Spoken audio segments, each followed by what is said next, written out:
Somebody combine the two.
His video game, I know because I play Mona Lisa every day.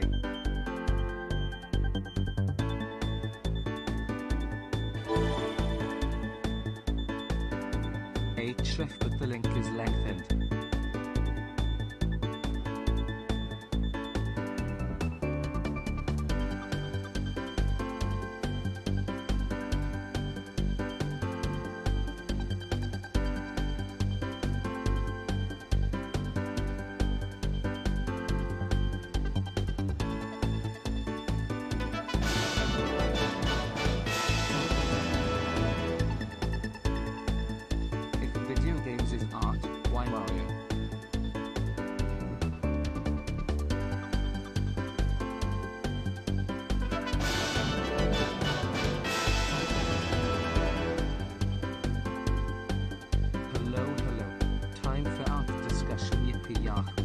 Also in 2 years old.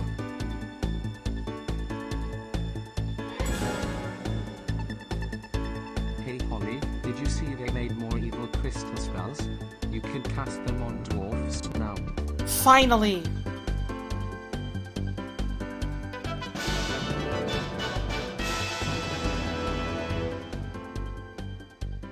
Yay.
techno.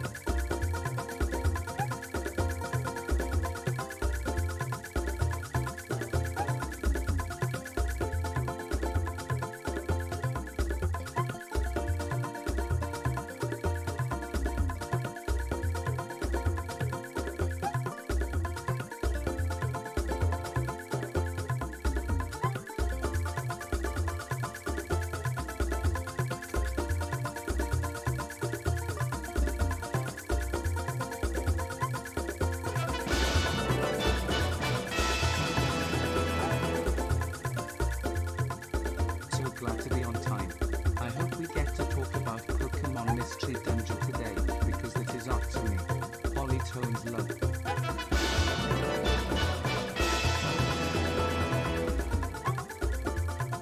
The video game that is the most art-like for me is Pro's Song of the Evertree. At least that's what the first thing that came to my mind anyway.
It was my birthday yesterday, so my gift to myself is to give money to women.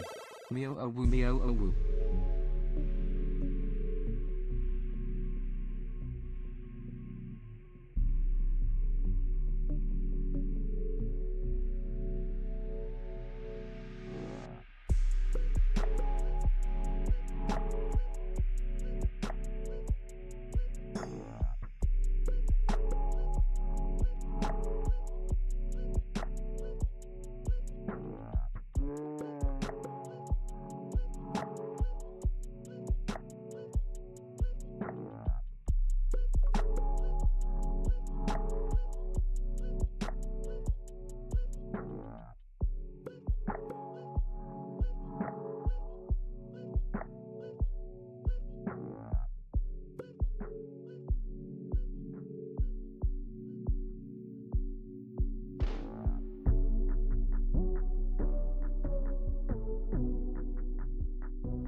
Three whole years what?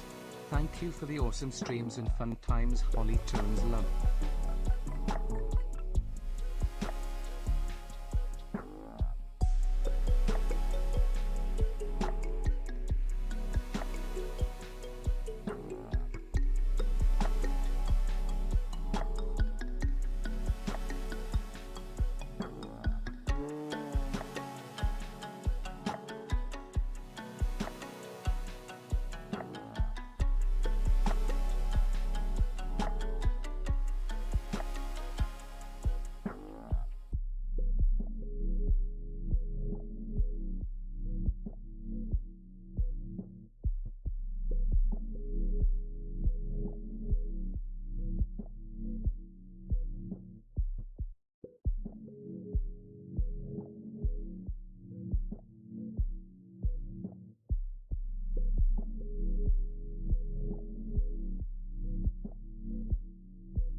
2 years of tones.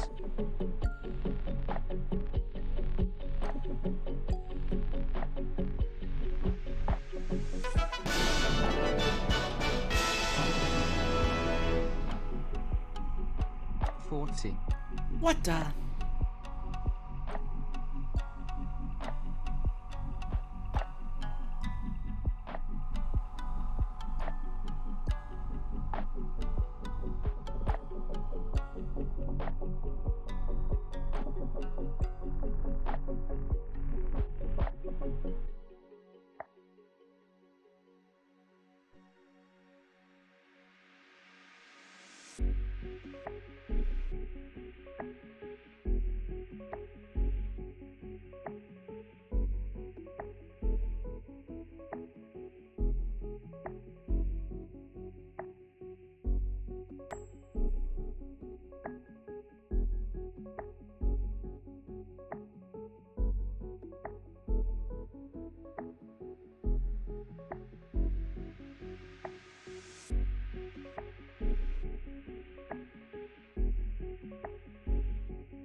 Street Fighter.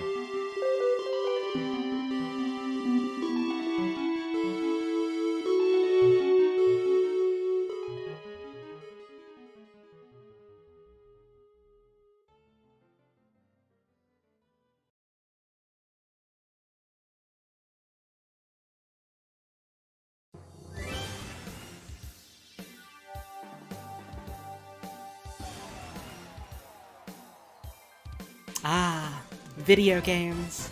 The modern day cave painting. Video games. Hello, everyone. Many are saying this. Everyone is always saying this, and many more are catching on very soon. Welcome, everyone, to the stream. I hope you've all had a wonderful day today.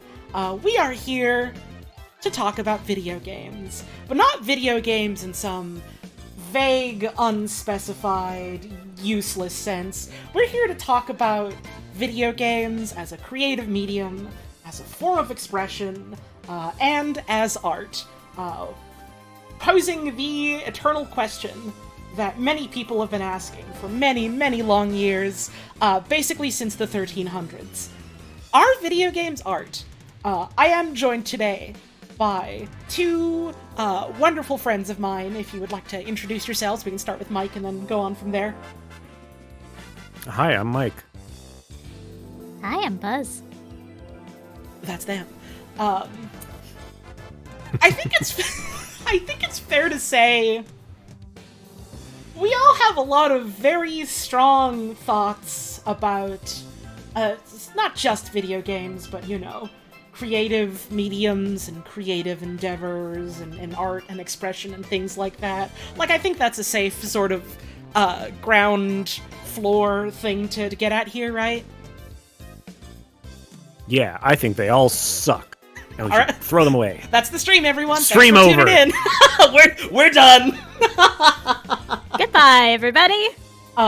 So I'm sure a lot of people that watch my streams saw this stream being announced or being a thing in like the list of subathon streams and read this and thought, what are you fucking talking about? Yeah, video games are art. What gives? What's the rub? What's the catch here? And this is a stream that I've been very excited about for quite some time.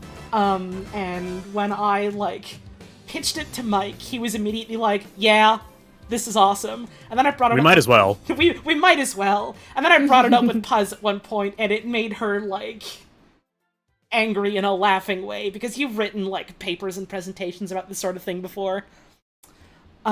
Yeah, extremely, yeah. So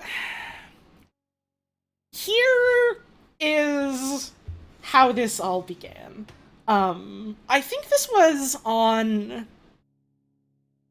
either co-host or Twitter. I'm pretty sure it was co-host. There was a post going around from a lot of game crit and game writing and game dev folks that were like, man, what is this fucking article? This is a mess. This is a nightmare. This sucks. I can't stop looking at it. I saw that and I was like, wow, what are they talking about? Surely it can't be that bad, but I hope it is. And I go and I look at it, and it is a page on Wikipedia called List of Video Games Considered Artistic. And I think to myself, oh man. Oh man. And I tell Mike, and I'm like, hey, we should stream this at some point. That would be fun. And he's like, yeah, that would be. And I tell Puz, and I'm like, hey, we should look at this at some point. That would be fun. And she's like, yeah, it would be. Fast forward to, let's say, I don't know, I want to say March or something this year. And I have it as a subathon goal. It's all set up. We're all good to go. It gets met. And I'm like, all right, so we're going to actually do it now. And I go and look at it. The page is deleted. Gone. Wiped from the face of the earth. They knew we were coming. Fuck. They had to stop us. And I'm like, well, the dream is dead. The dream is over. What do we do? I'm desperate. I go to the Wayback Machine, archive.org. A straight-up hero out there has cataloged and archived the page. And so the dream can never die. And so today, we are here to talk about the topic of video games as art, according to some guys on Wikipedia. Hooray! And if you'll give me just a moment, I will share my screen with my colleagues here. And then I'll tab over here so that we can all look at a list of video games considered artistic. Not to be confused with list of art games. Very important distinction. This is a list of video games considered to be works of art by art critics and video game reviewers. Although several countries offer legal protections to video games which are similar or identical to protections offered to other artistic works, and although, by this standard, all video games can be considered as art, this article lists games that have been specifically identified by art critics and video game reviewers as works of art. The term art game, as used in reference to a distinct genre of video game, was first used academically in 2002. This list does not include visual novels, which are considered an independent art form within the video game industry. Wait, hold on. Wait, hold on. Why? Because... I didn't expect to take an issue with the preamble. Why are visual novels not a video game in the same way that other video games are? I assume it has to do with, like, the degree of interactivity, but that's a whole other stream and discussion in and of itself, to be frank. Okay. I guarantee you and promise you that is not it. We will see as time goes on. There are, how should I put this, some interesting biases of the folks putting this article together. Oh yeah, you mentioned that before the stream. I can't wait to see I'm that. And excited. as a special treat afterwards, a page that was also archived was the talk page, the inter-Wikipedia discussion page about this article, where some good shit goes down. That's where the meat of this, I think, is going to be. That's the juicy oyster meat of this Wikipedia article. We're eating our dessert before our entree. Mm-hmm. Oh no, to me, that's the dessert. So we begin, of course, with our table of contents. We've got video games from the 20th century. Very funny start, I must say. Short list. 20th century, video games begin. 2000 to 2005. 2006 to 2010. 2011 to 2015. And then 2016 to present, which ended up being, like, end of 22, beginning of 23, more or less. This article is from December 22, it looks like. Right. I don't think there was a later capture, so I don't know if there was, like, other stuff substantially added to the list. But comment in chat. I feel like you can argue that visual novels are and aren't the same as games for fan reasons and hater reasons. It's a deep well. Sure, I think there's an interesting discussion to be had on the topic of, well, what is a video game exactly? And I think there's, like, you know, interesting thought and discussion that can be had from that well specifically. That is well out of scope of this stream tonight. Yeah. Again, that's a different table discussion. Yeah, I think everything we talk about tonight is going to step treacherously towards the much larger question of what is art really? Which is outside the scope. And if we start on that, then we are already in deep danger. We're going to get some interesting views into what is art as a question from just sort of the type of people that went onto this specific article to fill things in on it. So I think... I have a wonderful toilet to show you. Yes, Mr. the Mr. toilet. Duchamp's It all comes toilet. back to the toilet. Let's go. Dude, are you kidding me? You think this is art? My fucking kid could make an RPG Maker video game like that. We begin with the 20th century, when music was invented. First on the list, Tempest. The first game as art ever. Confirmed? It's the first one. From the year 1981, developed by Atari on the arcade. An arcade tube shooter with vector graphics. PBS Idea Channel described it as a strongly aesthetic experience, comparing it to paintings. So we have PBS Idea Channel to thank for this stream today. PBS said, there's images on my screen, It's just like paintings. Looking at like computerized vector graphics and just like stare, like you're not even playing the game, just staring at someone playing it is like, wow, this is really like paintings. Like, when you get down to it, there's colors, there's lines, and I can look at it. Something about the way this specifically is worded makes me think of like a fucking 1920s dandy going to like a penny arcade and watching like a fucking photograph of a horse and then being amazed when it suddenly starts moving. Like, ye gods! It's as if paintings were alive. Simpler times. Super Mario Bros. From 1985, developed by Nintendo for the NES. A side-scrolling platform game released as a launch title for the NES, Super Mario Bros. Became the most praised game in the original Mario series. That's... Huh? Hang on. There's no source for that, by the way. It's the most praised one. In the original Mario series. In the original Mario series. It also doesn't specify what the original Mario series entails. Mario Bros? To unpack in that sentence. The other Mario game that existed before this one? Uh-huh. They have a demo of Tempest at the Museum of Modern Art? Yeah, of course they do, because again, video games are art. It's not any individual one here being, wow, why is this on the list? It's any individual one here being, yes, this is the example of why video games are art, and you will understand why. And other interesting things alongside that. Like, yeah, Tempest is a historical video game. It has important historical context, and it's interesting inside of and outside of that, and deserves to be, seen and experienced and appreciated.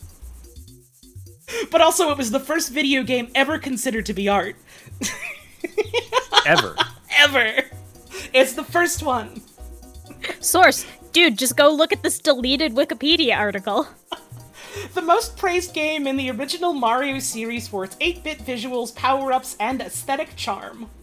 The game has its own spot in the Smithsonian American Art Museum in an exhibition called The Art of Video Games. Like, yeah, that makes sense, it's famous. I think I'm of the... I don't want to throw in a log on the fire so early, but I do think that a lot of this... I think there's something to be said about like the difference between art and entertainment, and like I think there's a difference between saying like this is art versus this is a work of art. Which the abstract of this article says these are all games that have been described as works of art. Which I think entertainment can be described as a work of art. Oh, absolutely. I wouldn't consider Super Mario Brothers the same thing that deserves like the visual reverence of like the Mona Lisa. But like as a piece of media, we like Super Mario Brothers is like kind of the grandfather of all modern video games in both a cultural and economic sense. Right. So it's like, yeah, its inclusion on this list makes sense. But yeah, in the same way as like when people talk about like the history and like the cultural context of like film and early animations, it's like they include horse galloping played by a bunch of photographs spinning around on a whirligig really fast kind of thing. Like, yeah, exactly. It's like and it's the same thing with movies. Like video games are a medium, and like movies are also a medium. Not every movie is a piece of art. There are some movies that are made to be art or some semblance of art. But I think even if like a piece isn't necessarily created with the quote unquote goal of being art, I think you can still consider it to be, like, a piece of art for many different reasons. Oh yeah, and that's like, to put on my graduate student hat for a moment, that's very much like a topic of discussion and debate, and on the dangerous topic of what is art, in that how do I put it? You as an audience might not consider something art, but if the person who created it considered it's art, then it's art. But by the flip side, someone might create something not considering it art, but it is interpreted by the audience who is looking at it as having artistic value. So, it goes both ways. Whether it's... So those, there's question of what is more important? Are they equally important? The original intent or the interpretation? You know, shit like that. I personally think that the painting Impression by Claude Monet has the exact same cultural significance as Mario stepping on a turtle. Yeah, exactly. I'm sorry, I'm gonna take this stick and run with it because it's something I was already thinking of, even though it's only tangentially related. Let's go. So, running with my stick, you all are gonna have to tackle me. I think something we're going to keep running into in this list especially, and you know, in the larger cultural zeitgeist, listen to that word because it's about to be part of the cultural zeitgeist of this conversation, is the very fine line between what is art and what is culturally significant. Sometimes those might be the same thing, but other times you might have something that's culturally significant but isn't necessarily an art form as we think of it. But, you know, again, what is art? What can we qualify as, or who has the qualifications to name something as art? Someone tackle me. Someone wrestle me to the ground, please. I think there's an interesting discussion that can be had about that vis-a-vis, like, I don't know, stuff like the design of tools or, like, certain, like, extremely utilitarian buildings or, like, storage devices or things like that, or, like, I don't know, walls or fences. You can certainly argue that certain techniques require artistry and are an art form, or, like, certain parts of them, you know, have artistic merit. And I would certainly consider those in their own way to be a form of art in and of themselves. I say all of this not to, like, go on that line of thought, but to say this is much more thought than the article is giving to it. Oh, extremely. How long have we been live? Maybe like 10 minutes. In those 10 minutes, I think we have put more thought into this topic than anyone who has edited this article. Hey, Wayne brings up a great point. Can you just do a quick Control F and see if the graveyard is on this list? It's not. And I know it's not because there's another video game that is on here that I literally always constantly mix up in my head with the graveyard. And I had to stop and think, wait, this isn't the graveyard. to people that don't know, the graveyard is, I believe it's a free-to-play, technically, game that you can get on Steam. And I hate the term, but I don't really know what else to call it. It was a walking simulator before walking simulators was like a term that came to like common parlance, where you're an old woman walking around in a graveyard. And it's like, it's grayscale. You basically just go around and look at stuff. You can sit at a bench and feed pigeons. You can buy it for $5. The demo is just the entire game. But if you like the game, you can pay $5 for it. And as thank you for like giving the artist $5, there is a small chance now when you play the video game that Grandma will die. Wow! Yeah. It's not on this list. And I will get into it as we go on. But it's something that I think speaks a lot to certain biases and certain assumptions of the people that put this article together.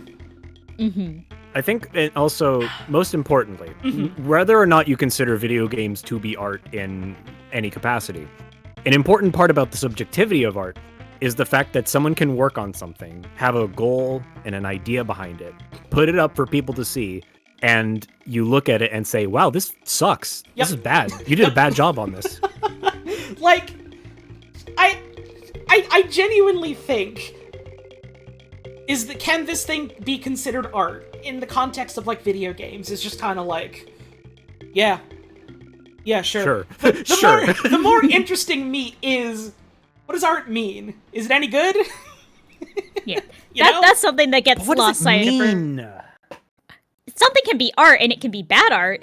Those things aren't mutually exclusive. I can't wait to watch my friends play more Y2K, a postmodern JRPG. An excellent point on the topic. Which, you may or may not be surprised to learn, I don't think is on this list. What? I'm so shocked. Another World, from 1991, developed by Delphine Software. Oh, that's Out of This World. Out of This World is great. For the Atari ST and the Amiga. Also known as Out of This World, this cinematic platformer about a human scientist struggling to survive in an alien world was praised for its rotoscoped animations, unique atmosphere, and visual storytelling, and was admitted into the Museum of Modern Art in 2013. It was highly influential, inspiring Fumito Ueda to create Ico, another game considered artistic. By whom? No one can tell. No one knows. We have our top men on it. It's this really interesting blurb about, here's this Amiga game that is really influential in a lot of ways in terms of exploring what it is that a platformer can be and can do and can explore with limited technical resources, and what you're able to inherently show and not show in a video game on a screen at any given time. And you can kind of see here, the fact that a lot of these early ones, the justification is, well, this one's in a museum. Everyone knows this one, therefore. And two, just in case you weren't sure, yes, Ico is considered art. just don't forget. By the way. You need to know. You need to know. This game, it's also art. Myst. Yeah, baby. From 1993, developed by Cyan for MacOS. Beginning in 1993 with Myst, and followed by Riven in 1997, and 4 additional sequels throughout 2005. The series is a graphic adventure based on pre-rendered scenarios in a strongly atmospheric, immersive setting. The level of detail allowed by the use of CD-ROM as the storage media was a technical achievement at the time, praised for the way the limitations of the format were overcome and used as a part of the game story. Myst is fucking cool. Where's my GIF? Hang on. Myst is cool. So damn bad. I was so damn bad at this game as a kid. I've never played it since, but it's cool. Here's my GIF. Let me pull up your GIF. Oh, I love to see it again. Alright, it's showing on Tenor. There you go. Myst is good. Myst is good. I have very strong memories of playing Riven with my dad as a kid. Mm-hmm. Now, there's something interesting with this entry specifically, which will be real fun later on in the list, where they talk about Myst individually, as the entry, and then also, talk about the context of, Riven, the sequel to Myst, additional sequels throughout the years, and, kind of fold those all in together into, one entry here as, a single holistic thing. The whole series. Which is interesting. Mm-hmm. There's some points later on in the list where I kind of wondered to myself why they didn't just do that again, but that'll be fun. I see. And also... Sly Cooper 3 is art. The other two? No. Absolutely not. Sorry, Fuck the other those other three. two. I forgot there was a Sly Cooper 4 at some point. Fuck them other guys. Sorry, all the other raccoons. You're lunch to me. I think Myst and Otherworld, judging by this article's standard of ooh, artistic, is those two games are here for the same reason, which is especially at the time, there weren't that many video games that started and were okay, figure it out, idiot. Mm-hmm. Which was great. Mm-hmm. And those two games used that to a very strong advantage, and many games have since. Yeah. Another World doesn't even have text in it. There's no HUD or anything. There's no text. There's nothing. It's real neat. I kind of wish the little blurb went into more detail about how the games do the things they do, or what they do, which is something that's gonna chafe me a little bit as we go on. The thing that sticks out to me the most is they just kind of go yeah, this game is art. It had graphics because of CD-ROM. Yeah. That's true. Doom. From 1993 by id Software for the PC.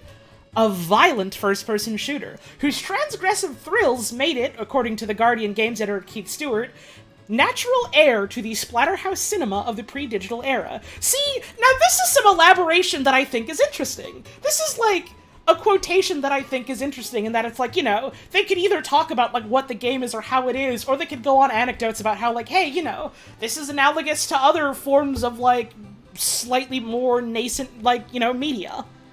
And, like, that's I think, an interesting and valuable comparison that they make. One of a few. This is interesting to me because something that I personally have, like, a contention with even games to this very day is they try to be art by just being movies.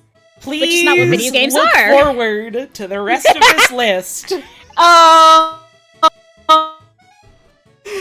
This feels very much like a precursor of that, of like, no, see, they compared it to movies, so that's art because they compared it to movie. Which, Last of Us is 100% going to be on this list. I haven't even checked. Oh, It's God. going to be on this list. Cosmology of Kyoto. Now, this one is interesting because it's one I hadn't actually heard of before I read this list. Yeah, same. 1993 from Soft Edge, macOS and PC. An open-world graphic adventure exploring Japanese myths in ancient Kyoto. Together with Myst, it was... this is why it's on the list. It was there we reviewed go. by film critic Roger Ebert in a column on whether video games can be considered art. To the one person in chat that I saw mention, I wonder if they're going to bring up Roger Ebert and talk about Roger Ebert and his very strong thoughts that he had on video games as a medium. Here is the single bone you are being thrown. I like including this because, like, this... I'm dying for this blurb to have one additional sentence of, like, by film critic Roger Ebert in a column on whether video games can be considered art. A person who famously said video games are not art. Right. So, this link leads to list of video games considered artistic, subsection Roger Ebert on video games as art. That's not a thing in this version of the article. It doesn't lead anywhere. I think that page is still on Wikipedia because I was combing through it, like, last night. The thing about that is, like, I'm kind of with Ebert on that one because on the same token, he's also like, I mean, I haven't read every single thing he said on it, but, like, on the same token, he's like, yeah, most movies aren't art. Like, it's just entertainment. It's like, it's a very simple way of boiling it down, but I'm like, yeah, I get it. Also, video games were in, like, a very nascent time in when he was, like, actively reviewing stuff, so Yeah. I think Cosmology of Kyoto was, like, the one thing he saw and he's like, oh, this is all right. It's I don't really agree with his viewpoint, but, like, I understand what he means by it. Like, when I saw same him saying here. stuff like that. Like, I still think that they can be considered art in the same way that I would still consider, like, I don't know, a fucking Marvel movie to be art. I also don't have much to say about what I think their value is to me personally. Art can be bad art. Oh, honey, that's really goddamn loud. Sorry, I got up. excited. But it's an interesting avenue of discussion that mostly gets brought up here to just kind of go, yeah, see? Look, he said it, so... Well, the movie review guy said this game may be art, so it's on the article. And they paid him a lot of money and then he died, so who's to say if he was wrong or not? Who's to say? Chrono Trigger, 1995, from Square, for the Super NES. A Japanese role-playing game about a group of adventurers from different time periods trying to prevent the end of the world. This game has been praised for its multi-ending plot, graphics, art direction by Akira Toriyama, and soundtrack by Yasunori Mitsuda. Again, I'm not gonna diss on people who like Chrono Trigger, but this seems like a game that was involved saying, well, the artistic aspects of the game are wonderful, therefore this game's art. And it's right. like, sure. There's Sure. very much a flipping back and forth in this article of whether it is on the list because something artistic about it was praised in critical reception, or if it was, like, discussed or included in something that is considered to have cultural arbitration on the status of art, you know, like Ebert or museum or newspaper. No. You see, it's included because there's 7 citations. Just to prove this is art. A lot of people are saying this, so... Many are saying this. It's... Many saying this. It's like... I feel like if you're talking to someone about, like, okay, what's the quintessential JRPG before the year 2000? It's like a coin flip between this and Final Fantasy VI. And so, like, one of these was bound to be on the damn list. They do just kind of talk about it as in, like, it had a soundtrack that was cool. It had art direction that was cool from a guy that did manga. It had graphics. It has graphics and writing. It had Therefore. writing. Look, the writing even had multiple endings. Isn't that so advanced? No art form has ever done that before. No one in any other medium has ever created something that could possibly have multiple different endings based on how you, like, go at it and how you interact with it and how you think about it.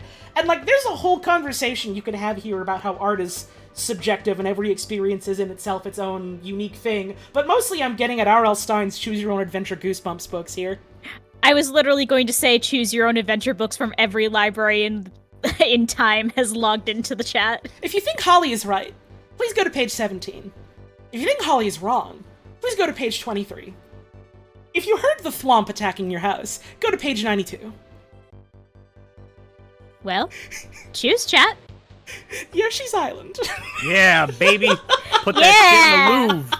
Let's I go! want to see Bert the Bashful next to Mona Lisa, baby. Dude, Let's go. If Sluggy the Unshaven isn't fucking up there with Salvador Dali, I'm removing the establishment from the country. I'm picking it up and bringing it to the moon. 1995, Nintendo. I clicked on Nintendo by accident. No. Super NES. We know them. Nintendo. Nintendo, I heard of them. They made stuff. A side-scrolling platforming game lauded for its explorative gameplay, moving soundtrack, and detailed expressive visuals. See, this one, at least, they do briefly, for, like, 2 words, talk about, you know, the play of it, the play of the game, and, like, how that's interesting and compelling in its own right, alongside, you know, the fact that it has audio-visual mediums alongside it. That's cool. More of that. Elaborate. I know you can't because you're trying to, like, link to articles and shit to go, look, we have sources instead of extrapolating anything here, but, like... Come on now. I'm desperate. Why is the video game part of the video game considered art? So how Mario 64, I'm guessing FF7 is going to be on here. That's my call. I don't remember, but it's a pretty safe bet. It'll be one of the I'd be next surprised features. if it isn't. Super Mario 64 in real life. 1996. Nintendo 64. Yoshi's Island had the aesthetics of a crayon drawing, which is pretty unique for the time. Yeah, and it's interesting how, like, Yoshi's Island specifically is, like, such a grand speedrunning. Oops. Speedrunning. is like such a grand departure from, like, I mean, Mario games specifically, but also arguably, like, a lot of platformers in general, where, like, it's they have, like, a certain style to them, and, like, you can very much see, like, the sort of evolutional leaps in, like, visual styling between Mario Bros. Arcade to Super Mario Bros. To Super Mario Bros. 2 to 3 to World, etc., etc., etc. And then Yoshi's Island, they all just kind of throw that out the window and they go for, like, the like, colorful crayon children drawn type of look, and it's like, it's neat, it's interesting in its own right, and, like, how it also feels, like, exploratory in terms of, like, visual design as well as gameplay design. Like, yeah, that's cool. I was gonna say it feels like a very early example of a game that's very driven centrally by art direction, as opposed to, like, obviously game design and, like, gameplay design is still very much a part of it, but the art direction feels so central to what Yoshi's Island is as an experience. Yeah, and it's interesting. It doesn't talk about this here, but it's interesting. We can extrapolate that because we have brains the size of Texas. Revolutionary revolutionary crying baby based game design. Literally, no other video no one game was doing out it. there has made you think, man, what if a baby was really fucking upset? What'd you do? And then the games of the late Maybe- 2010s and 2020s ran with that. Maybe Yoshi's Island is about motherhood. Have we ever considered this? Have we considered this? Maybe Yoshi's Island is about fatherhood. Makes you wonder. Also, The original Sad Dad game. oh shit. I'm going to turn into the fucking Connor O'Malley of video games, and I'm gonna make a long video about how I'm going to Nintendo in a fucking bloody mud and shit covered dinosaur suit, telling them that I'm making a new Yoshi. I'm making a new Yoshi Island. It's like a hip new thing for the new generation. It's so edgy. Talking about how Yoshi's experiencing postpartum depression, but he's a dude and he has a dick, so it's weird. And then Nintendo Land is going to seed as like its own nation, and it's going to launch bombs at the United States of Disney. I just imagine. I'm like imagining this video in my head with crystal clarity, and I just imagined at one point there's like gameplay footage, and it's just like The Last of Us, but like model swap so that Joel is Yoshi, and like his daughter is dying in his arms.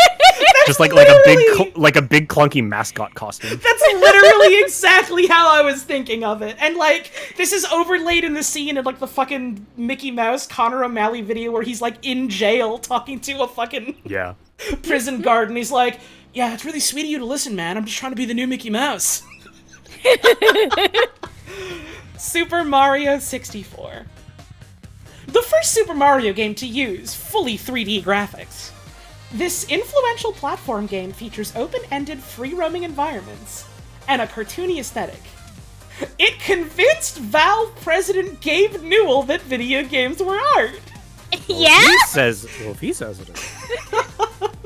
That motherfucker's out here making Half Guys and Porthole 2, so like, he must be onto something. He knows what he's talking about. And was featured in the Art of Video Games exhibit at the Smithsonian American Art Museum. The game's Hold on. Uh-huh. Was featured in the Art of Video Games exhibit. They The featured artistic the art of it. aspect of video games, not just the video game itself. Not- Therefore, Not the video Mario game 64's itself, art. but like the visuals of it, and you the know visuals concept of art. Mario 64 have been in a museum. Therefore, Mario 64 is art. You Therefore. heard it here first. The game's highly intricate movement system allows speedrunners to greatly express themselves.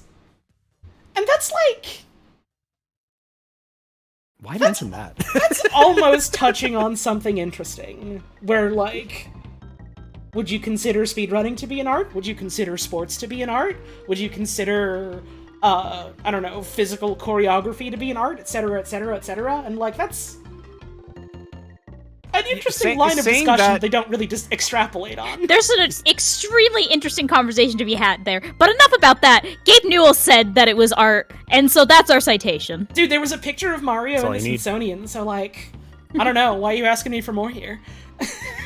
That's like saying that, like, because there is something to be said there for, like, considering, like, something can be art if it has, like, an impression on people. But that's like saying Rocky is art because it inspired a lot of people to start boxing. And it's like, you could say that. I mean, to be fair, they don't really necessarily go, this inspired speedrunners, therefore it's art. It's an anecdote, I suppose, but like, But then it's... why mention? That's... It's a very funny anecdote to include without any further elaboration nor intent to engage more with the implications. I wish I had an answer to, then why did they include it? Super Mario 64 was praised for its innovative movement, open world design, praised by notable game designer Gabe Newell. Also, you can run and do a side flip. Mario can go really fast, and he can jump through that one floor, and if you make him jump backwards, he go real fast. He can also grab a baby penguin and take it to its mama. Mm-hmm. And like... And if that ain't art, I don't know what is. Therefore, you can literally crawl like a damn baby, and it's great.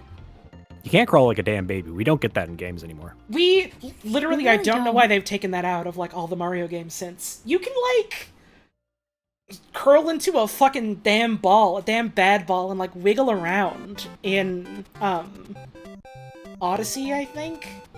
but it's not crawling like a baby. It's just not. It's not the same. When is Joe from The Last of Them gonna go on all fours and be like, "Goo goo gaga, Ellie"? Whatever. Come on. Disappointing. Come on. And like, I saw someone in chat mention it. Like, there's something to be said for like Mario 64 as like, how do I want to word this? As like something that like really heavily influenced a lot of like understanding of how you can make a 3D video game and like all the technical aspects that entails. But it doesn't really go into that. It just kind of goes, it's fully 3D. There's big environments and it's cartoons. And like, I feel like that would be something interesting to bring up here in terms of like, you know, talking about video games as an art form and how this was like influential both in terms of like, oh, things can like look like this and sound like this and play like this, and oh, things from a technical level can be made like this. But Gabe Newell liked it. Knew it.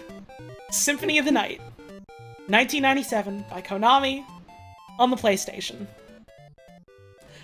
A cult classic JRPG game? Are you sure?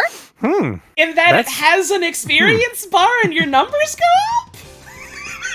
Well, it has RPG elements and it was made in Japan. Therefore, it's from Japan.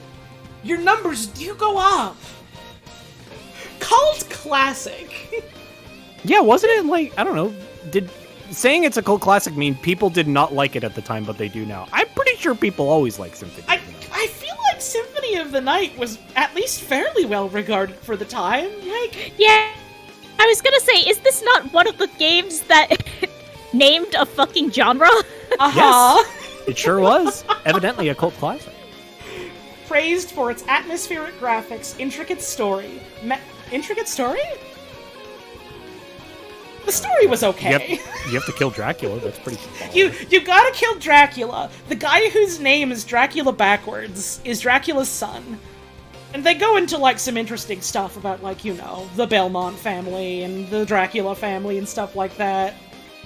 It's alright. Like, it's not...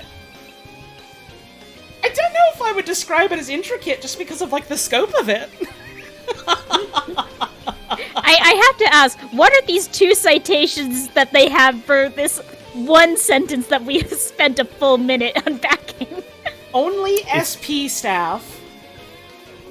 It's probably the words evocative soundtrack and IGN. massive open world.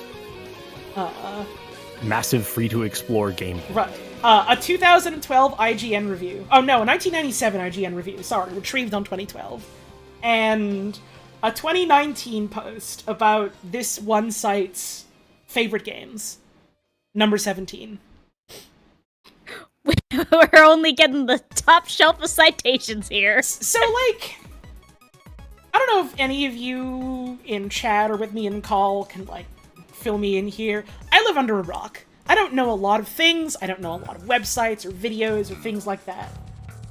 Does anyone know what or who Only SP is? No. First time I'm hearing of him, boss. Okay. I could have put anything on a website and cited it. And it would be allowed on the list. Well, Castlevania Symphony of the Night can be put into your CD player and you'll hear Alucard go, you shouldn't put this in your CD player. Anyway, check this shit out. And it plays a really cool song. As you can see, this is a PlayStation Black Disc.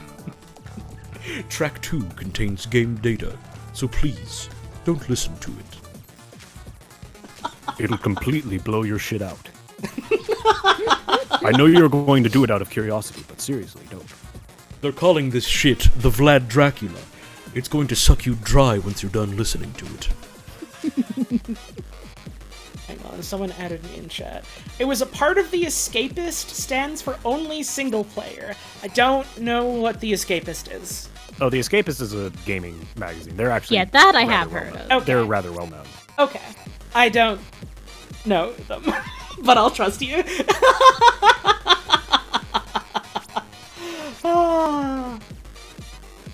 But yeah, the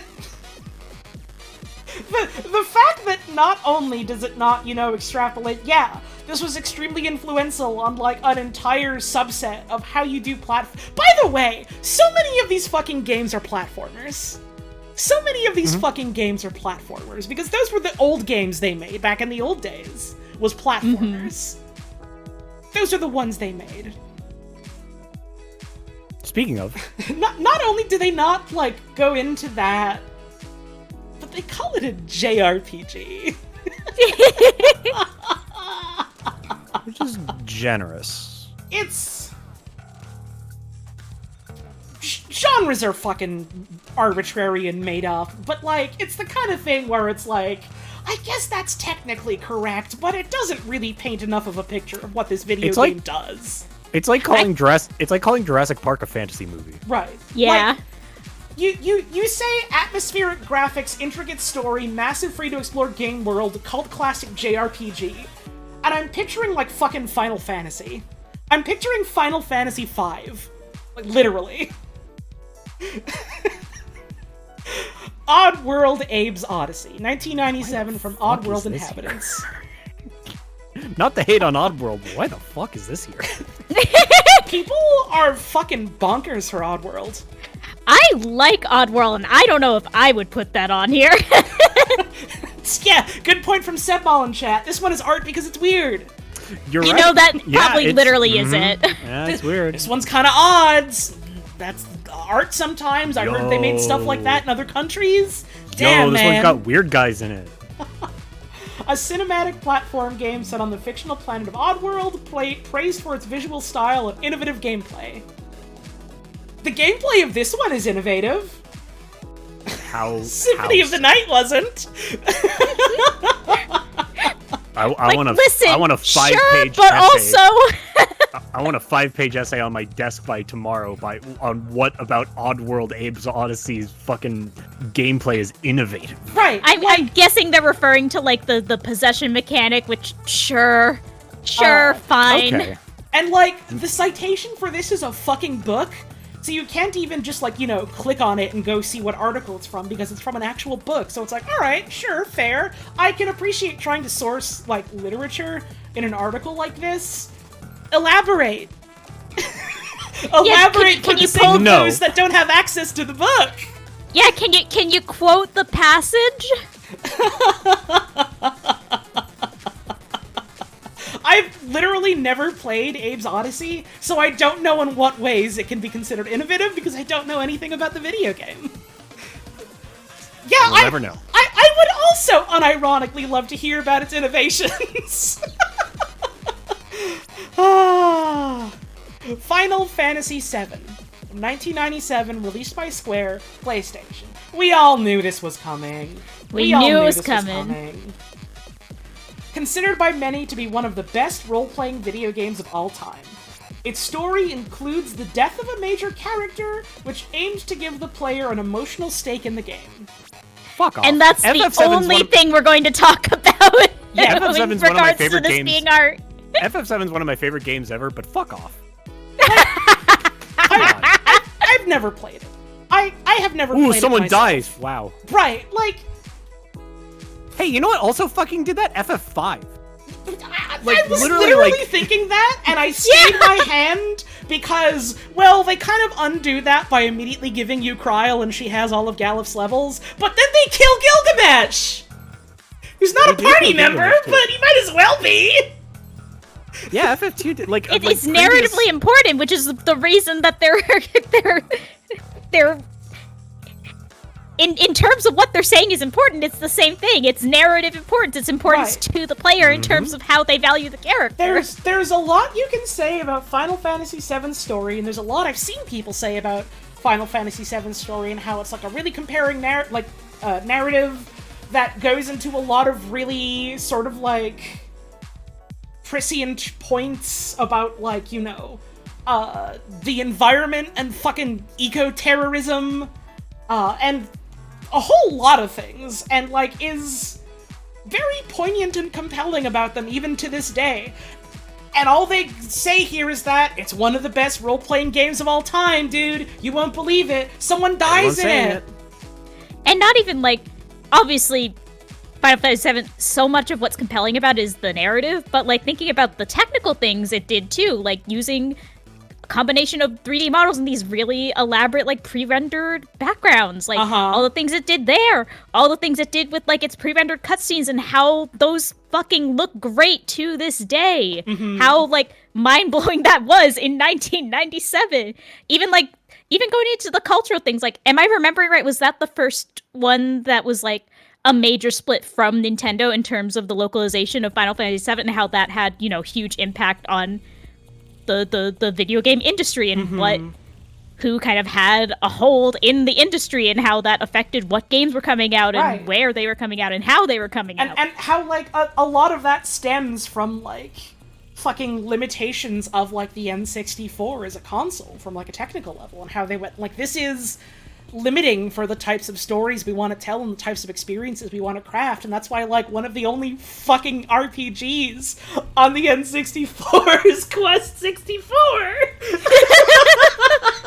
To say nothing of, like, the technical limitations, but also the, like, cultural and storytelling limitations from, like, Nintendo of America, the things that you could not get away with if Nintendo was your publisher.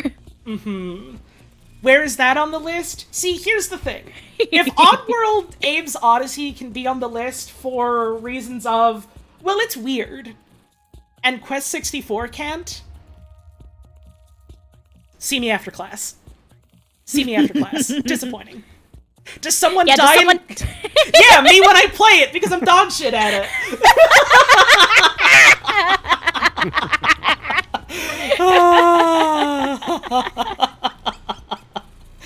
Yeah, where's Virtual Highlight? Get that on here. Probably also not on this damn list because it was written by cowards. Grim Fandango, 1998, LucasArts for PC. An adventure game which combines elements of film noir with aspects of Aztec mythology. And, like, Grim Fandango deserves to be on this list because anything on this list deserves to be on this list. All they have to say is it's like movies, but also like foreign. Yeah, One sentence. I would argue for the artistic merits of Grim Fandango, and even I'm like, come on, man, you gotta give us something to work with here. We get one sentence, but it was made by LucasArts. And it's like a type of movie. It's got art right in the name! What more do you need? It's got Lucas right there, like Star Wars. You know, movie? And it's You know. This is something that goes on and that we notice more and more as the list goes on, where there are some entries that have fairly in-depth paragraphs that, even then, I feel like are really missing interesting beats of discussion. And then sometimes you get some of them that are like, you're fucking lucky if you get a sentence. You're lucky if you get a fucking sentence. Like, here's what you get. Edit it yourself if you want. Oh, sorry, you can't. The article's dead. Because... Probably because of these issues. That'll be very fun when we get to the talk. Oh, I can't wait to see the people fighting to keep this thing up and what excuses they have for what they've done. Some really fucking funny discussions about whoever this put article. both Oddworld games on here is gonna get a fucking talking to from me. By the I'll tell you way, that much. Myst gets an entire section for all of its games. But here's two for the Oddworlds. Again, never played this. I don't want this to come off I as a have slight even to less to defend here. Like, okay. Continue. Let's read this first, because I have something to say about the actual excuse they have for this. Sure. Like, I don't want to, like, make this come off as, like, a slight to the Oddworld games. I've never played them. I've always wanted to. There's clearly some reason why a lot of people find them very compelling to this day, and I want to give that a look for myself someday and like, try to understand why. But it's so goddamn funny that one of the most influential, big-name, fairly well-known adventure games of all time, Myst, gets one big section for all of its games, and we get two whole Oddworlds here. For the PlayStation. Sequel to Abe's Odyssey, and first video games with animated sequences to be considered for nomination in the Academy Awards. Like, okay, in fairness, I didn't know that. That's actually very interesting and says a lot about how, like, the cultural zeitgeist was reacting to video games as they became more cinematic and as technology improved. Abe's Exodus is just, what if Abe's Odyssey but more? What if we just did it again? Also, It's just like movie. Also, I looked this up because I'm like, what the fuck are they talking about? Let me knock the wind out of everyone's sails. Okay. Oh, please. This phrasing is very specific. Sequences to be considered for nomination. It was put up for consideration, which fucking anyone can do. I see. Like, so they literally just took like you know, like when someone on YouTube just like stitches all the cutscenes together and calls it a movie. They just did that with this game, and they were like, hey, we should submit this for movies because it's movies, right? And then they did that, and no one looked at it. That's It's like that was the end of it. So it's That's like awesome. putting it. So whoever put this on this list really liked Oddworld because there's literally Oh, nothing they gotta to be that. hurting from that stretch. The funniest thing that I saw in chat after my whole thing about, like, look, I hope this doesn't come off as me being mean to, like, Oddworld. I respect it. I've never played them. I want to understand them someday. Someone in chat that I presume is an Oddworld fan, because otherwise, why would you have this opinion and, like, be compelled to say it? Said in chat, Abe's Exodus isn't even that good. Yeah, again, it's just Abe's Odyssey, but what if we did it again and more?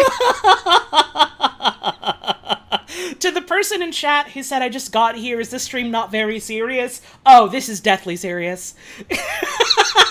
This is extremely serious. We all have very strong opinions on this matter. It's just that the article is, I do gotta get up from a stretch break. So I am going to do that. I'm gonna get up, I'm gonna refill my drink and all that. I am going to leave Discord unmuted. I'll get up as well. Okay, in that case, I will mute and deafen then, and we'll... Yeah, I should get me a snack. Yeah, we will reconvene in, like, 3 minutes or so. See y'all All right, soon. see you soon.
hello.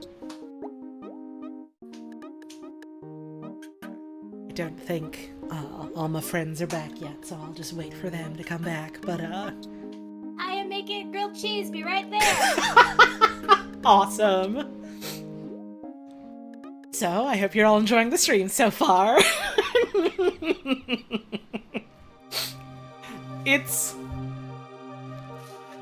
It's been a little hard to not spill the beans about what this stream was going to be for all this time, because I thought it would be fun if it was just a cheeky little surprise like this.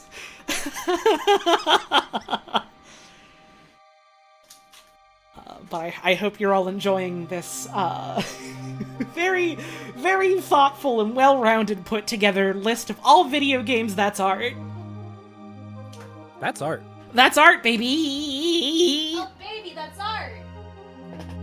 Do I have the link so you can read along? No, the page was deleted. I have a fucking, like, archive.org link of it pulled up. You can just go on the Wayback Machine and look for it.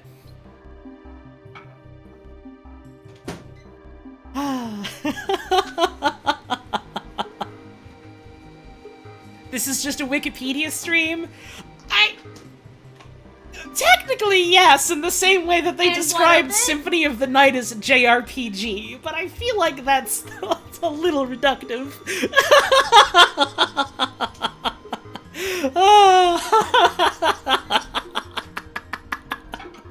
The just is doing a little bit of heavy lifting here, yeah.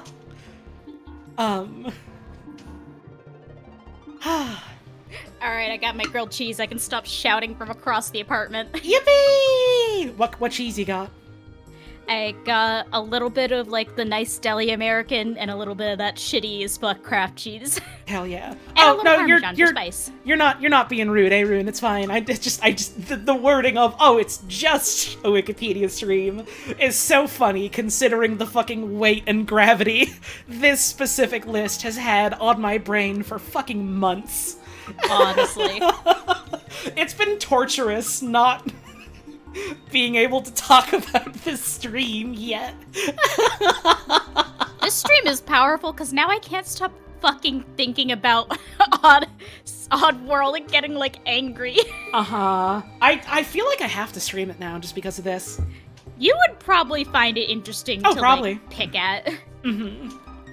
It's not bad from what I know of it. Yeah, Certainly not bad. I hear it's good. I hear it's fun. I hear it's neat. I think we're all ready to go back to it, right? Mm-hmm. Let's get back to it. That's the wrong source on OBS. There we go. From where we left off, Abe's Exodus, because it was nominated for an Academy Award, considered for nomination. In consideration for a nomination. Very different. Next, Panzer Dragoon Saga. Now this one I'm all for because of this Yeah, first this sentence. is interesting to me. 1998, Team Andromeda, Sega Saturn. A role-playing game set in a post-apocalyptic world populated with dragons, acclaimed for its immersive world and story. It was featured in the Art of Video Game exhibit at the Smithsonian American Art Museum. See, I feel like this is a good poll. I feel like this got is an dragons interesting in poll. it. Fuck yeah. Got fucking Not to be too much girl who watched a video essay one time. There was a really interesting what happened on this game specifically about how, like, Oh, really? how the timing in which it was released kind of screwed it over, which was very interesting to me. Interesting. Dragons have invaded Sega Saturn. And you have to shoot them. with Someone your in cool gun. chat talking about if Dwarf Fortress is on this list. I don't remember. Please stay tuned. There's... We'll find out together. That would be an interesting pick. Honestly, It would, but I don't have a lot of faith in this list for a couple of reasons. I'm going. Every single entry so far has either been me rolling my eyes or going, "Yeah, you would put that on this list." Uh-huh. There's been nothing that's made me go, There's at least one glaring omission that has me, like, genuinely, when I think about it too much, I want to tear my own hair out and scream and yell and stomp my feet. We'll get to it later. Smile. Oh, I'm very excited to see that. Panzer Dragoon. I heard it's neat. I don't really know anything about it. But it's a game. I've seen people talk highly of it. Oh baby, Xenogears! Hooray! Oh, I'm looking ahead at this description and oh boy. I have some fucking thoughts about Xenogears. From 1998 by Square on the PlayStation. A Japanese role-playing game that follows the protagonist Fei Fong Wong and several others as they journey across the world to overthrow the all-powerful ruler of Solaris and uncover mysteries concerning their world. Already saying so much more about what this game is than Final Fantasy VII said. The story incorporates themes of Jungian psychology, Freudian thought, and religious symbolism. The game received critical acclaim due to its, quote, thought-provoking storyline, gameplay, characters, animated cutscenes, soundtrack, and psychological and religious themes. Oh baby, this one's on here because it's got themes and symbolism. Oh baby, there's psychology in it, it must be art! They were searching so hard for a game whose plot was interesting enough that they could name drop Jung and Freud. Yeah! Xenogears, I think, is really interesting as being very emblematic of, like, a pre-2000s JRPG-ass JRPG is the best way I can think of to describe it. I think the perfect encapsulation of Xenogears as a thing too big for its britches, going in way too many directions all at once and desperately trying to rein them all in at the same time. Trying to have its cake and eat it too, and eat its neighbor's 5 cakes. Is that you get to the end of Xenogears, you get to the ending of the video game Xenogears after your 3,000 hours or whatever, and it tells you, end of Xenogears, game 4 out of 7, or something like that. They never made any prequels and they never made any sequels, but they had the fucking ambition. They had the balls to go, okay, this happens in the middle of all the other shit we want to make and tell you all about. Star Wars did it. We can do it too. Yeah. And they never did. We're just like Star Wars. And none of you motherfuckers in chat go, but what about Xenosaga? But what about Xenoblade? Those are spiritual successors. Those are not sequels. Those are, well, we were really attached to our, like, big sprawling story that we wanted to tell about, like, you know, the nature of humanity and technology and how those intersect and what fundamentally makes us people. And how we connect and how systems are used to, like, drive us together and drive us apart. That they just made other games like it because there was no fucking way that a sequel was ever getting greenlit. Ever. Or a prequel.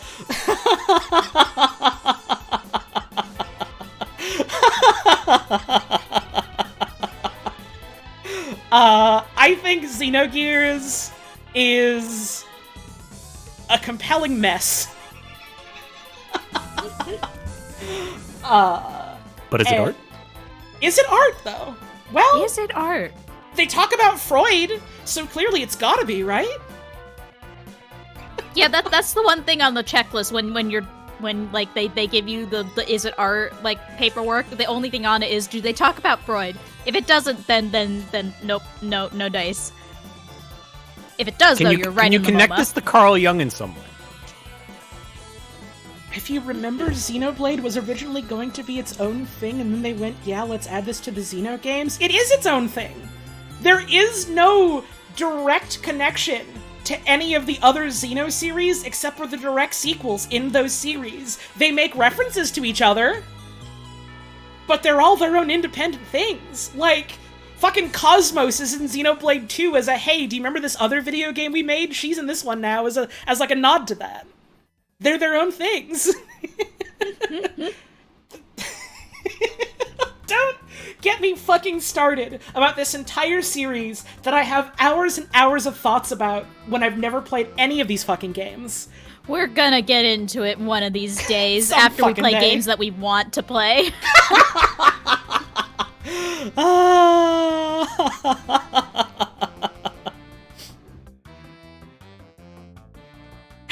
I take a drink. Gotta have a drink. Planescape Torment. from Black Isle Studios, 1999, PC. Yeah, I've heard great things about Planescape Torment. this is the one when people go, yeah, you know, CRPGs. There's a lot of really compelling CRPGs out there.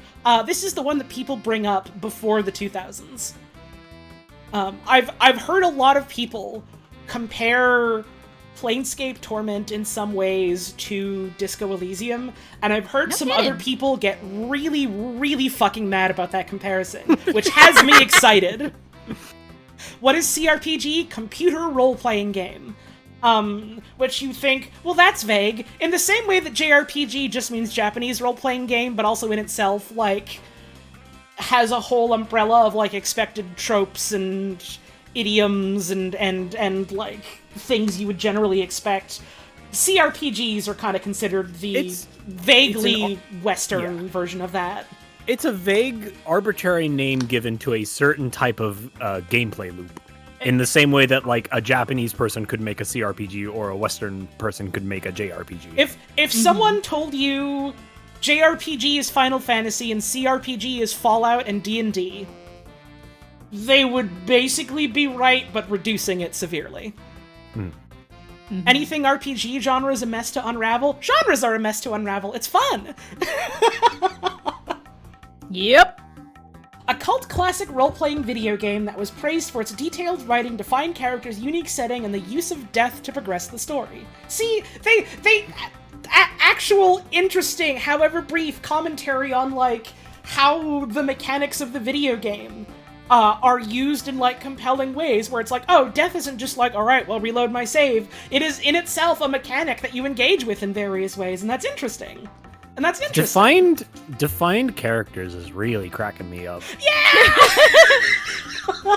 You could add that to every single video game on this list. Super Mario Brothers has defined characters. Symphony There's of the Night. a little guy that wears overalls, and there's a huge turtle that shoots fire at you. Japanese role-playing game Symphony of the Night was lauded critically for its defined characters. Show you undefined characters? Oh, they got plenty of those, but all of them will crash your IDE. You gotta be careful. Vib Ribbon by Nana Onshaw for the PlayStation, 1999. A rhythm game known for its unique vector graphics art style, Vib Ribbon was collected as part of a video game exhibit at the Museum of Modern Art. And again, like, no slight to Vib Ribbon. It's got a very fun little aesthetic, it's got a cute little character. The game, the main interesting part of the game is, yeah, it dynamically generates these, I guess by modern standards, fairly simple little, like, sets of rhythm game levels to play through. But, like, it's kind of simplistic in what it does. Not that that's a bad thing. I think it's great for what it sets out to do. It's very compelling. And the funny little rabbit is in it, but also it's here because it was in the museum. Yeah, I would argue for Vib Ribbon's inclusion, but I know the only reason it's on here is because, well, it was at the MoMA. Right. So art. There's not even a mention of the fact that you could put in your own CD and generate something else. No, because which is very unique for the time. Right. That's the interesting thing you can talk about here, and they don't because it was at the MoMA. Because it had art in it. Wasn't Tetris at the MoMA too? Yes. You will recall, of course, Tetris is not on this list. Not art. You will recall, of course, that Tetris was not included on this list.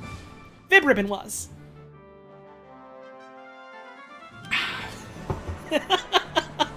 And it paints this very interesting picture of the sorts of people that would come in to edit this article, and the individual thoughts they had, and the individual thoughts that other people had to, like, take away their additions and things like that. I don't know if the edit history is preserved. I don't think I want to trawl through that, but I'm sure that's interesting in itself. This list was compiled by Puzz? You stop that slander. That's the meanest thing. I'm the Tetris player. That's the meanest thing anyone's ever said about you. It really is. That's fucked. Who said that? You're banned forever. We reach the years 2000 to 2005, when games finally start to exist and finally become art. The first game ever made to become art was, of course, Deus Ex. in the year 2000 by Ion Storm for the PC. An action role-playing video game praised for its deep gameplay, complex and thought-provoking story, philosophical dialogue, and use of multiple solutions to situations based on the free will of the player, which allows for its tasks and missions to be completed in a variety of ways, which in turn leads to differing outcomes. See, that's... without going into, hey, this is everything the video game is about, that's a fairly interesting summation of, like, what Deus Ex was for the time, and, like, how and why that was, like, interesting and compelling, and why it stood out for a lot of reasons, and how it was, like, an interesting body of work. But also, it was nominated for the Smithsonian American Art Museum's exhibition, The Art of Video Games. Now, was it nominated the same way that Abe's Odyssey was nominated? Well, it was nominated in the same way that Mario 64 was for the art of video games. Old men running the world. Old men. Warning. Warning. Desperate. Desperate. Desperate. Desperate. Your turn. Desperate. Desperate. Desperate. Ah, yes. Oh, yes. Get the hell out of here, Denton. Number 1. That's Terra. Number 2. That's Terra. Why contain it? Why contain? School. School. The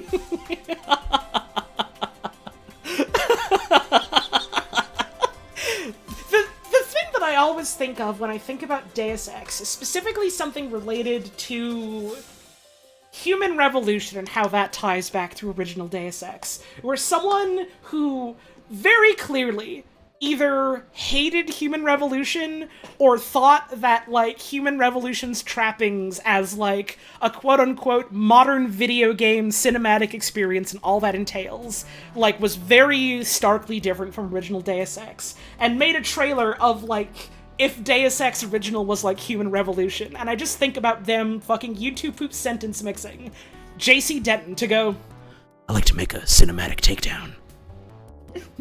and it makes me smile every time. Is it Deus Ex where there's that video of, like, a bunch of people fighting in the bathroom and then they throw a grenade? Yes. Okay, yes, good. that's Deus Ex. That's what I think of when I think of Deus Ex, because I've never played the game. I think Deus Ex is a very interesting example of both, like, how a video game can be such a, like, open-ended, multifaceted thing where you can, like, go through it in completely different ways from other people and experience different things that, like, inherently lock you out of doing other things and make the experience different, and how, in the end, making stuff like that is really, really difficult because you effectively have to make a lot of different games, and how if you're not doing that necessarily, a lot of stuff starts to, like, rub together and cause friction, and how in the end it all does just kind of amount to, like, alright, you've gotten to this point and now you can pick a different ending. And how that in itself is, you know, interesting and compelling, but isn't necessarily like, oh yeah, here's this thing that you can, like a canvas you can just do whatever with, because it's a canvas where they have to inherently program every single stroke that you could paint with your brush. Someone in chat does just say gay us sex, so stream's over. We're done. We're fucking done. Yeah, we Good can't night. top that. That's art. That's art. That's art! Hang on, I gotta pin that. Thanks for that one.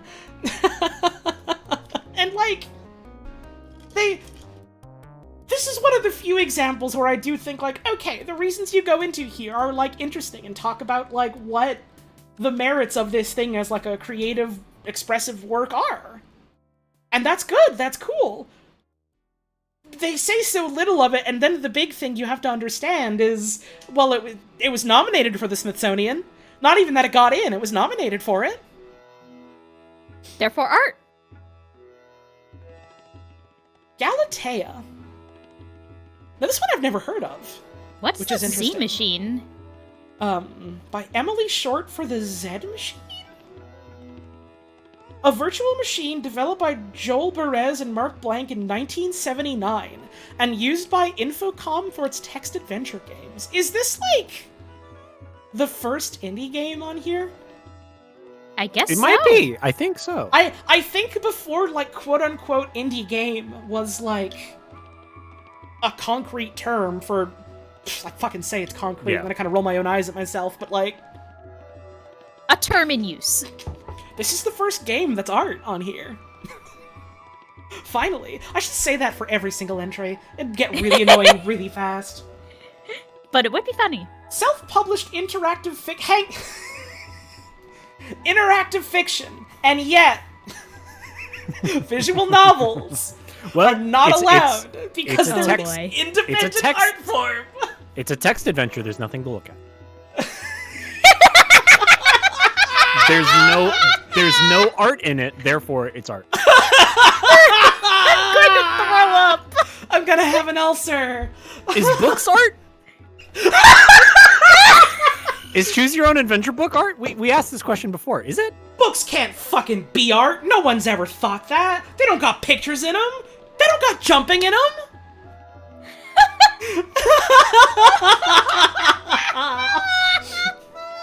Based on interactions with a single character in a single room.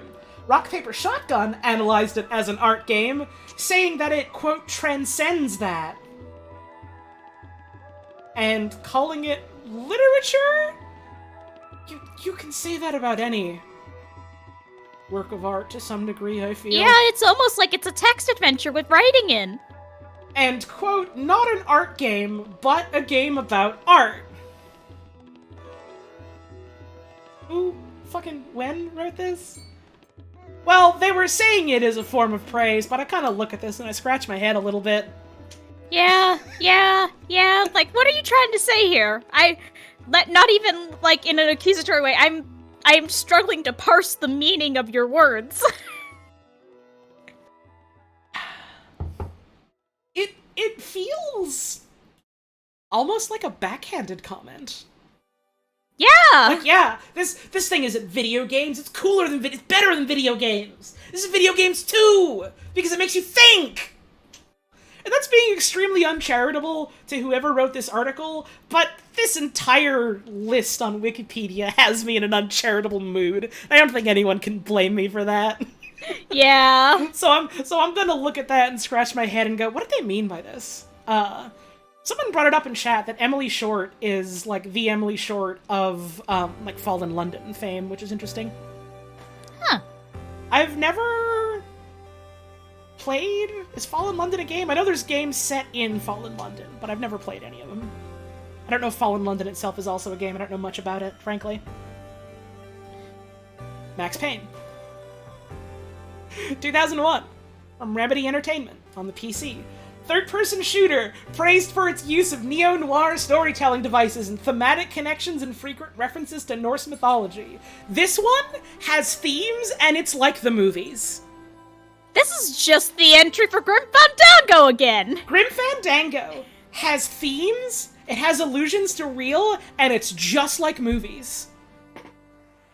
Yeah, And well, it's I can just like jump. movies. I can jump sideways and time slows down. So They don't even talk about that. They don't talk. They're so desperate to convince you. No. Video game can be like a movie, but they don't want to talk about how video game can be like a video game.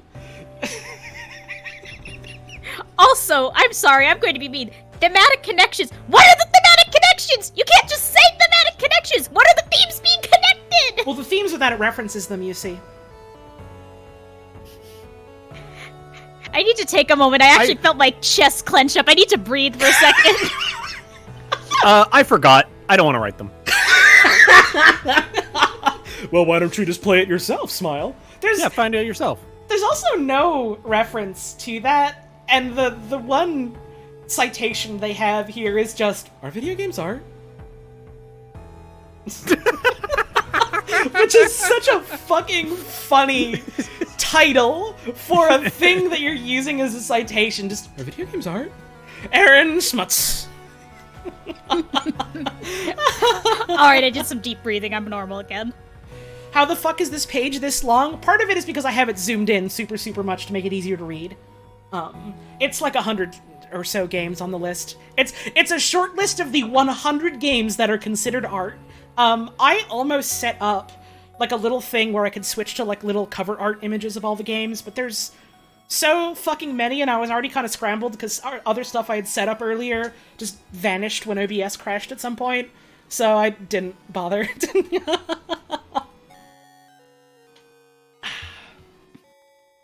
Hang on. He passed away last year? Oh, dang. Goddamn. Rest in peace. If that's like a name that people know, especially coming from fucking No Escape, who I know does like a bunch of like games writing and games crit stuff, then like I'm sure that article has interesting things to say. But it's a little funny going on this list and just seeing, are video games art? Are they? With the citation being, it has storytelling devices. It uses storytelling devices like the movies. Almost certainly a better article to read than this one on the topic of video games being art. Yes. Silent Hill 2. I haven't even read what this section says for Silent Hill 2. I just saw that was on the list and I kind of rubbed my hands together like a fucking fruit fly. Konami Computer Entertainment Tokyo, 2001, PlayStation 2. Survival horror video game which has been considered a work of art due to its story, atmosphere, sound design, exploration of psychological ideas such as the subconscious, and its use of psychological horror, metaphor, and taboo topics such as incest and domestic violence. Alright, that's fair enough. That's a fair enough summation of, like, Silent Hill 2 is a creative work, sure. I wonder why 2? Specifically, without mentioning like 1 or 3. I know Everyone 2 loves is 2. the most well-regarded, but yeah, they all cover similar topics with a similar level of, like, acclaim. My fucking brain shut down when you said Acclaim, and I was like, Acclaim Entertainment? No, this is Konami. Thanks, honey. I think the reason it's on the list is because it's the one that everyone likes the most. Therefore, it's art. Oh, and the PlayStation 1 one had less graphics! Okay, You're I right. see. Mhm. I get it. It had less understand graphics now. and music. I understand. Okay. Mm-hmm. Ico. Is it Ico or Eco? I've never known. I think it's Eco. Ico. Yeah, it's Yiko. 2001 by Japan Studio and Team Ico. PlayStation 2. A minimalist game about a boy and girl who try to escape a ruined castle. It is frequently cited as an example of art in games. Not in games as art, mind. But it is frequently cited as an example of video games that feature art. Due to its immersive gameplay, evoking narrative, and unique and influential design elements. It is cited for its disparate elements rather than for all the elements as they come together. This is me splitting hairs about this specific sentence and how it's worded, but come on, man! No, I think we're allowed to split hairs at this point. Come on now.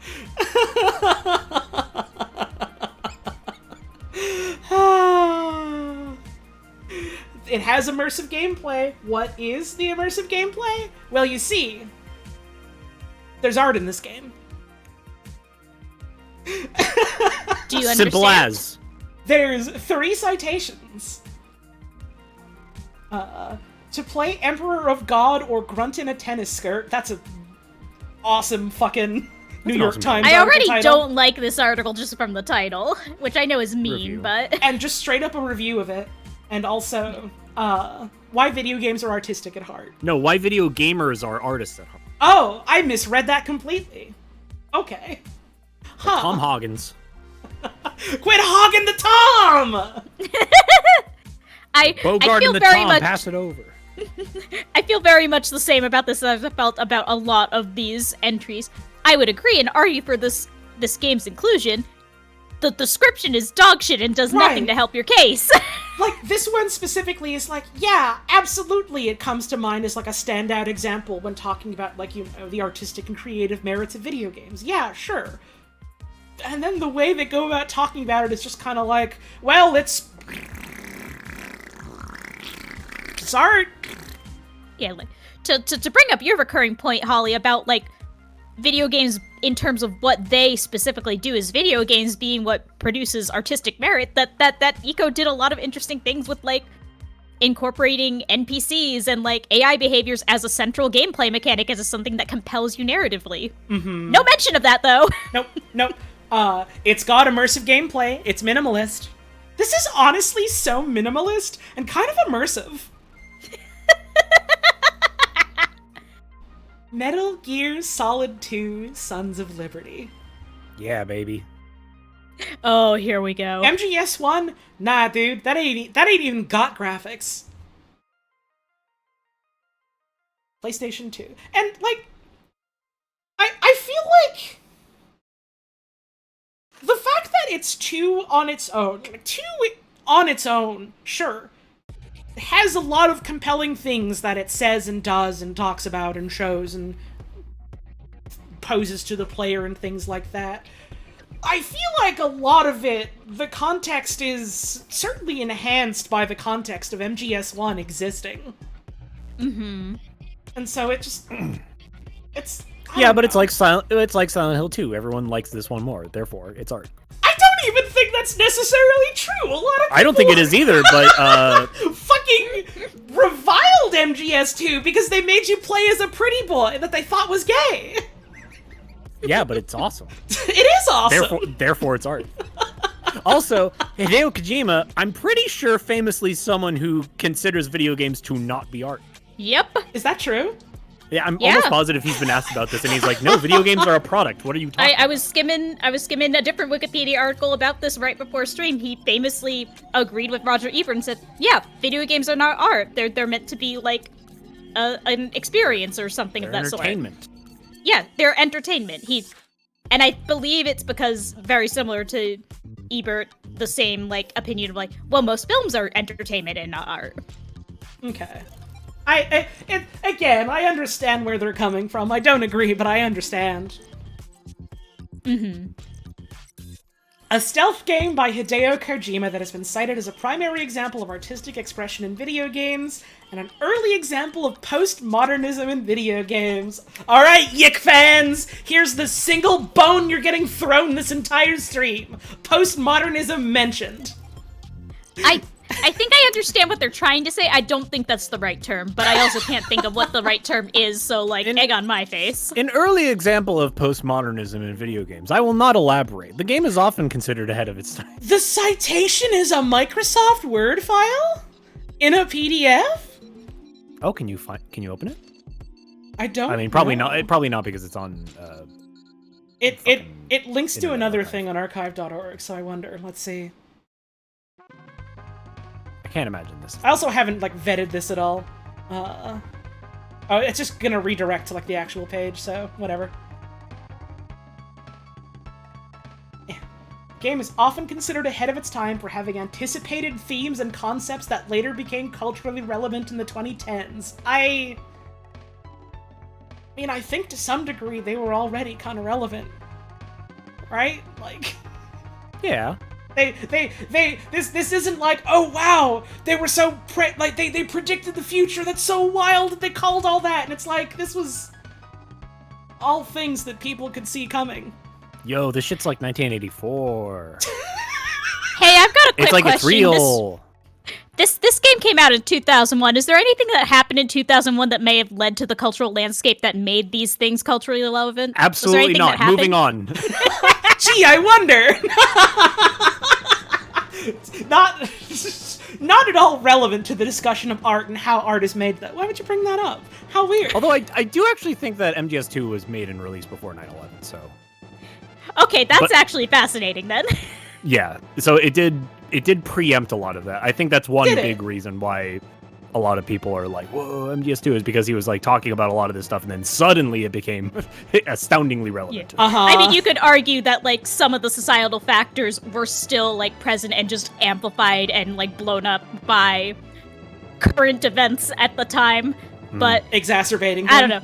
This is a more interesting conversation than whatever the fuck is happening Rex here. in chat says it was in development and then 9/11 happened, which caused them to cut content out of respect. That's right. I remember Yeah, that's that. right. They had like a whole scene that was in like the city with like destroyed towers and shit, and Oh they were my like, god, yeah. maybe we should change some of this. It still happens, but I think they like toned it back. Yeah. Oh, yeah. Like there's Like, I there's, think- there's I think still there's like just an fewer attack that buildings that blow happens on up. like a major American city and like capital with like, fucking Yeah. Instead, you just have a sword fight with your dad. That's yeah. all. You fight your dad on top of the big robot. And then he talks to you about like memes in the government. Kind of like Thanksgiving dinner nowadays. It is in front of Hashtag topical. I can't remember which government building it's in front of, but it's about America, of course. So Right. The Legend of Zelda: The Wind Waker. this is like I saw some people that were surprised that like no other Zelda game was mentioned at all on the list so far. And like knowing everything we have seen and can to some extent surmise about how this article was put together, it's kind of like this. Senmo wisely says this one is cartoons. right. Like This one has art style and was in museum. This one's different. It's got colors. Also, like I'm just barely old and like seeing this be. I mean, first of all, I should say Wind Waker is like one of my favorite Zelda games. Right. I love this game. Same. But also, like seeing Yeah. this, like people talk about, like, oh, it's so artistically good, just like makes me laugh because I'm old enough to remember that like when this came out, everyone was anticipating a Zelda GameCube game that like looked realistic. So people saw this and were like, "What the hell? This shit's gay. What is this about? Like, why are Right. they making this Oh, dumb people cartoony were ass vitriolic about so this stupid. existing. right, and then People they fucking hated it. They like did a fucking 180 and then designed Twilight Princess, and people were like, "What is this? They made him look too emo. He's like he's gay or something." Yeah. The moral of the story was that you could not be Link in the early to mid 2000s. Wind Waker could be considered one of the first gay video games. Wrong! Tetris! The tips are touching in that one! Get out of my And chat that's why room! I like it. It is Tetris, unfortunately. It is Tetris. It's Yoshi's Cookie. Everyone knows And also that one with the lesbian detective that I still want to play. Pong. Oh yeah, that one. It was actually Tempest. That's why it's on here. They just forgot to say it. Tempest is honestly one of the gayest games. You do fire some stuff into a hole. That's more or less what Tempest is about. Makes you think! Kinda makes a fella wonder! An action-adventure game in the Legend of Zelda franchise where the player sails across a flooded land using a magic baton to control the winds.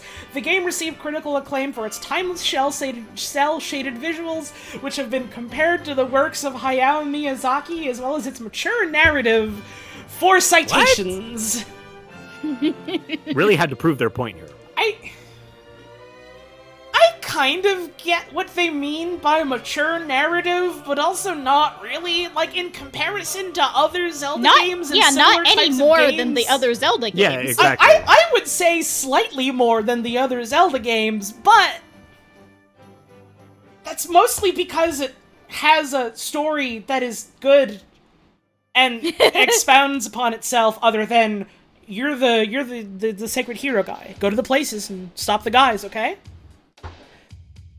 Yeah. Also, if you wanted to, describing it as mature is interesting because like it's no less mature than all the other Zelda games, and also Majora's Mask exists. Oh my god, you're fucking right. I forgot. Yeah, about there was Majora's no Mask. Majora's Mask, there was no The Ocarina fact of Time. that Yeah. Majora's Mask isn't on here is so fucking funny to me. It is delightful. It is delicious. Are there These people- any the N64 people- games? Yeah, Mario. I don't. One. Super get- Mario 64, you get one. You get Mario Yeah. 64. It was so influential on 3D video games, which we're not really going to talk about in this point. All right, well, moving on. It's the one that you the get. the people contributing to this article are not operating on the same assumptions of what a video game is about. That Of course not. Not even slightly. We Of might as well be course playing not. different video games. There's no conclusions that can really be drawn or expanded upon here, because all of them have to be citing other people that are doing that. And so if they don't know those articles exist, how can they prove their point? I'm drinking water all my life. Anyways, this is on here because the game was featured at the Smithsonian American Art Museum in an exhibition titled The Art of Video Games. It has art in it. That Smithsonian exhibit putting in the fucking work for this article. This one was in the Smithsonian, as opposed to this one was fucking Nominated to go to the Smithsonian. Yume Nikki. I didn't realize Yume Nikki was this early. Yummy Nikki is probably the first game on this list, and I'm like, yeah. Yeah, but also, like, the cynic in me is just kind of going, you included this on here because it was foreign and weird. Yeah. And that's probably not at all fair to the people that worked on this, but also, man, I'm on something tonight. I think it's fair after reading the description. Alright. An independently developed freeware game that has the player explore the dreams of a hikomori little girl, only known as Madotsuki, as she encounters numerous surreal creatures, locations, and events, while collecting effects, most of which do little more than alter her appearance. Now, okay, here's the thing. That last... I guess the whole thing is one run-on sentence, but yes. that last part is like, I get what they're saying, that like, they do little more than alter appearance, as if to say, like, yeah, there's no real objective to this game. Right. Like, the effects you acquire don't really, like, accomplish any clear meaning. There's no, like, tally. But the way that this is phrased makes it sound like a negative Steam review. They don't even do anything. They don't even do anything. Why am I collecting them? Anyway, this is literally the first game on this list that I'm like, yeah. Not just and obviously I don't think these people were operating too. I don't think these people were considering this too strongly when they made it. But this is like one of the first games that was just kind of like an exercise in just kind of like weird game design. Yeah. And more importantly, the guy who made it fucking vanished off the face of the earth. Right. And if you want to know what the game's about, he ain't fucking telling you. Like the only fucking like interview that I know of with the developer was like very fucking recently, and I think it was like, wasn't it fucking Toby Fox? Literally, yeah, just Toby being Fox like, got in touch with him and asked only yes or no questions. Yeah, like, I'm going to send you a list of yes or no questions unrelated to your video game, and you can answer any ones that you want to. The only question that was responded to with more than a yes or no was Toby Fox asking him what his favorite Denny's order was. Do you remember what his order was? I don't remember. I think I can look it up. I think Toby just like sent him the menu and said like, what would you pick? And he's like, this one.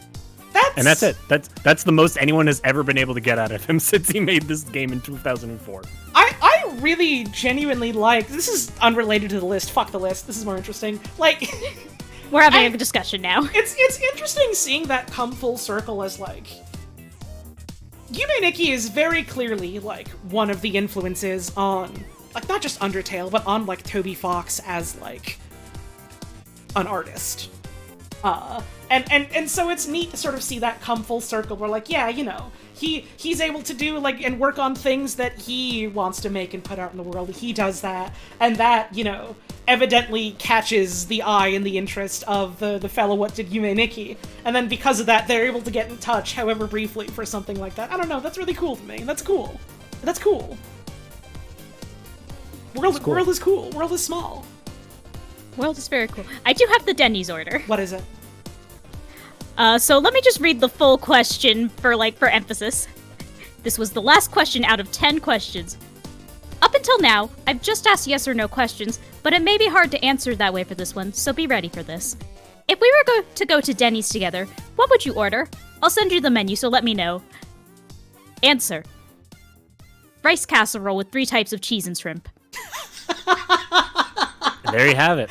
I had failed to consider that this would be the Japanese Denny's menu because Kikiyama's Japanese. That's awesome. That's awesome. You know, the fact that we're talking about this, and then in an oblique way talking about like Toby Fox and Undertale, it kind of makes it feel a little bit more glaring that Earthbound isn't on here. Yeah, hey, hang on.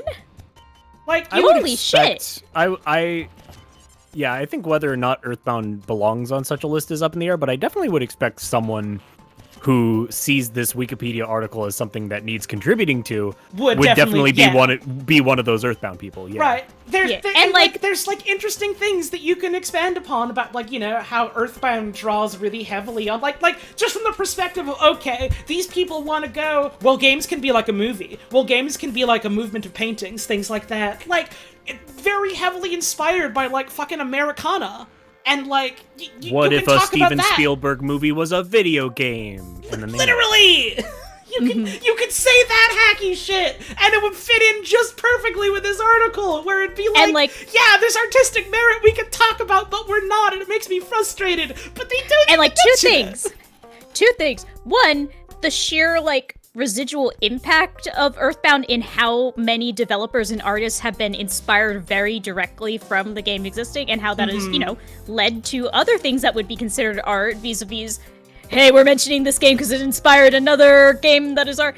And two, the stated point of this article is this is a list of games that someone said was art once, and we can cite that someone said it was art. Right. Yeah. Someone has definitely said in a citable article, Earthbound is art. Earthbound is famous for being little well known, and not a lot of people on the internet have ever talked about it. Mm-hmm. So there's nothing we could have done. All What in like, chat? They could have. Sorry, go ahead. Sorry, they could have just like included Earthbound in the blurb. Just could have been people don't fucking shut up about this game, so we're putting it here. And it would have been fine. Like that's like true. It sure would have been in league with what other people have put in this article.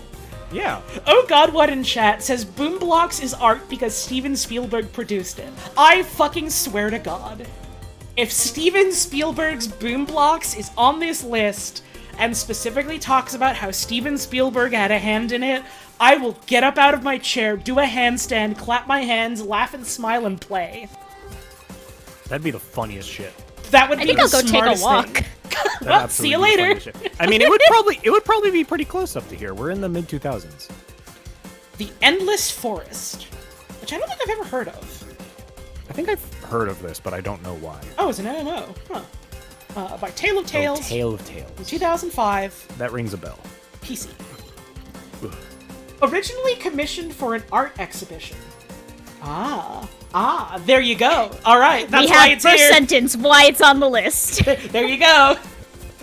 The Endless Forest is a multiplayer online game in which the player controls a stag in a peaceful forest and interacts with other players entirely through sounds and body language.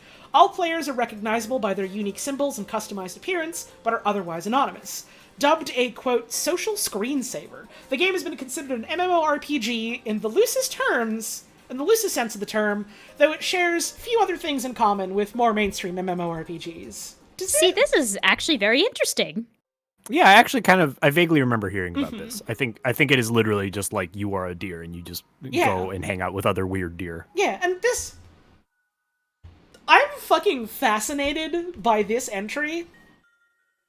Because they do the fucking, well, this one was art exhibit, it was for museum, it was for installation, but then actually elaborate on it in ways that are interesting and talk about, like, what this thing is and what it sets out to do and how people, engage with it, which is... Whoever added this one did a good job. To the fucking hero that did the entry for the Endless Forest. Thanks. Gold star for you, and you specifically. See me after class, but specifically to get, like, a lollipop or something. Unless you made some of these other entries, in which case we need to talk about what happened between then and now. Listen, it's a good start. It's a good start. More like that. We're giving you feedback. We want to see you do good. Killer 7. Yeah, baby. 2005. Grasshopper Manufacturer. Now, this one is another one I have never played, but still have really, really strong feelings about. I am so scared to see what they have to say about it. On GameCube and PS2. This shit was on GameCube? Yeah. Yeah. Yeah, baby. That's fascinating. I literally never remember that it was on PS2, because to me it's a GameCube game. This was like the hardest a GameCube game went. Like Right. It was all like Mario and some shovelware and Sunshine and Rainbows and Resident Evil 4 and then Killer 7. And it was This- just like, yeah, what like- the fuck? This and RE4 are the examples that, like, angry playground children would bring up when people are like, oh, you're a baby, you like Nintendo, and you're like, no! Nintendo's not babies! Killer it's Seven proof, is on it! it's proof that there was some like karmic balance at play, because like Nintendo was like the console for babies for the entire generation, and then it had like one of the hardest video games ever made. Not hard as in terms of difficulty, like hard as in terms like it went hard. This goes hard as hell. Feel free to screenshot. Feel free to record. This is like Metal Gear Solid 2 is like a hilariously staggering pre 9/11 game, in that it like almost coterminous with 9/11. Yeah. Killer 7 is like the first, in my opinion, like the first true post 9/11 game.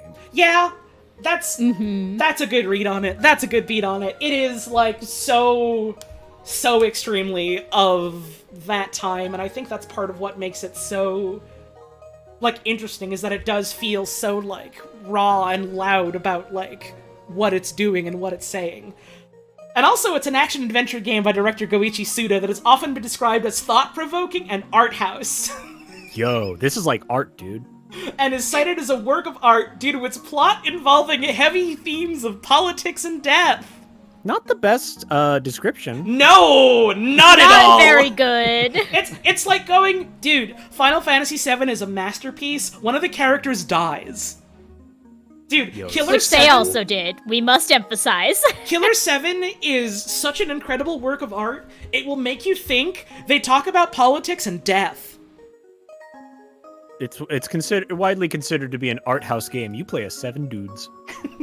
You play as 7 guys with guns. They literally don't even talk about the fucking thematics of 7, which is like massively important for a lot of this. Nope. It's kind of liminal. Thank you, Anshir, for message in chat of my Brutalist art house is kind of liminal. It's kind of liminal, actually. Oh, Killer 7 is kind of liminal in a way.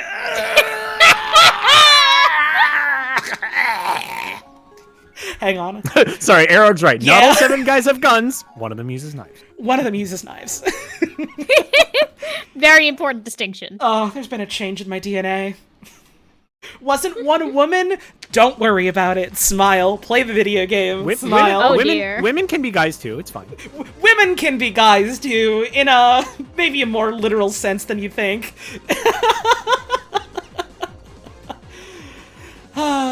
Pathologic. Classic Pathologic. Everyone knows that one. 2005 from Ice Pick Lodge. On PC. A psychological horror adventure survival role-playing game. That's... You just threw genres at this until you had a sentence. I love the fucking dichotomy between Pathologic is a psychological horror adventure survival role-playing game, and Castlevania Symphony of the Night is a cult classic JRPG. Set in a town which is befallen by a strange lethal sickness known as the Sand Plague. The story tells of 3 different characters who try to uncover the source of the sickness and is full of staginess? I don't know if that's And a symbolism. word. Hang on. We're going to the experts. We're going to the experts. What is Stagey. staginess? Adjective. Stagey, of a characteristic of the stage. Theatrical. Theatrical probably would have been a better word than staginess. Dude, this one is so art. It's not like movies. It's like theater. From what I know of Pathologic, it does very much have a kind of like sort of meta context of like a theatrical show, which is interesting. But that's not the word I would have chosen. Staginess. But how They sure you know word they're that in so such a weird smart? way. They're so smart. They know words you don't. It's true. Yeah, like if they really wanted to be smart, they should have said like Brechtian. That would have been the perfect like ooh. Look at like me. the theater. I play Pathologic. I know words. Honestly, what this should have been, the description should have just been, "Yo, I saw a cool vid on this. Check it out." And they link to the H-Bomber guy, like 6-hour video essay he did on this game. Well, it's certainly... It's 6 hours long, and it's probably more succinct than this whole fucking paragraph. And that's saying something. Psychonauts, by the way. 2005, Double Fine Productions. PC and Xbox. a narrative-driven action-adventure platform game where the main character explores people's minds. Though initially a commercial failure, the game gained a cult following for its unique level design, art, and humor. Good game? I don't know if I'd call it art. I would. I mean, I would yeah, argue for its presence here, but again, you're not doing it any favors with this description. Yeah. I feel like specifically what gets me is like its presence on this list compared to other things when it was very much like a failure. Like it had like a small following that, you know, got bigger and bigger over the years, but then it's like next to things like, I don't know, fucking Killer 7 and The Wind Waker and MGS2, and it's like, all they say is, it's a platformer, there's a Brian's story. right. Brian's right. It's like cartoon. It's like cartoon! It's like cartoons. And? It has jokes. Yo. What? I wish this article was up so I could just add, like, first video game to have jokes. No one had done that before this point. No one had done it. And, like, I don't know. There's a lot of interesting things that you can say about its level design. Wait, mouse over that second citation again? Sure. Our games are... Here are- we go Here again! we go again! Me every time we go into this article. And, like, I guess they do touch on it in the most does not tell you anything way at all, where they go, yeah, it has unique level design, where specifically the level design in Psychonauts is, like... You jump. I feel like maybe environmental design is the more correct way to word this, is like kind of a masterclass in, like, that's the nothing word, but you know what I mean when I say that, like, in environmental storytelling, where, like, it paints a lot of the pictures of, like, who these people are and how they're feeling based on just, like, okay, you go to the brain world, this is what their fucking hell thoughts are like. It's just, like, this thing that you're in right now, and they do that in a neat way. And, like, you could talk about the technical level, too, because, like, this is going to sound very, like... This is going to sound a little bit guy who's only seen Boss Beat, but, like, they did Mario Galaxy level design several years before Mario Galaxy existed. They did. And that's neat. Oh, that's right. I forgot about that. Yeah, in multiple levels. In the Sasha level, they got it with the funny cube, and then in the Milkman level that everyone fucking talks about whenever they're talking about cool levels. Psychonauts is cool, but you wouldn't call it a good platformer. I would call it pretty good. I would say... It is very of its time, It's which is to pretty say, good. they hadn't figured out cameras yet. Yeah. I think unique level design is like a perfect example of how restricted this entire article is in terms of like the broader topic of game design and what makes a game. Because like like you said exactly, like it's the environmental design they're talking about that's very unique and very cool and very like outstanding in this game. The level design is a bunch of platforms and grappling spots and things you bounce on. Like that's some like degree, in some specific examples, not all of it, some examples, I do think that, like, the mechanical stuff informs the environmental stuff and, like, vice versa in interesting ways. And then some levels are just like, here's, like, this fucking platformer-ass platform level. Here's fucking Waterloo World. Go to hell. Here's Meat Circus. like when you talk about Psychonauts right now. like when you talk about level design, like the very like technical aspect of like level, I find level design really fascinating because it's more than like what is fun. It's also like how do you introduce challenges to a player? How do you teach someone something? How do you like Mario, like Super Mario Brothers is on this list. I will say that like Mario Brothers, most of the game, but also just like level 1-1 in general, that is like a masterclass in level design. Just like I think how do you interact? Yeah, like how do you the interact early with this bits game? of Mario 1 are definitely extremely that. Yeah, like how do you interact with this game? You have a jump button, you move left and right. Okay, from that you infer like, oh, I can jump on this. There's a guy coming at me. I can jump on him or over him. There's blocks. I jump on top of them to get higher. I can hit them and then something might happen. You know, it's like all sorts of things that you can build off of that. I think that's a far more outstanding pick for like level design. Right. Not because it's like the best that's ever been done, but because it was like groundbreaking in terms of like no one had ever made a game like that. Yeah. A lot of video games were just, alright, there's a little panel on the side of the fucking arcade cabinet, we're throwing you at it, you're dead, pay up. Yeah, Rainbow Vision again is right. They don't care about that, which is why Tetris isn't on this list. Yeah, they are not thinking about this on nearly as deep of a level as any single one of us is thinking about again, this. so much of this list feels so concerned with going, no, guys, don't you see? It looks cool. Video game can be like a movie. Video game can be like a cartoon. Video game can be like a book or a painting. And spends so little energy going, video game can be like a video game. And it's so deeply, I don't know, maybe this is presumptuous. The list feels a little insecure. A lot of these discussions about our video games art feel insecure. Extremely so. It feels like people trying to justify something they like because they're worried other people are gonna laugh at them for playing with toys or whatever. Exactly, literally exactly that. That is literally why we still have the infuriating situation of games that are valued in the wider cultural zeitgeist being just fucking movies, and thus bad games.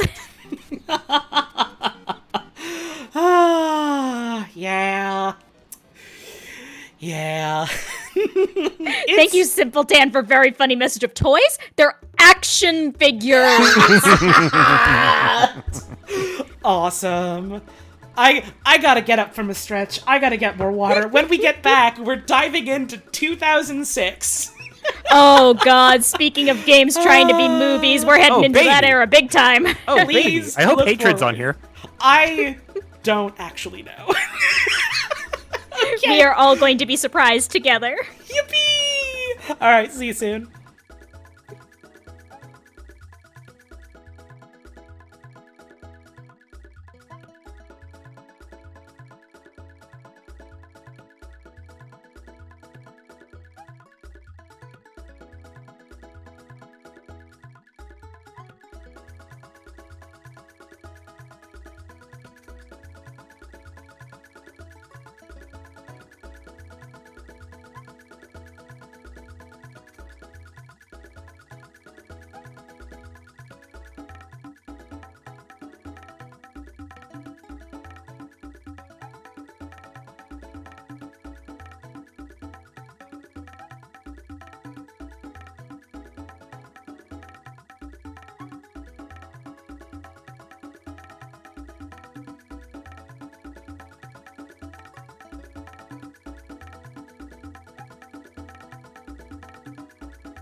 For the record, Dark Souls 2 is art because a giant hippo man can jump and sit on you. Hi, everyone. I'm Hello. back. It's true. Sitting down. I just want to say real quick before we go on to more, I want to say thank you for all of the raids and subs and tips and stuff that we've had this stream, because there sure have been a whole bunch of them, and I'm very appreciative of it.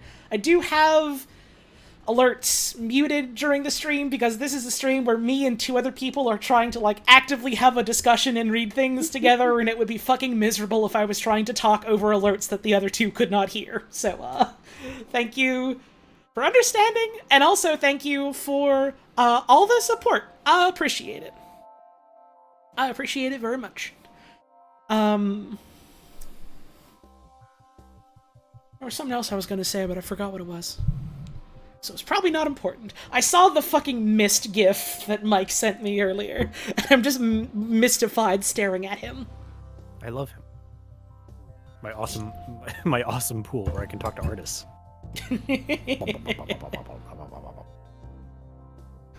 You're not surprised Half-Life 2 isn't on the list? You wouldn't call it art?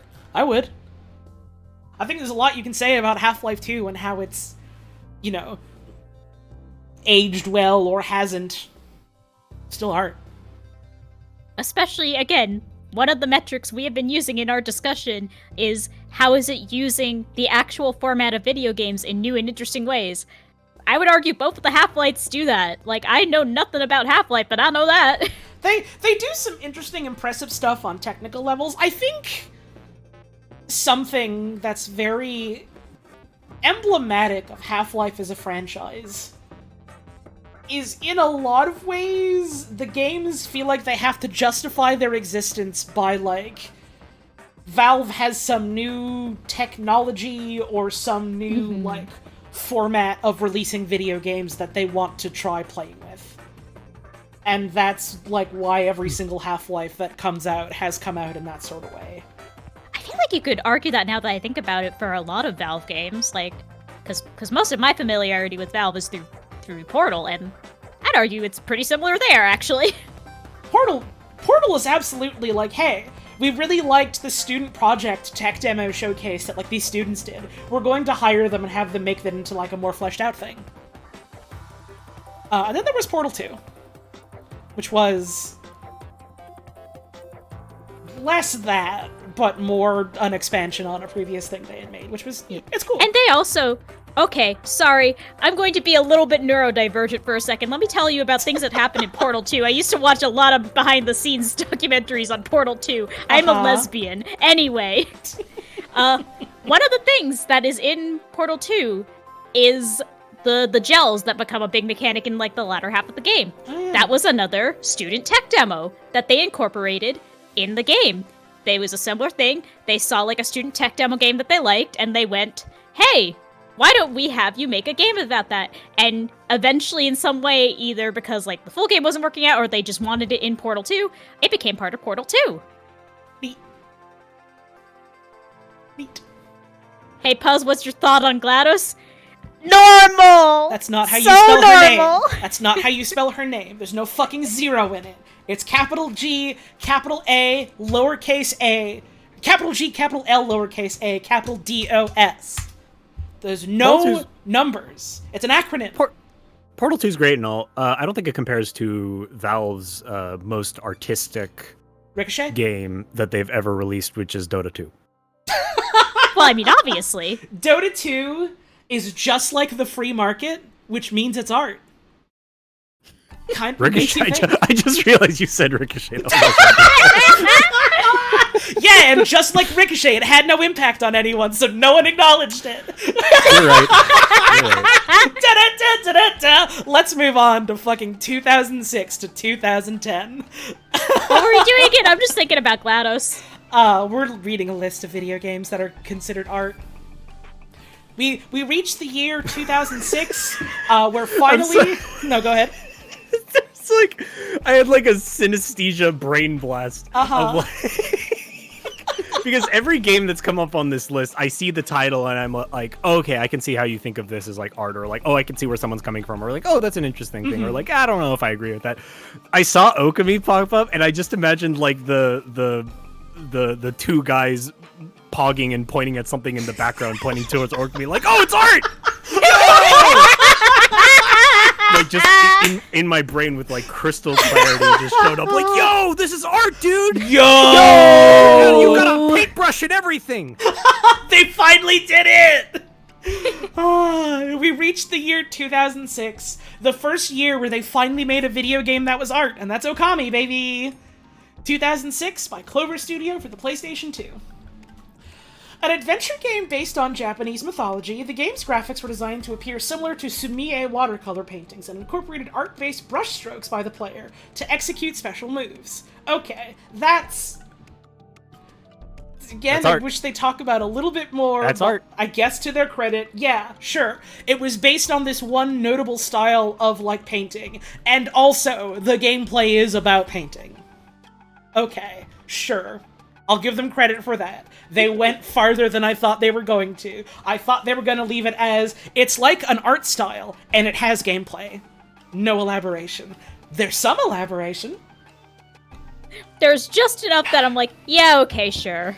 Alright, well... If I was grading this paper, you'd get a solid B. That's very generous of you, honey. They technically met the requirements. Hang on. Second citation is like a Wired article, like the game of art. Okay, sure. The first citation is a preview of the video game. Probably just so they can be like, this is an article that mentions that it's using sumie. Yeah. Or like discussing the gameplay with like the brushstrokes. Yeah. Shadow of the Colossus, 2006, Timoko, for the PlayStation 2. A spiritual successor to 2001's Ico. Shadow of the Colossus is regarded as an important work of art due to its minimalist landscape design, strong aesthetic, immersive gameplay, powerful narrative, and emotional journey. It's been referenced numerous times in debates regarding art and video games, and it justifies its existence on this list for that reason alone. Okay, I will say the mention of this is like, yeah, people can't shut up about whether or not it's art, so it's I guess that's art. That's valid. That's a valid point of discussion. That's awesome, heck. It's literally the thing that you said earlier about Earthbound, and that's great. Yeah. Oh my god, speaking of which, I'm peeking ahead at that next point. Oh, don't worry, we're getting me. there. Don't worry, we're getting there. I really like the name of this article. Okay, kids, play on my lawn. Just like fucking Eco, they describe it as like, well, it's minimalist. It has an aesthetic. It's kind of liminal. It's kind of liminal. There's gameplay. You play it, and it makes you think. And it's like, can you expand upon that? Can you elaborate? You can eat lizards and get better at climbing. I can do that in real life too, man. What's the point? Like, I could make an actual argument for how this game is, like, worthy of consideration as an art form. Mm-hmm. This is not it. No. This is not that argument. This has very little to say. It's like going, alright, here's why I think that, here's why I think that Citizen Kane was a compelling movie. It had actors in it, there was cinematography, the sounds really made me feel like I was listening to a movie. And, get this, when they talk about Rosebud. So you understand, of course, my position now. Yo! I remember that it's from Moivy! It's just like movie. This movie was just like movie.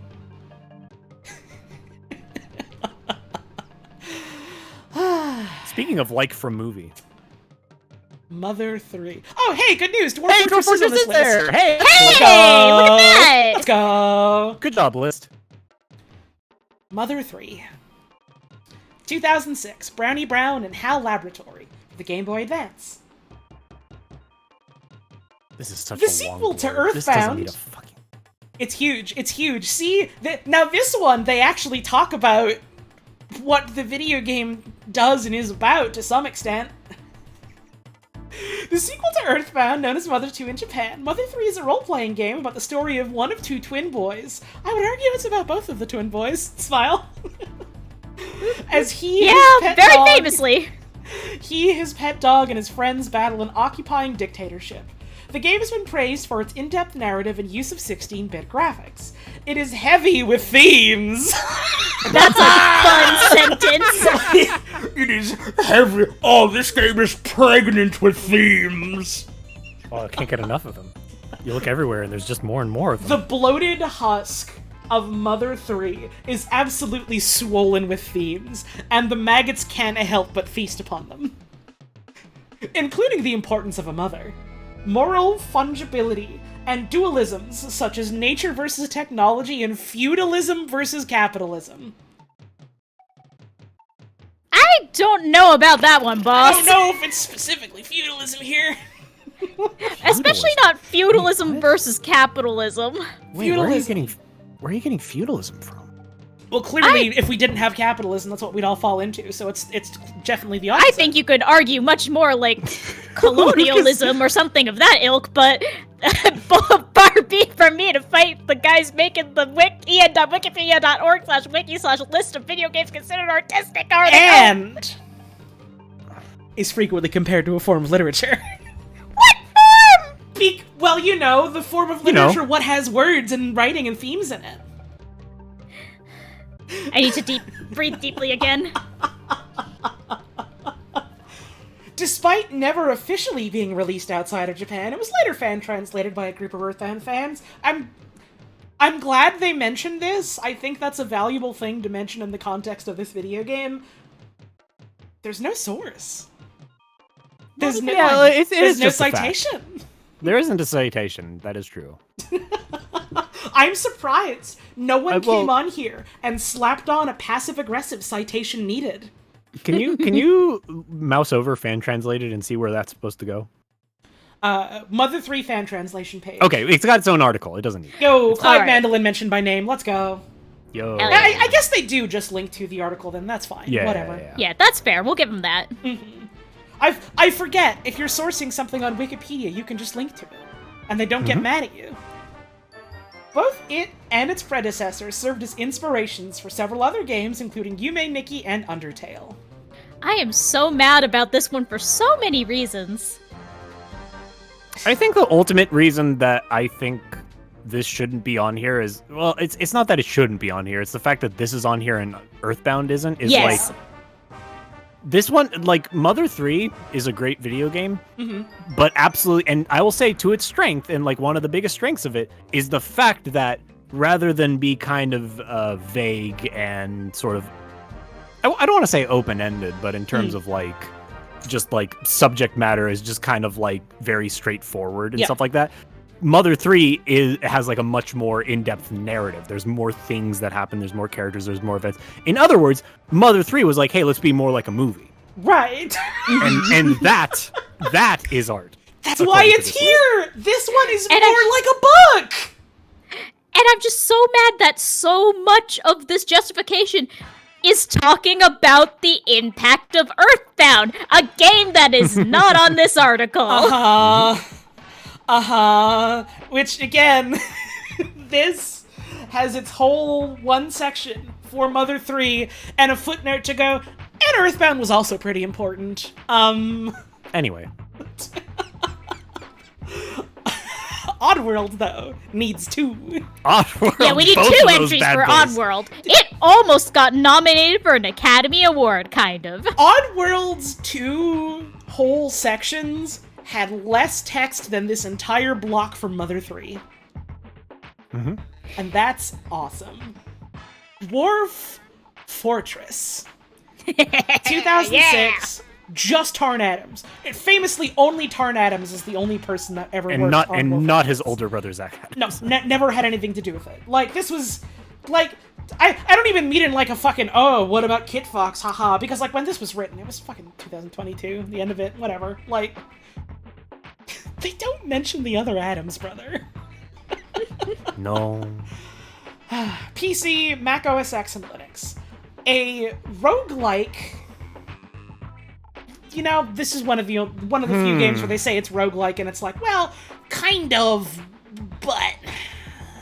I think roguelike has been the term has been grievously stretched and pulled and misused to the point where it's just kind of like, you mean procedurally generated. No, you don't mean roguelike. You mean procedurally generated. I know that's a longer word, but that's what you mean. The person writing it means that. But yes. Dwarf Fortress is roguelike in that it's this weird fucking ASCII-based game that I have a hard time understanding. Okay, you're right. That's actually true. That does make it like Rogue. Not what they meant, but... Sub point, what is a roguelike? Is it a procedural like gameplay that like doesn't iterate onto itself, so you have to like learn the game and improve at the game in order to see actual process? Or is it the game is hard to look at and I don't understand it, therefore it's like Rogue? Roguelike is the game is randomized and I have to play multiple runs of it. That's what it means now. This truly is the ARG of video game terms. Dude, it is. BioShock was my favorite ARG, and it was just like movies. The player creates an expansive world each playthrough, allowing them to envision the history and culture for their civilization each time around. Yeah, but also you manage dwarves and their lives, and it simulates their lives. It's not This is a description of Dwarf Fortress that does not mention dwarves. This is a description of Dwarf Fortress's world generation. I mean, that is the strong part of Dwarf Fortress, or one of the strong parts of Dwarf Fortress. Yeah! I think this is just, it's not a very good description, but I wouldn't say it's a bad one. It doesn't get across what makes Dwarf Fortress different from other city building games. Because when you play, because SimCity is also a city building game, right? Like when you play SimCity, you're like, you have a goal. There's an objective of like, make a bigger city, and there's a goal line. Dwarf Fortress is just an ant farm. There's no goal line. In fact, the only thing resembling a win state in Dwarf Fortress involves pretty much your entire colony getting wiped out. Probably. Right. So like, there's that's the fun part. The fun part is the procedural generation and like the, what's the word I'm looking for? Immersive narrative, maybe. Yeah, the emergent narrative. Emergent. Where it's like a story will just kind of like write itself as it happens, because weird and unfortunate things just happen as a matter of course, because that's how the game generates itself and like establishes itself and runs itself, is just, all right, here's this entire world and like histories and cultures, and that's a good first starting paragraph. And then the important part is that you get a bunch of ants and you put them in together, and you see how they get mad at each other about blood feuds and not having enough food, and a weird guy appearing out of the dirt at them. Mm-hmm. It's an incomplete summation. I just like Latchcrock in chat saying in all caps, "Sim Ant is not art." Awesome, that's getting pinned. Your dwarves are poisoned. Find roots now. Bong! Your dwarves are poisoned. Find roots now. Bong! BioShock. Fuck off. I know exactly why this is here, but all the same, you cannot help but laugh out loud. Oh, I'm noticing one thing in this description that's making me smile. Oh, we'll get to that. 2007, 2K Boston and 2K Straya. PC, Xbox 360. A spiritual successor to System Shock 2. The game is regarded as an important work of art due to its immersive atmosphere and compelling storytelling. According to whom?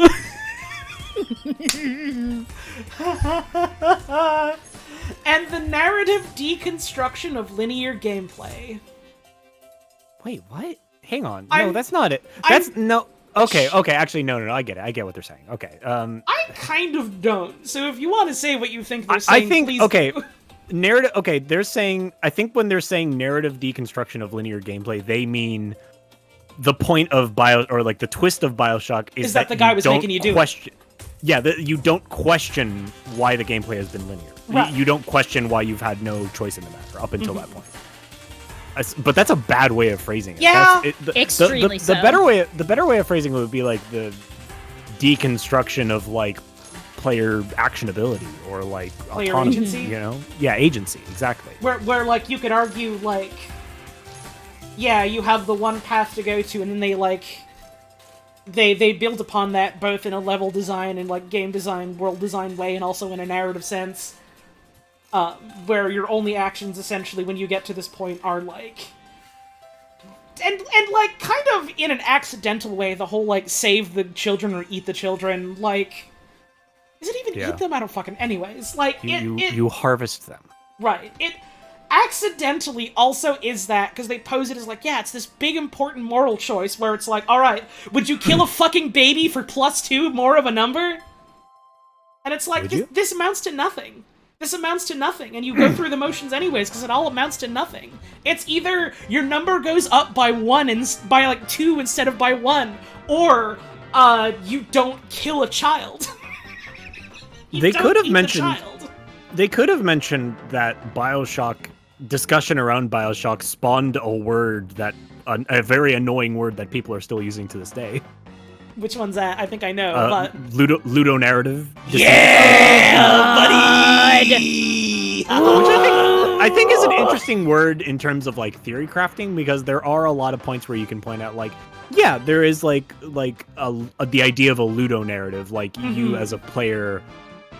There's a narrative around you, you know, and like in Mario, it's like you're going right the whole time. Like that's the narrative is forward, you know, and then like saying like, oh, there's some kind of dissonance at play because the plot says this, but the game is this. That is a valuable tool, I think, in terms of like theory crafting about games. But I think like introducing that word was like giving a dangerous new toy to a room full of children, and no one knew how to responsibly play with it. Ludo? And now we need to put it back up on the shelf, so no one's gonna have it for a while. Ludo. You need to learn how to use this responsibly. Ludo to me is the same, is like the tails of the coin to the heads being meta, where the Ludo narrative is bad, but the meta narrative is good. The meta game is good. When I say meta, it's thing in the game that is good. When I say Ludo, it's thing in the game that's not good. That's interesting. I've never thought about people ascribing a connotation to that, but I think you're right. People, like, it's less that people have done this and more just, like, how the word is used and what they try to convey with it is, like, changed so much over time that, like, metagame went from, like, you know, a word to describe, like, you know, gaming the system and building around the system and things like that, to just, a YouTuber will say this gun is meta in Destiny 2, and what they mean by that is that it's good at killing other people in PvP. Yeah. Ludo's a band I liked in high school. Moving on. And Meta is a company that I hate.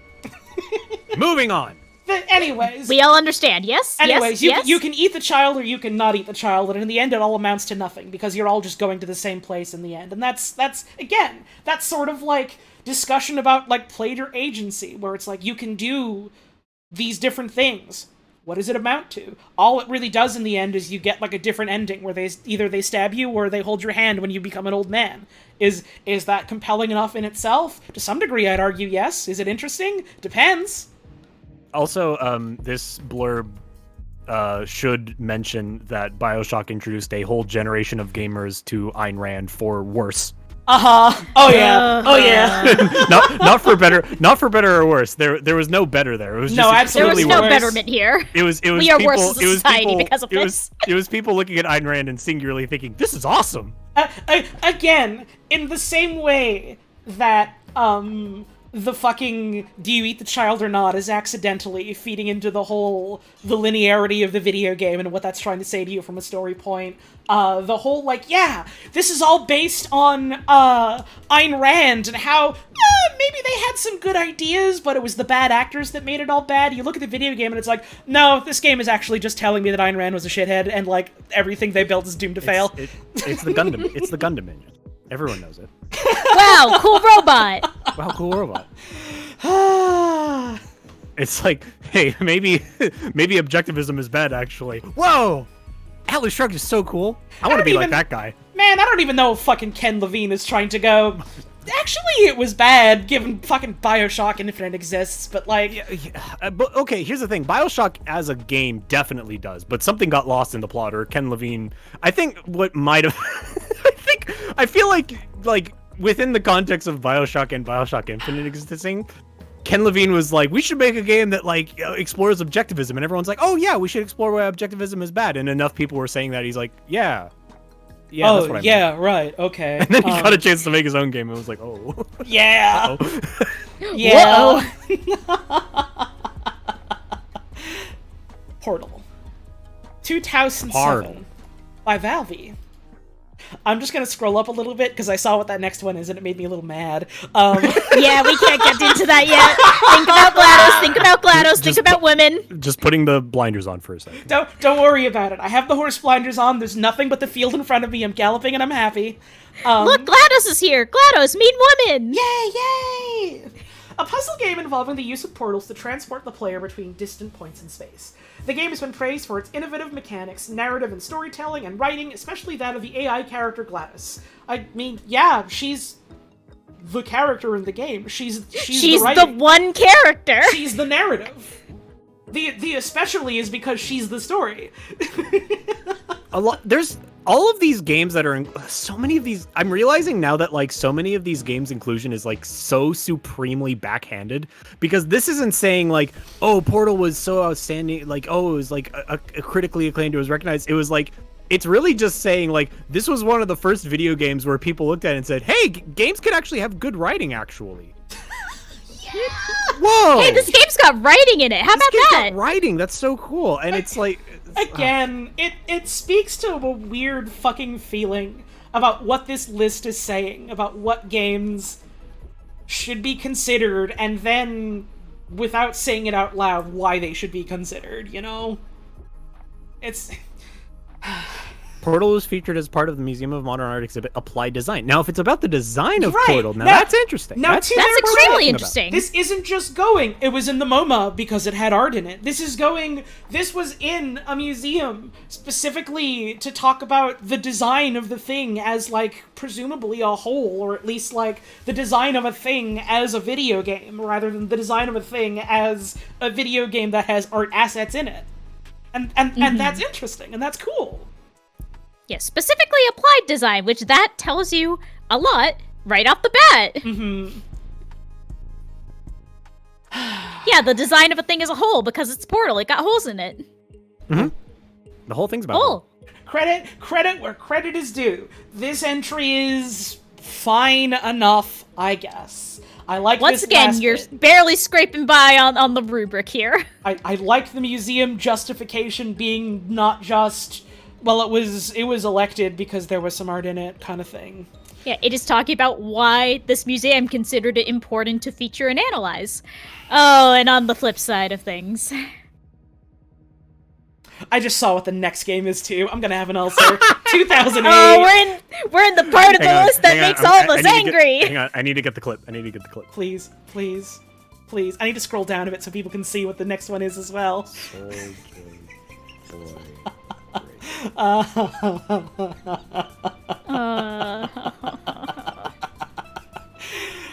Fallout 3, immediately followed by Braid, feels like someone kicking me directly in the nuts, and then when I winced over, smashing me in the back of the neck with a 2x4. Fuck the first two Fallouts. Neither of those have anything to say, like, culturally or artistically. Fallout 3! 2008, Bethesda Game Studios, PC, 360, PlayStation 3. Someone on the list saying, Mario Galaxy's not even here? Well, you see, Mario Galaxy isn't like movies. That one is for children and your baby brother. They don't ask you to eat a child in Mario. An action role-playing game, well, they do if you're playing as Yoshi. An action role-playing game, acclaimed for its steampunk. Yeah? Retro-futuristic design. Well, I just looked back. The second part is correct. Fallout the first 3 part is so famous for being steampunk. You just saw some iron and bolts and went, just like in my steampunks. Incredible reconstruction and visuals. Citation needed? Arguable. Of post-apocalyptic Washington, D.C. They literally just mean, hey, I can see some landmarks that are real. Wait, sorry to interrupt. In 2012, it was exhibited at the Art of Video Games at the Smithsonian! Why? Well, the Smithsonian has just lost all credibility. This one I can justify. They had really fucking cool concept art for Fallout 3. Okay, that's actually true. In the That's same actually way very true. that Skyrim has really fucking cool concept art that kind of gets lost along the way in the final product for a lot of reasons. I see. I understand. Kind of is me trying to be generous, and I don't know why, given how much I've been ripping into this fucking page tonight.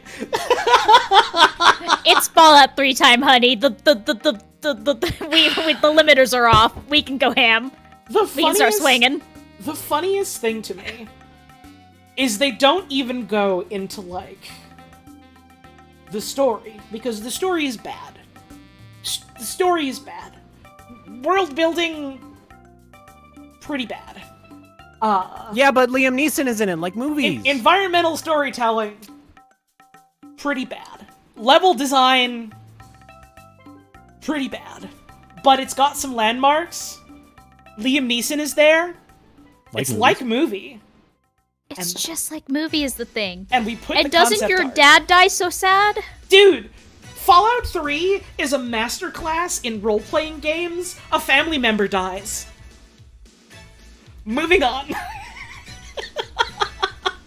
I just like, I've had this thought before, like, I think most gamers have had this thought before, but like, they really went like, Fallout 3, central figure of the plot, your dad dies, it conveys the plot, it's so desperate, and then it's like, and then the next one was like, what if your son was like a dad?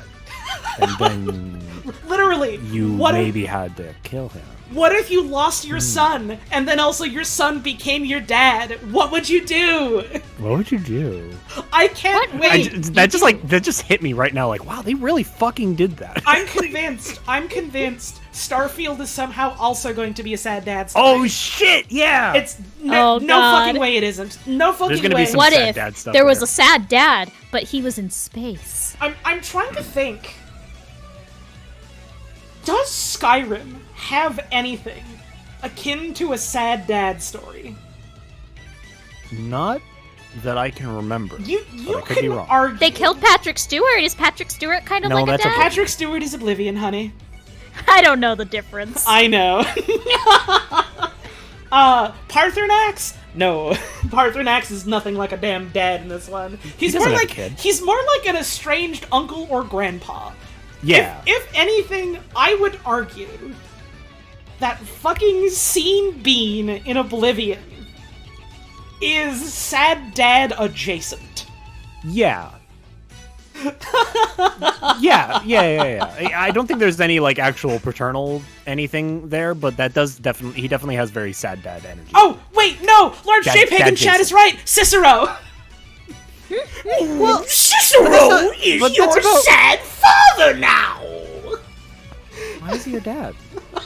Why not? Okay. That's sad mom because the night mother died. Cicero wants to be the listener, but Mother says he has to go in time out. It's so sad. No one understands. I'm gonna kill you and kill you. But we're okay now. We're friends. Braid. I like the clip. I know. We'll get to it. Just a moment. Number 9, Xbox 360, 2008. A puzzle platformer game which uses time manipulation as its core mechanic. The game is notable for its painterly art style, layered True. philosophical narrative. What if you fucked up your marriage? Isn't that like the atomic bomb? What if you were a creep to women? What if the woman was a bomb? And unique approach to game design. Bitches love to say philosophy and make it art. I really love thank you. But not for other. For some of the reasons that I do, but not for other. And they ain't got no point to the game. You just walk around jumping on shit. It look like that. They're not seeing the most important thing. This shit's stupid as hell, man.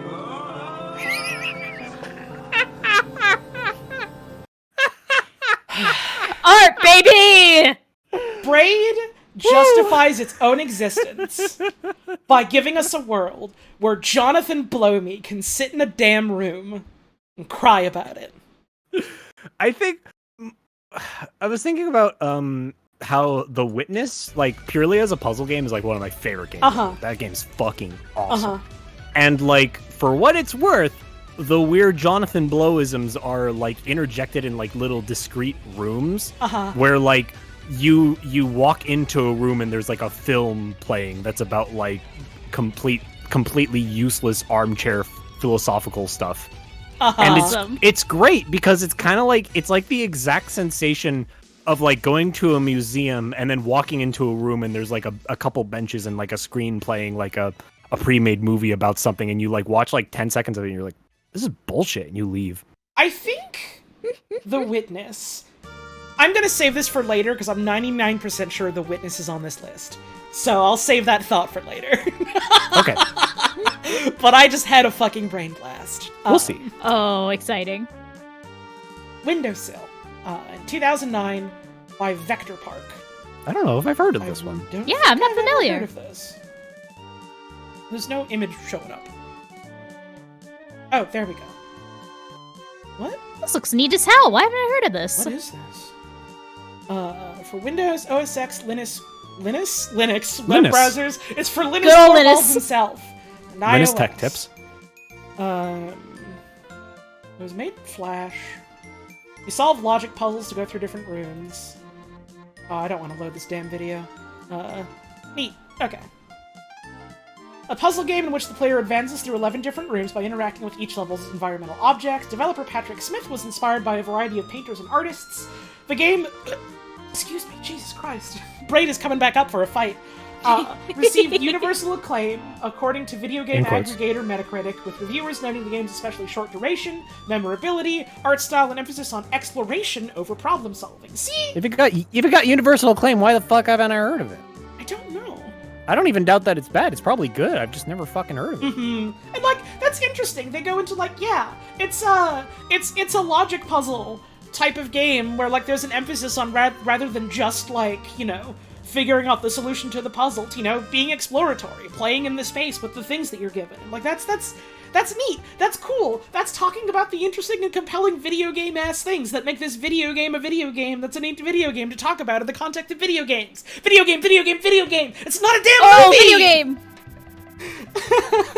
It is a video game that is succeeding in being a video game in an interesting way that is only possible in video games.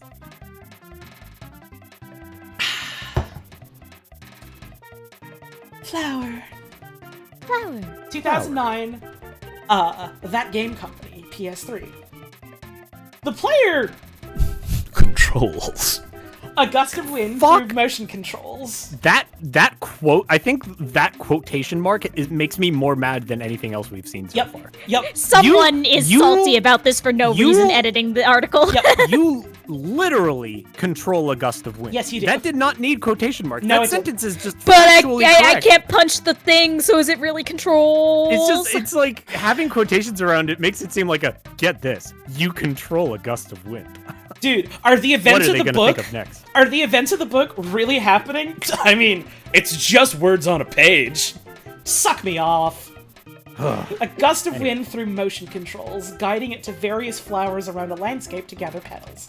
The gameplay was designed to provoke an emotional response from the player and was chosen as one of the games shown at the Art of Video Games exhibit at the Smithsonian American Art Museum. I mean, Flower's good. Flower Yeah.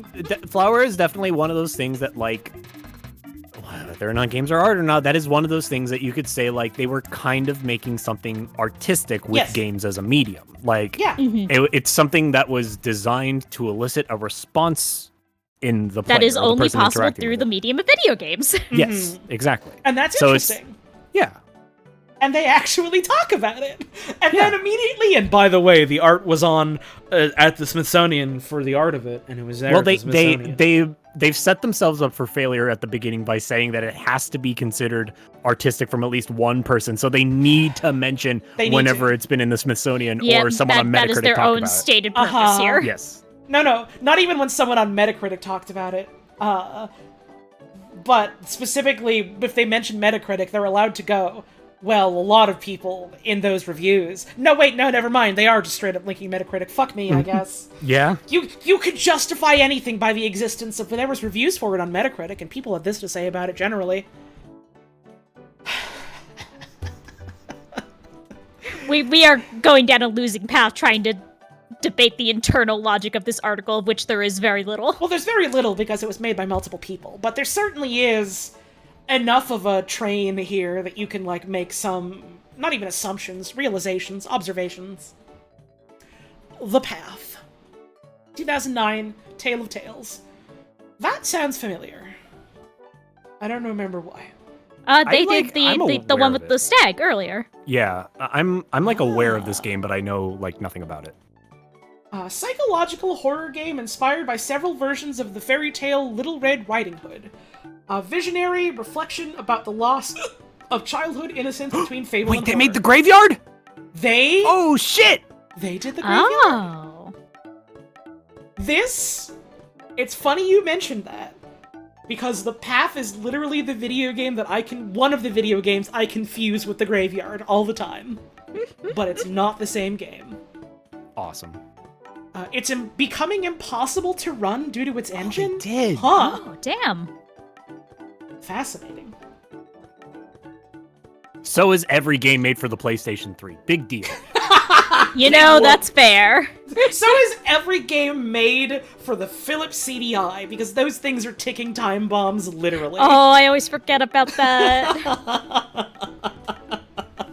All physical Philips CDIs are going to, I don't think it's going to actually injure anyone, but they're going to metaphorically explode and basically be unusable ever again.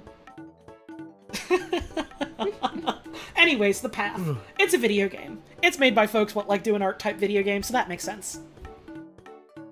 Deadly Premonition. I'm gonna scroll up a bit because I saw that next one and I got sad. 2010. Oh no. Access Games. Look. Yeah, me when I go on Steam, dude. Access Games? Boy, I sure hope we can. That's our job. Xbox 360, PlayStation 3. Look, Open Zach, world there in the coffee. survival horror? Is Deadly Premonition a survival horror? I wouldn't call it survival horror, but it is like a horror game. Yeah, it's horror, but I've never There's heard horror anyone elements. really call it a survival horror. You don't need to eat to survive or anything like that. You want to eat to survive. You You get to want- drink You coffee. can eat to survive. You don't You do have have- to. Yeah, that's true. You can eat a lot of food. Eat a lot of food alert is not mandatory, but it might as well be, if you want to get the fullest out of a David Lynch type game. Described as the strangest video game of the year and a primary example of games as art. Praised for its emotional range, from traditional survival horror scares to farcical comedy. You know what? I So shouldn't this be is- mad at this. This just goes to show that there wasn't that much going on in 2010. That's true. It's very Yo, much this another guy one made- that's like, it's weird, so it's art. Yo, this guy made Twin Peaks into a video game. This is crazy. That Ha-cha-cha! is kind of the extent of what they're saying here, without going into anything about what makes Twin Peaks or Deadly Premonition compelling, which is on par for what we've seen so far, so not surprising. Okay, I was in theaters. Can we come up with more time to spend on this for whatever reason so that we don't have to go to the next one? Heavy rain? I can. Hang on. Oh, sorry, okay. 20, Thank you, Mike. let me see. What are like the highest grossing movies in 2010? Toy Story 3, actually a good movie. Oh yeah. Number Toy Story 2 3 is was okay. Number 2 is fucking Tim Burton's Alice in Wonderland. Oh, that was 2010, huh? Harry Potter 7 Part 1 makes sense. Inception is 4, which is weird to me. Damn, for real? Shrek Inception Forever was After. everywhere then. Yeah. No, I mean that. Maybe it just did better in culture than it did in the box office. I Shrek suppose it Forever did. After, Twilight Saga Eclipse, Iron Man 2, that I knew. I remember Iron Man 2 coming out then. Tangled, Despicable Me, and How to Train Your Dragon. Like I said, not a lot going on. Not a lot going on. How to Train Your Dragon was That's a good movie. weird. It was a good movie, and it was one of those cases of like the film adaptation diverging very, very far from. It was the essentially book. an original thing, yeah. Yeah. it Aside was from, just like, the it was basic premise. its own thing. And like Yeah. both of them on their own are pretty good, but then you try and look at them together, and it's like, huh, wild. Yeah, they are both very good things. I loved the books growing up. I loved the movie when I saw it. They are very different things. They're both very good things, but they are not trying to be each other in any way, shape, or form. I had a crush on someone in high school who was really into the movie, so that's why I went and got to see it and was interested in it. That makes sense to me. That's kind of why I saw several movies. That's why I saw the Hobbit movies. Yeah, and you told me about Megamind. Oh, this is... We can talk about the Megamind story another time. I've already talked about it, but... Anyway, Heavy Rain! here's what I'll say. I think from everything we've seen so far, this game belongs on this list. Yes. Exactly belongs. It belongs Yes. on this list, but I don't have to be happy about it. Well, I don't have to be No. happy about the list in general, but... It's fitting. It fits everything. It fits the narrative this list has been painting. It fits the meta-narrative. It fits the Ludo-narrative. It's honestly so liminal narrative. You're right, Orange Carnation, bringing my words back to me. Art can be bad, and oh boy. Quantic Dream. No one's doing it like this guy. This one is on the list because it's movies. It's this is the most accurate thing I've seen said about Heavy Rain. It's just a movie where you press buttons sometimes. Where the It's player a choose your own adventure book. literally And a movie. Choose Your Own Adventure is a form of literature. Is it high art? I answer that with a question. Does it have to be? Heavy Rain. Is it good? I answer that with a question. Must it be? Must it? Where the player enters QuickTime events during various sequences, including intense, rapid-paced scenes.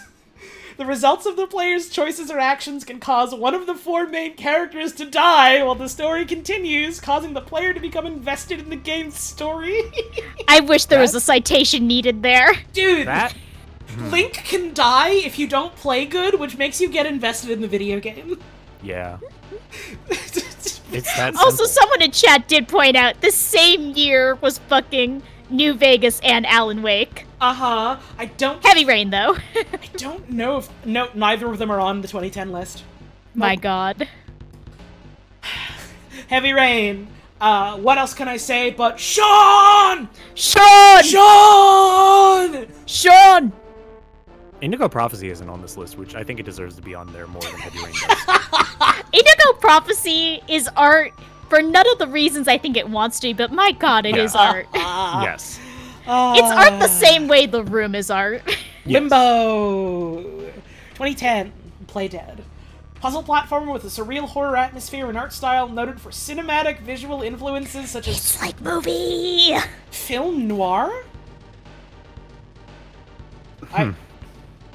Because it got black and white, bro? Because it's black and white. Because it's yeah. black and white? Now, German Expressionism, yeah, that is true. Sure. I can see Yeah. the link. That between one you German got. Expressionism. Film noir? There needs to be like smooth lounge piano. Right, playing over and the like game. the fucking kid is like fucking smoking and he's like, Yeah, he's sitting on a cigar.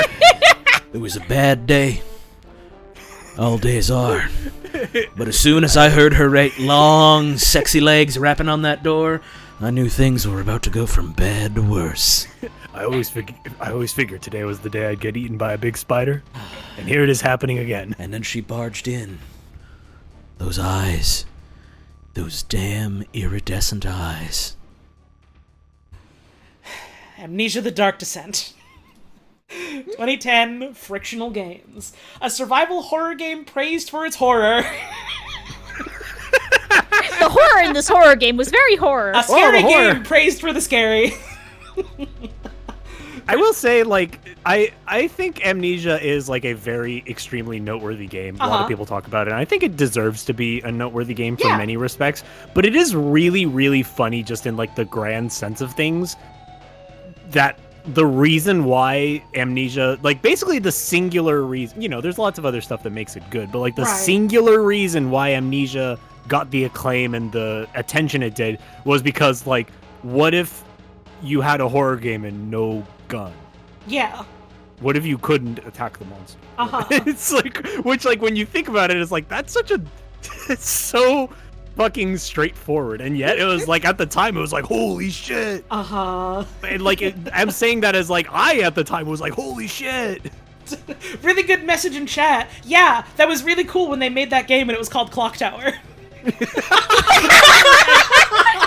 also is not on the list, I don't think. You're right. You're right. Oh man. Just there's a lot of interesting things you can say about Amnesia, and like it's the game that it is and how it's crafted and its narrative and everything like that, and it's like cultural staying power where like even to this day we're hearing it, we're like, oh yeah, that one, oh yeah, I get it, alright, yeah, that makes sense. And all they say is a horror game praised for its horror, particularly the elements that made it scary. With many critics regarding it as scary. Just play it, dude. You just gotta check it out, man. Alright, so Don't who take said my anything word about for it being art? Because that's your one fucking contention for something being on this damn list. Dude, just stick with me here. I know it's a bit of a stretch, but there's this game called Amnesia, and there's this guy on YouTube called PewDiePie. You gotta check it out, man. It's wild. Can horror and art coincide? Yes? Sure. Okay, this sounds like an interesting article. This I'm interested in. None of what is being communicated here in this article title is communicated in the passage that is citing it. I would be interested to see, like, writing specifically about Amnesia as, like, a creative work, but also going, can horror and art coincide as, like... Horror movies are one of the largest genres of movie and have such cultural staying power because of the things they explore. And it's... I don't know. I'm getting mad at a fucking headline without reading any of the context, so this all means nothing at the grand scheme of things. Mako, apologies if I butcher your name, Mako Pregandus in chat has been making some good points about, like, critics having this weird relationship with horror as, like, an art form, and that is, personally, that's very fascinating to me. I've gotten more and more into horror as, like, as a narrative kind of device over the years, and like what horror narratives say and how they say it. Mm-hmm. It's really interesting. It's fucking fascinating to me, and I think this is really running into a lot of reasons why. What Can is scary horror about here? and art coincide? Dracula was one of the most famous works of literature, and for its time was literally considered too scary for most audiences. I do want to read the article, because I wonder what they have to say about Amnesia specifically, but it's a head-scratcher. Dude, there's a guy in it that drinks blood. Just fucked up, dude. Don't It's fuck so with him. fucked up. He'll drink you, and it'll be kind of weirdly sexual, and you won't know how to deal with that. Just like real life. This is a dangerous series. This is making me want to, like, crack open my school's, like, digital library and find every thesis on, like, horror media I can find. L.A. Noire! Oh, you're fucking with me. L.A. Noire, baby! Holly, we watched the What Happened on this fairly recently, didn't we? Yes, we did. Oh, dear God, pouring one out for the the entirely now former staff of Team Bondi. God, may you all find peace. L.A. Noire. The game Noire. is set in Los Angeles, and is known for being a noir. Like movie. Okay. It's just like movie, you guys. It sure had cultural staying power in, like, the year it came out, because so many people were obsessed with going, look, this game is like movie. Isn't that so art? So yeah, it makes sense it's on this list.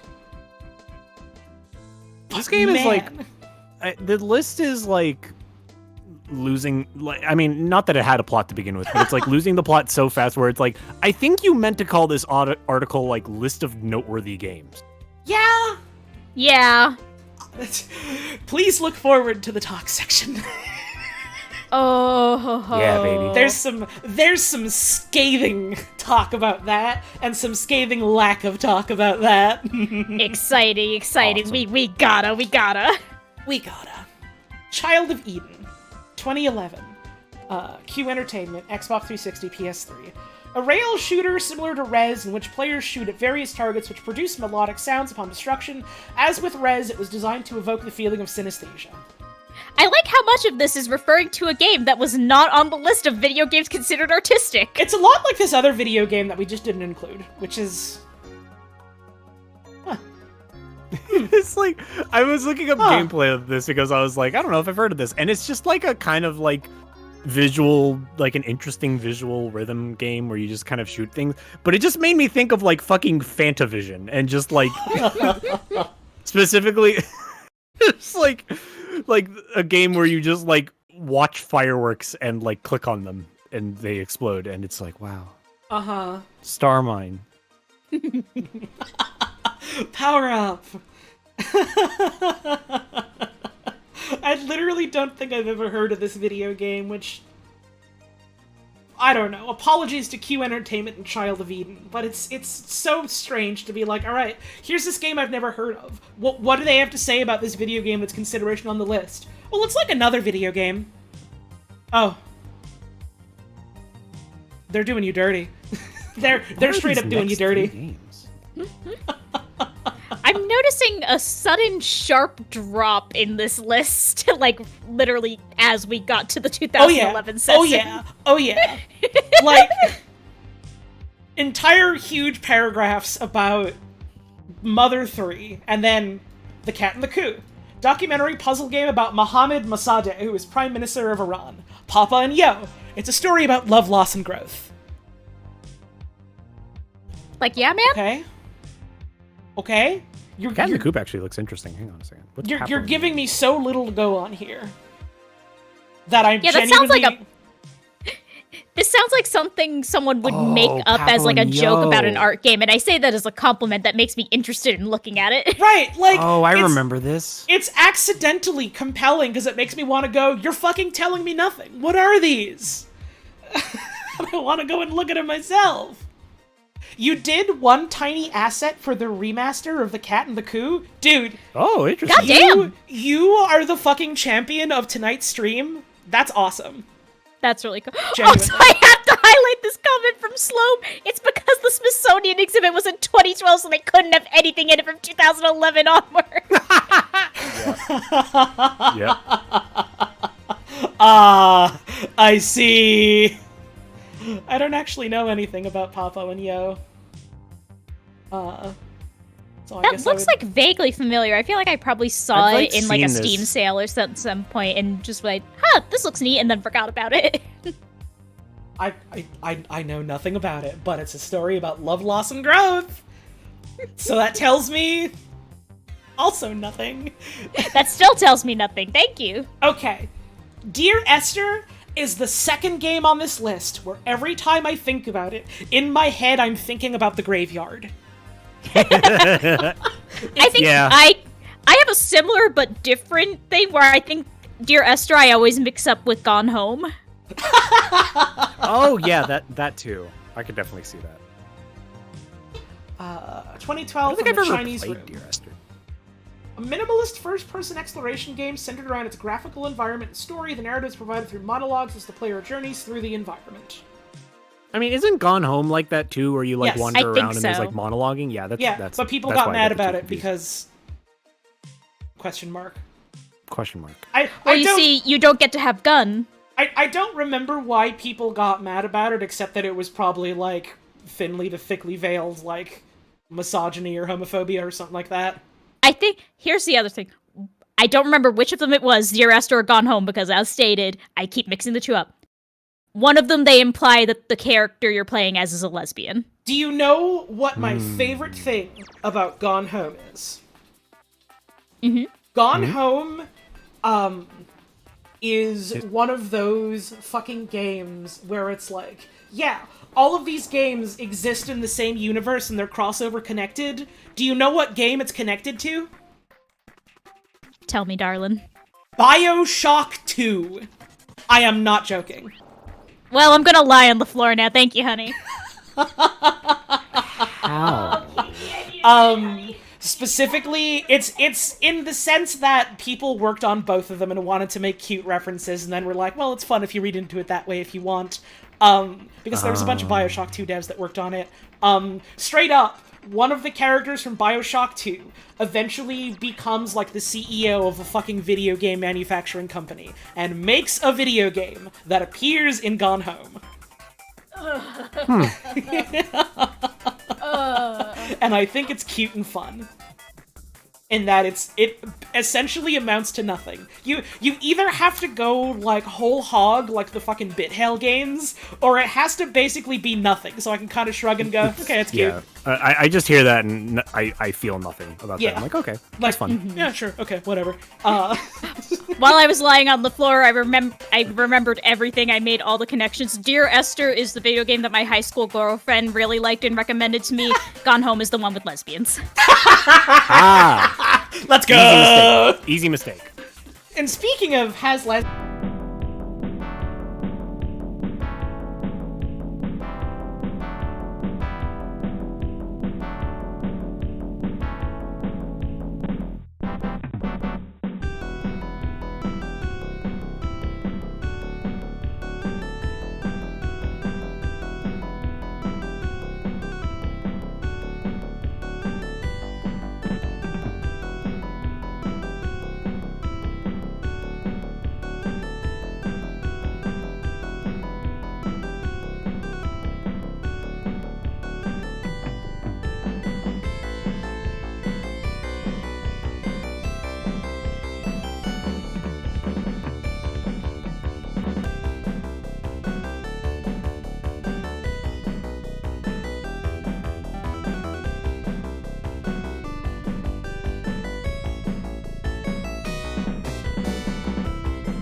Hello. Hello. Hello. Hello. Mike said he had to step away for a bit, and said we can go on without him, so we will. Yeah. I've seen some folks talk about love to lick games and games like that, specifically, I guess, in the context of, like, this list. There's no goddamn way they would ever be on a list like this. This is, like, a very Western world, United States pop culture ass list. I feel like those games, aside from their cult followings, only really started being more talked about Fairly recently. Actually, that made me think, come to think of it, I hadn't really registered its absence until now, but fucking Katamari wasn't on this list, and Katamari, like, comes up all the time when you're talking about, like, art games. It was in, like, one of those museum exhibitions, famously. Tulip is absolutely art? Yeah, because it's a video game. Video games are art, baby! That's kind of the thesis of the stream. I don't know what to tell you. Let's get you some kisses. It's all art, like baby. I'd like to play Tulip one of these days. Oh, that'd be fun. That'd be fun. If you ever want to play that, I would absolutely be down to hang around for another playthrough of that video game. I love it. Oh, that would be really fun. I'd love to play it with you. Whee!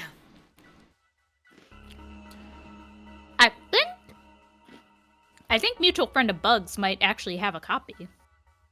Oh yeah, that's true. They would. Yeah. Or I might be Gravity thinking of Rush. another Love to Lick game. I know they've been going through those on their streams with... Shout out to Frankie Bug's streams. Good games there. I'm gonna do the fucking shout out command, because I can. Go check them out. They're cool. Cool folks. I like them a lot. Yeah. They do cool streams. Thank you for the dancing bugs. Hey, if you ever wanted to watch a stream that was starting at like 11:30 Eastern, my time, and went for several hours way late into the night, and you're lamenting the fact that cool streamer twitch.tv/hollow_tones doesn't stream at those hours because she goes to bed early, good news. Bugs and Frankie are cool as fuck and their streams are good. Yep, So you they're should the go watch night them.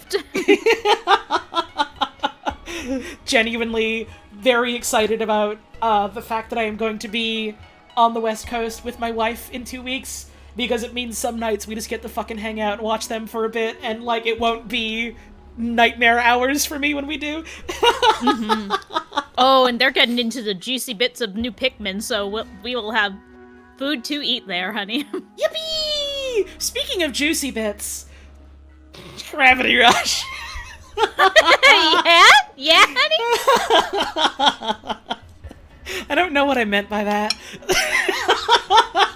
Oh, wait, no, there's boobs in this game. Okay, that's what I meant by Yeah, that. I was about to say, you seen that girl's design? Hello, ma'am. Never mind, I said it with complete clarity of purpose. It wasn't just me grasping for straws. Boobs! Official boob 2012, stream. Japan Studio. An open-world action-adventure game featuring a female protagonist with the power to manipulate how gravity affects her, and who uses her power to help the people of Hexaville against the mysterious Nevi, ultimately helping its people against human threats and uncovering the mystery behind her past. The art, music, and themes of the game have been cited for its status as art. The art has been cited for it being art. You are barely slipping into your own fucking rubric here.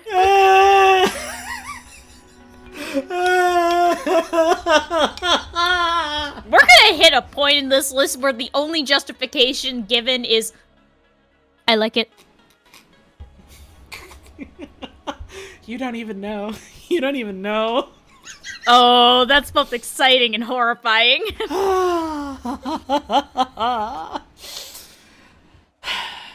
Here's a plot summary. Its status as art is because it's got art and literally amounts to, well, they did a review on Kotaku. Oh my god. Not even, like, a discussion of, like, you know, I'm sure they go into that in a game review, to some extent, but also, like, this is just putting a rating on the product and not, like, you know, here's an essay about the the thing kind of thing. And it's just like, yeah, sure, all right. I feel weird about that for some reason. Mm-hmm. It's scant justification for an article that's purporting to be, this is why this game is considered art. In the same way that I feel weird about them just citing fucking Metacritic. Mm-hmm. Journey! From that game company. 2012. Journey! PS3. You're back in time for Journey! I love this game. I do love Journey. I still have to play it. It's like one of my favorite games ever. That'd be a good like one and done stream if you ever wanted to do that, Holly. That's an absolutely one and done sort of stream. Noted. And now it's on Steam. It's been trapped on PS3 for like Is it years now? and years. I think I've literally owned it on Steam for a while now and was just like, oh yeah, this video game, I should play it, and then just didn't. It came out on Steam like a few months ago, if memory serves. Kotaku is arguably a worse citation than Metacritic. I'm gonna be real with you. I think it's fucking stupid when people decide, oh, this fucking site, I've decided it's the bad one just cause, like, fucking, I don't know. They wrote a review you didn't agree with or something? Nah, I'm not about that. I don't give a shit. I mean, I get you what could this... critique, like... Sorry, go ahead. I get what you're saying, but also this is, like... The stuff this is quoting is, like... This person said the game had good graphics, which Kotaku does talk about. No, like, you missed that. Capacity. You weren't here when we were Oh, talking sorry. about that. I was talking about how I think it's weird they're citing a fucking game review as, like, this game is justified as art because it has good art, and then the citation is, here is a review of the product to give it a number score. And that's, like... By some game weird. journalist somewhere. I see. Yeah. And then, like... It's not the fact of where it came from, it's the fact that it's what it is. Mm-hmm. Anyways, I want to talk about a cool and good thing, like Journey. Been described as an emotional experience due to its immersive setting. Like, you can't say that, dude. Like, we need... So we've already agreed that fucking Ludo narrative is up on the shelf. We needed to put immersive on the rooftop. Yep. Enough. I saw Visionary earlier too on a different game, and I think that one's on thin fucking ice. Oh, that's so funny. Just like you could not like. This almost makes me think they wrote that as like a joke. Like you can't write something funnier than that due to its immersive setting. A vast empty desert. Absolutely nothing. Journey is a very immersive game. That's the worst. It's the least effective possible way to describe it. This is the number one way to describe Journey to make someone not play it. You're no longer allowed to say, this is immersive. Shut the fuck up. Delete that sentence. Give me 5 talking about the atmosphere. What is it like? How do they convey it? Elaborate.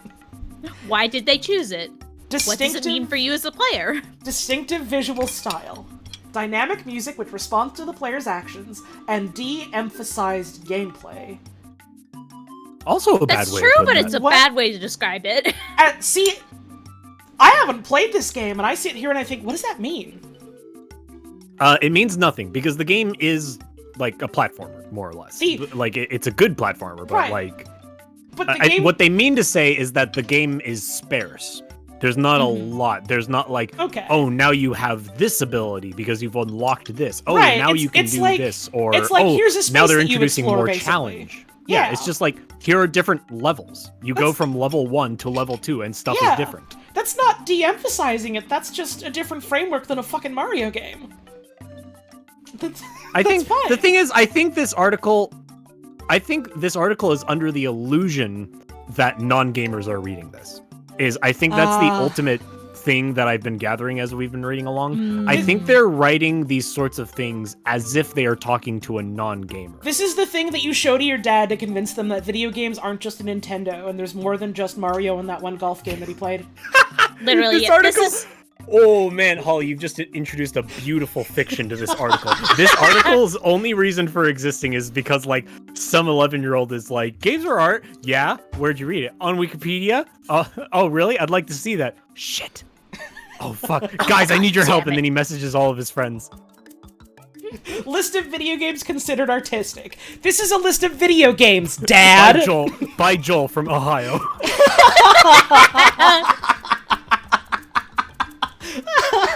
A central mechanic is that players are able to cooperate with other real-life players on the same... Why do they have to specify real-life players? They could just say other players. On the same journey. As opposed to dead players? Other made-up dead players. But cannot communicate with them via speech or text until after the game's credits. What? That's a weird way of putting it. That's kind of true. Well, I know there's way like something about like when you beat it, you get like something and then can go through it again, maybe. So the way that it works, and this is actually just a very cool thing. I wonder how the Steam version handles the multiplayer. So in Journey, there is like an online Dark Souls-like sort of thing happening It's like while you play it. It's drop-in. So like if you show up on a level at the same time another person's on the level, they may show up in your game. And then you just like join them. But you don't see their username. They can't do anything to talk to you except make one noise. Okay, right. And I knew so you about that. interact. So it's like the deer game. You interact by making sounds and moving around, Right, which is right. really, really cool. Yeah. And then when you beat the game, it shows you a list of everyone you encountered. Oh, okay, that's cute. Yeah, so it's actually very good. Which, again, this is a really bad way of putting it. Yeah, This- the way they were putting it, they made it sound like, all right, when you beat the game, you get put into a fucking open microphone lobby and talk with them. that would be fucking... Yeah, it's like... That would be insane. That'd be absolutely insane and hilarious. There's, Again, just a really bad way of phrasing what makes it good. there's a comment in chat talking about how this is like a spoiler for the video game, and I just want to say, like, Yes, if the entire point of this list is to talk about, like, the merits of it as a creative work, I don't think that a priority needs to be put on avoiding spoilers. You need to talk about the content and the context of the work, and that includes the things that happen in it, in the narrative, and, like, things that you discover gameplay-wise and things like that. That's gonna happen for stuff like this. It's like, if you're doing, like, an essay, talking, like, that's... Not that this is a fucking essay. Well, it is, but it's not It pretty a good much one. is. It's not a good one, Honestly. but anyways, like... Just as art can be bad art, essays can be bad essays. This is a collaborative essay from who knows Right. how many people. If you're doing like an analysis on like a movie or a game or a book, you're gonna talk about the things that happen in it. You have to assume the people reading it either already have that context or don't care that this is how they're going to learn about some of this context. Again, for non-gamers. Yeah. Like that's the nature of it. That's fine. That's gonna happen. Is it possible to see the edit history of this page? Probably. There's other stuff I want to cover though. So There's far more fertile ground to cover. The Unfinished Swan. 2012, Giant Sparrow, Santa Monica Studio. I don't know what this is. PlayStation I 3 game. vaguely remember it. I don't think I've ever played it. A completely white space in which the player, a boy named Monroe, is chasing after a swan that has escaped a painting. The player has to splat globs of black paint to draw and materialize the world around him. Yo, like the Blob. For Wii. This is De Blob This is 4. just like the Blob. This is De Blob 4, also composed by the Zapper guy. Another review of it. I don't A think second I've ever review seen of this it. game in my life. This must have been like a PS3 indie game. It was from Yeah, the sound of it. absolutely. Yeah. Either way, that looks neat. Spec Ops: The Line. That's a point of contention with a lot of people, isn't it? This is this is another the two meme wojacks that are pogging pointing at the thing in the back. Just like, yo, it's Heart of Darkness, but a video game. Yo, it's like movie. It's like book. I guess that's something the developers do wear on their sleeves and, like, you know, make a point of talking about or whatever. That, yeah, it's inspired by book. It's just like book. It's just like it. Yeah, that's also... It's a little bit undeserving, because I think... I don't know. I don't remember how, like, actually good Spec Ops: The Line is. I think it was a neat idea for a game, for sure. Yeah. I've never played it. I'm interested in the things it's trying to say. I haven't played it, so I don't know how effectively it says those things. The thing it's trying to say is war is bad. Yeah, right. How it goes about that may be up for debate, but I think it's a mostly... War is bad. Why are you well-intentioned. doing the war, player? Yeah, it's like, depending on how you view it, it's either interesting or just kind of patronizing. I don't know enough about this game, so I'm about to say something that might be uncharitable. This game is like BioShock Infinite in my head, in that it came out and there was a ton of praise about how this changes the game, this changes the video game landscape as like an art form, and then years later people were like, this game was a crock of shit, jack me off from the back. I don't think it's quite as bad as Infinite, but I think you got the idea of it. I think a this lot is of people less have deserving very of strong thoughts about it, and I don't Yes. know enough about it to know what I think about it. So I'm basically calling myself a Spec Ops The Line centrist, and that's the nastiest thing I've ever said about myself. You being nicer to my wife right now. Dwells heavily on themes of moral ambiguity as the player finds themselves struggling to justify their actions in the plot. Damn, it makes you think war is bad. Therefore, I don't know if I would call that moral ambiguity. Message from No Escape. That's a who bad way of describing I it, trust to say words that are true. The big twist is that you use white phosphorus on civilians, and then find out you didn't have to, but there's no way in the video game to be able to opt out.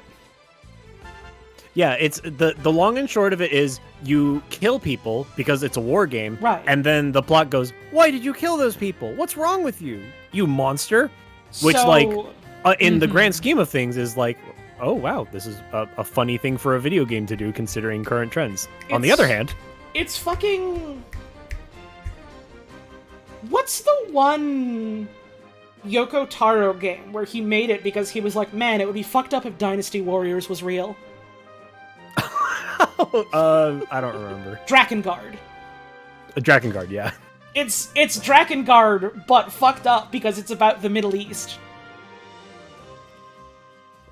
Damn, makes you think. Yeah, damn, makes you think. Actually, wait, no, is it about the Middle East? I don't remember. I think it's, if memory serves, it's in like Dubai.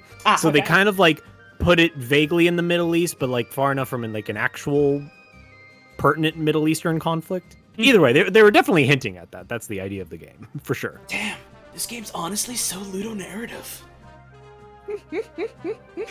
The Walking Dead. I understand why it's here, but I'm a little about it. I'm gonna scroll up a little bit because I saw something that made me feel like a ghoul again. The Walking Dead.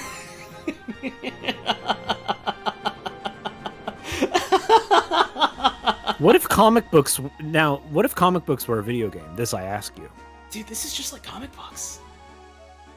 Episodic adventure games set in the world of Robert Kirkman's acclaimed comic book series, The Walking Dead has been praised for its story, meaningful player decisions, and believable characters, considered one of the greatest examples of storytelling in video games.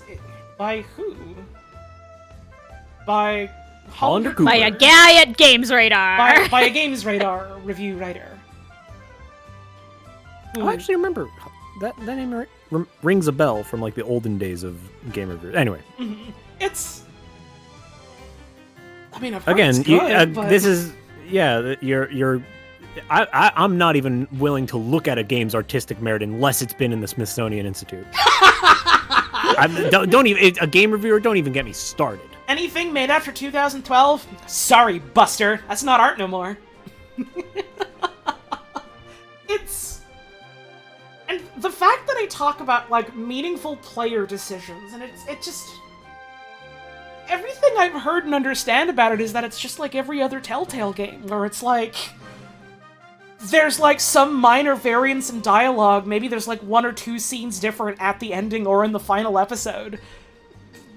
And, like, Yeah, but people thought this one was cool, so... The story's good, the story's compelling, but to some Hey, extent, guys. it, like, amounts to just getting to the end, and it's like, alright, here's a meter. 78% of players failed to save Fuckpig.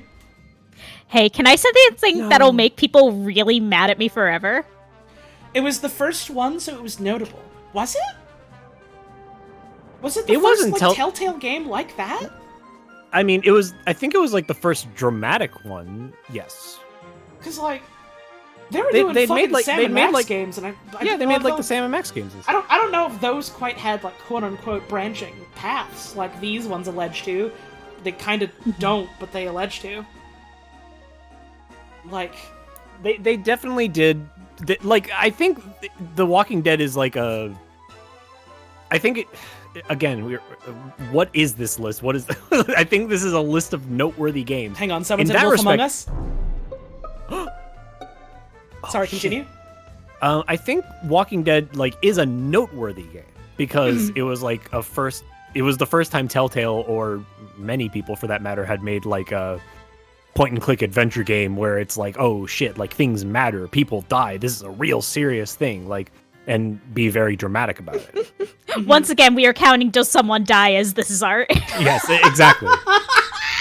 People die in it, and more importantly, it's your fault. Therefore. Anyway, my hot take that I want to say to make people angry is I think Telltale games might just be visual novels. They... You know? Secondary question, what is a visual novel? See, that's is Phoenix right? mostly Is what that Phoenix makes right a me visual novel? I have to use my brain. I have to solve I murders. believe it is categorized as a visual novel, when you go into game purchasing stores and such. Is Ghost It Trick is. a visual It is, novel but with it is. puzzle game interludes? Yes, but then what is that? Is Disco Elysium a visual novel? That's what I'm talking. This is what I'm talking about. Does that make the game a visual novel? Does a visual novel have to have gameplay? Right. Because I think a lot of games that people go oh yeah, this is a visual novel, have gameplay. Therefore, it's a video game. Furthermore, I think visual novels are a video game. They're just one that's sparse on gameplay. Yeah, it's a medium. There's a lot of people that get all in a fuss about it when it's oh yeah, well, it's not a game because it doesn't have gameplay, but can you not argue that I don't know, the act of sometimes having to make a choice or having different ways that you can go about it in the same way that you play with a fucking choose your own adventure novel and going around different parts of that, and how sometimes you can play with the format of a choose your own adventure novel in interesting ways where it's what if you just read it page by page, and sometimes they put in pages that are you're just reading page by page, you're slipping between the lines of the universe, you're reading into this is a long tangent about a lore book in Destiny 2, which I think is one of my favorite here's a fucking lore codex story thing that you can do, where the whole point is alright, here's this entry in this book.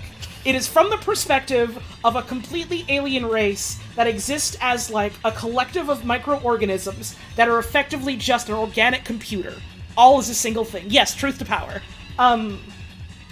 And it's presented as you have just been subsumed by them. You are now a part of their network. You are seeing life as they do. It is presented to you in the form of a choose-your-own-adventure so that you can better understand how it works. And what you do is you can read it and it'll go alright, if you want to go here, go here. If you want to go here, go here. If you want to go here, go here. You can choose to just read it in the order things are printed, and there is one spot you can go to that explicitly is never linked to anywhere else, and it goes, if you have read to this point, and have read all these things in a specific order, in a linear order, or in any order where you eventually decided to bring yourself here, you now understand time as we do.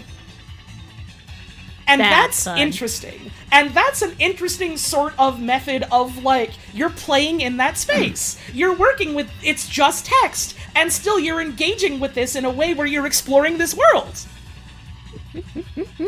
Does every visual novel have to, contrive itself that much to be considered a video game? No! Oh yeah, no, it's not a visual novel because I can shoot things with my gun. Well, no, obviously. it's the lore tab is a visual novel, and then there's MMO, FPS interludes. You play the raids. You play the raids as a minigame to unlock the other chapters of the visual novel. You come back weekly. Like that one Sonic game. You do your weekly telenovela. Just like that one Sonic game. So that you can get your next chapter of the visual novel. That's what Destiny 2 is it's a visual novel. Yeah. And I'm not even saying this in a fucking fuck you way. I'm saying this and actually have convinced myself that I'm right. It's because that's how I enjoy that video game, is I treat it as a visual novel, where sometimes I have to go to a place and shoot 20 fuck pigs to get a blue gun. Let this be a lesson. Genre is subjective. Uh-huh. And so, it all comes back to, we've decided not to include visual novels in this list, and yet, There are so many games that are just, this is a pretty much exclusively narrative-focused experience, and it's like, how is this not a visual novel?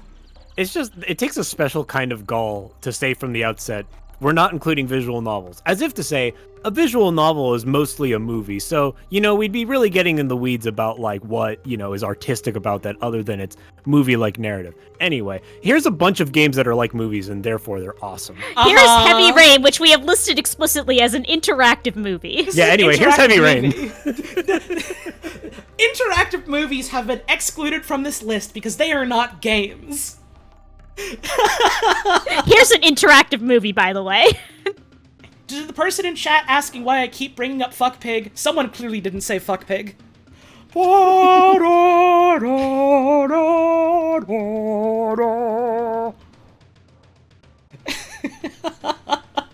Holly saying Destiny 2 is a visual novel reminds me of her saying Dark Souls is Looney Tunes. Dark Souls she's right both times. Is fucking dark fantasy slapstick. That's what it is. You seen those boulders? I think those are different statements. I think her saying Destiny 2 is a visual novel is like a genuine it is a genuine concession of how I engage with the video game. It's also a genuine introspection of the format of what we identify as both a video game and a visual novel. Right. Her saying that Dark Souls is Looney Tunes is like a universal truth. Yeah. Like, there's no greater meaning to be inferred there. It's just like saying the sky is blue. Like, you're it's right. A matter of course. It's a matter of course. And, like, people can get into the weeds of, like, is the sky actually blue? Is the water actually wet? And it's like, sure, sometimes the semantics of that are interesting to talk about, but, like, you say that, and people still generally understand what you mean by it. And they're just like, yeah, fair enough. It's close enough. The Cat Lady. Which I think I've heard of? I've never heard of this. No, I've not heard of this one, actually. I'm looking at this, and I've never seen this. I was thinking of a different black and white point-and-click thing. A horror point-and-click about depression, death, friendship, suicide, etc.? They couldn't even get into this one. They're like, it's about a bunch of shit. It's about things. It's about, mental health, etc. It has an art style. How... You can't just etc. that sort of thing. How reductive. How fucking worthless. Here's a back-of-the-box ass description of what this is. Here's a review. Fuck you. BioShock Infinite. I've just noticed this to me. Hooray. You give this to me, and you think that this is something that's gonna be good enough for me to understand what you're talking about? You think so little of me. BioShock Infinite. Go to hell. Fuck you. 2013. Irrational games. I'm irrational about how I feel about this game.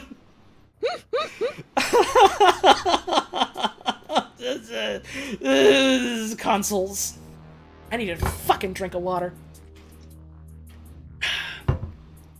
A first-person shooter set in 1912 in an alternate universe where American exceptionalism is flourishing aboard the flying city of Columbia.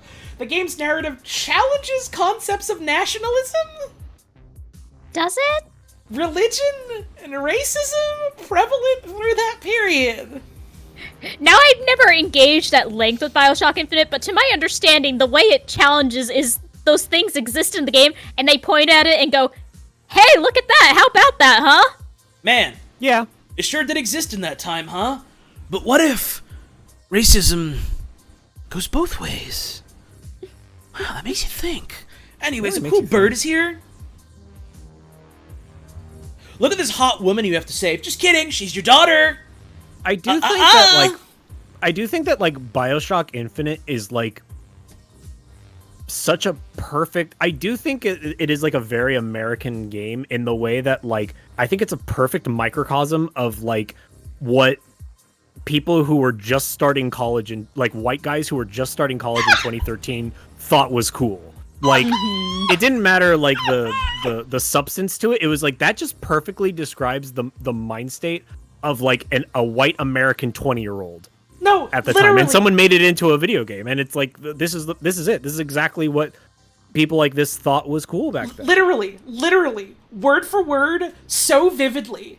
I remember it's fucking 2012 or 2013 or close to launch, and, like, I'm talking with a friend about Bioshock Infinite, because we're both gamers, and he's like, yeah, dude, this game looks like it's gonna be so cool. You can do grappling hook shit, and it's steampunk, and there's, like, a retro game mode where it's, like, those old games where you have to get health kits and stuff. Man. But also, it says some real shit about racism. You gotta try it. Oh, no, this was before it came out, so no one really knew, and it was just kind of like, oh, the story? Man, I don't know, they're probably gonna say some philosophy stuff. That girl is so hot. That chick is so hot, right? I hope she spends 6 hours throwing me bullets. There's nothing I'd like more. I'm imagining now a fucking total conversion of Bioshock Infinite that replaces whatever her goddamn name is, Boob's Daughter Woman, with male_07, who basically doesn't say any dialogue to you, but then will just go, Take this medkit. have some ammo! Incoming! Oh man, that would be a... Oh, Holly, that's such a beautiful idea. Someone needs to make that. I'm also now remembering, every time people talk That'd about... be so easy too. It would be. Every time people talk about fucking Elizabeth just going, book or catch, you know what I think of instead of Bioshock Infinite? Because that's how little fucking mental real estate it has with me.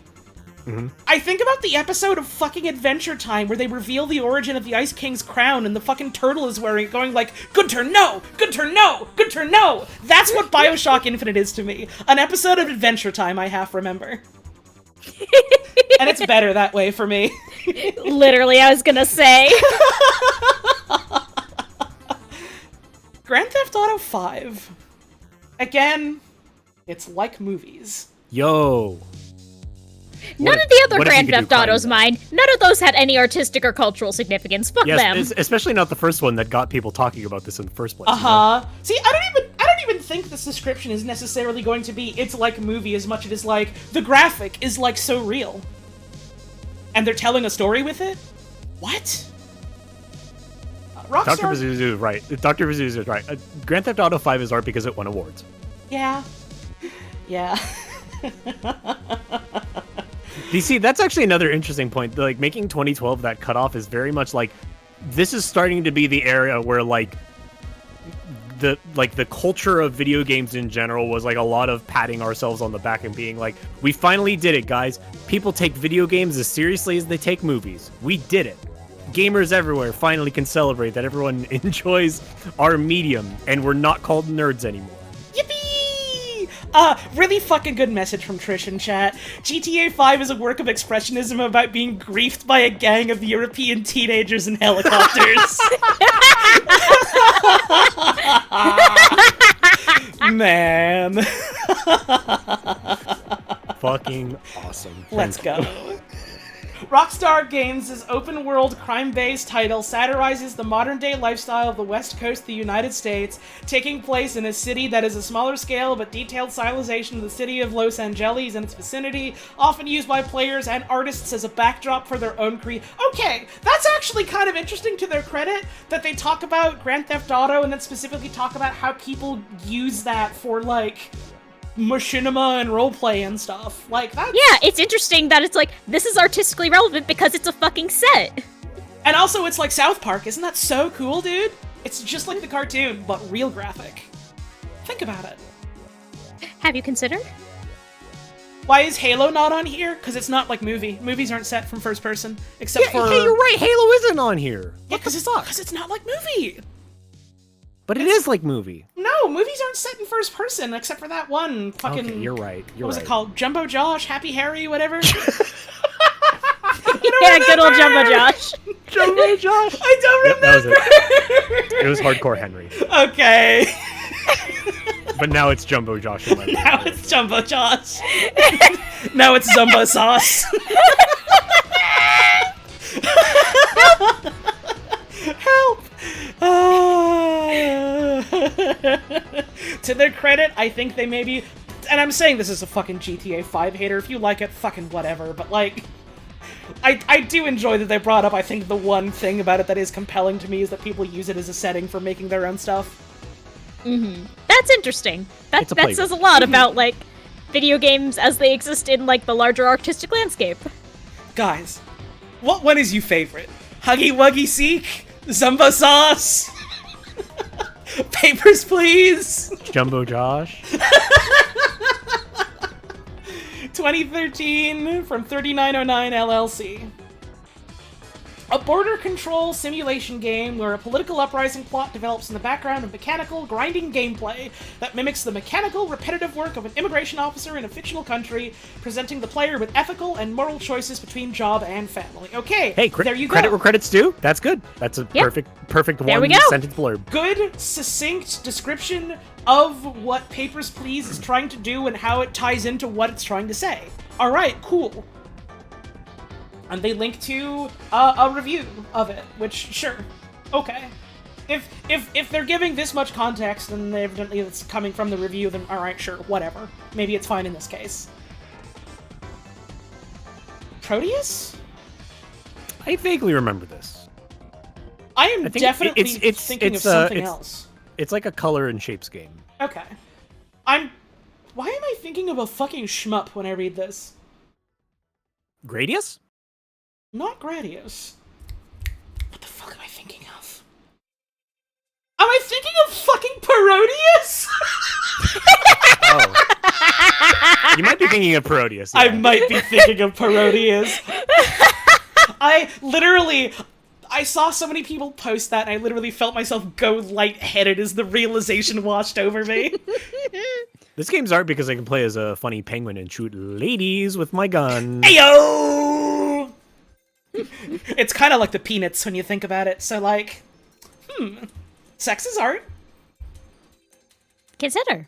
A procedurally generated walking simulator game. It's because the rest of this fucking list is like this, but them describing something as a walking simulator leaves a bad taste in my mouth. Even when I myself called something that earlier. To their credit, I do think that Proteus is like that's the textbook example for walking simulator. No, I agree. It's just I feel like this is me extrapolating, but I feel like the type of people that would write something like this would say this with curses under their breath. Yes. Yeah. I agree. Allows players to explore an expansive musical environment where every creature and plant has its own unique musical signature to accompany it, resulting in changes according to where players explore. That does sound cool. This Yeah, is a that's game very that interesting. This is kind of like this is a video game, but it's one of the few that's more of like an art piece than it is a video game. It's just kind of like, here is a space for you to be in. Yeah, And I kind of cool. like I like that. Like that's that blurs the similar line between like art game and kind of like museum game, you know? Like I've seen some people actually, like, there was a thing I saw a while back where someone actually just made like a digital museum that a bunch of artists contributed just like little shader effects or models to. But then there's also like the Radiohead museum. Yeah, Bubblecrap, you were there too, weren't you, Rob? Am I remembering that correctly? Anyway, and there's also the Radiohead Kid A museum piece, because that was like a kind of like interactive museum sort of art piece. Oh, hell yeah, you were part of it. Sorry. Hell yeah. But like it was like a kind of interactive thing, and that's kind of like it's kind of an art game because it's a game based on the art from Kid A by Radiohead. And so they kind of extrapolated it into this like interactive experience, right? Right. But then in the same way that one Shockwave Gorilla's driving a Jeep thing is uncharitable comparison, but it was the only thing I could think of. Yeah. It's like if you made a driving game out of the 2000 music video. You're right, but like, it's like an exhibit. You kind of like inhabit it, so it's like, it is like a art game in quotes, but I think of it as like a museum game where you use game as a medium to experience art or just something that makes you think. Yeah. And then that kind of has a border with like walking simulator, in my brain, you know, and like LSD simulator got pointed out in the chat. Like, yeah, exactly. LSD isn't on this list. Yeah, no, people have been pointing that out, and yeah, no, it isn't. Obscene. There are so many glaring omissions. We literally haven't even gotten to the period of time with the one that makes me want to tear my own tongue out of my mouth. Oh, I have almost forgot about that. I'm so excited to see which one that is. Brothers, A Tale of Two Sons, 2013. Was Yume Nikki on here? Yes, it was. Yes, it was. I have two things to say about this one before we start. Uh-huh. One, most glaringly, I looked at this and I saw Strawberry Stews and I was like, why does that sound so familiar? Do I know these people? What do I know them from? And then my eyes went wide and the fucking Psychonauts 2 documentary superimposed itself in the background behind me. The second thing I have to say is, am I remembering right, or is this by the people who did the jail game and the divorce game? I think. Yes. I think. I'm almost positive. Okay, it's the way out great. there. They like one doing game. that sort of asymmetric co-op thing. Yeah, they made a game where it's like, what if two players had to work together to achieve a narrative, and they're like, holy shit, guys, we should make that into a fucking movie, and it was awesome. What Oh, wait, if it was like the they like, movies? man, A Way Out was like such a funny game, and they cowered in fear of how funny it was. Uh-huh. They were like, all right, our next game's gonna be like two cool characters. It's like, and like, I don't even think it's a bad game. I'm sure it's great, but it's like, oh man, but making it like two fucking divorced people was like the funniest shit ever. And you should make more games like that. I have so many fucking thoughts about It Takes Two as a video game, but we're here to talk about Brothers: A Tale of Two Sons. Yeah. A story-driven game praised for its visual style, gameplay, and sedate pace. What a curious way to That describe also that. sounds like a backhanded compliment. Uh-huh. Yeah. The game has no... Oh, I thought it said has no intelligent dialogue. The game has no Imagine. intelligible dialogue and provides players with a powerful emotive experience. Oh, so it's Dropsy. It's like Dropsy Dropsy. the Clown. On here. It's literally just Dropsy the Clown, but 2-player. Okay, I see. That's cool. What if there were two Dropsy? Dude, The difference is that you actually do play with the second person. Dropsy is 2 clowns that all of the people were wrong about. What if Dropsy the Clown you had to play with a second person to achieve it? That would actually be really funny. I love the idea now of free idea for fucking anyone out there smart enough to make a video game. I don't have the time or the energy to, but the idea of a co-op video game where you have limited ways of interacting with the world and no way of directly understanding what other people in the world are telling you except your other player, and you have and you have some like adventure game, puzzle game thing that you have to do to get through it. And it's not just like, oh, ancient writing or whatever. It's like, no, they're just straight up actual people, and you don't understand their language at all.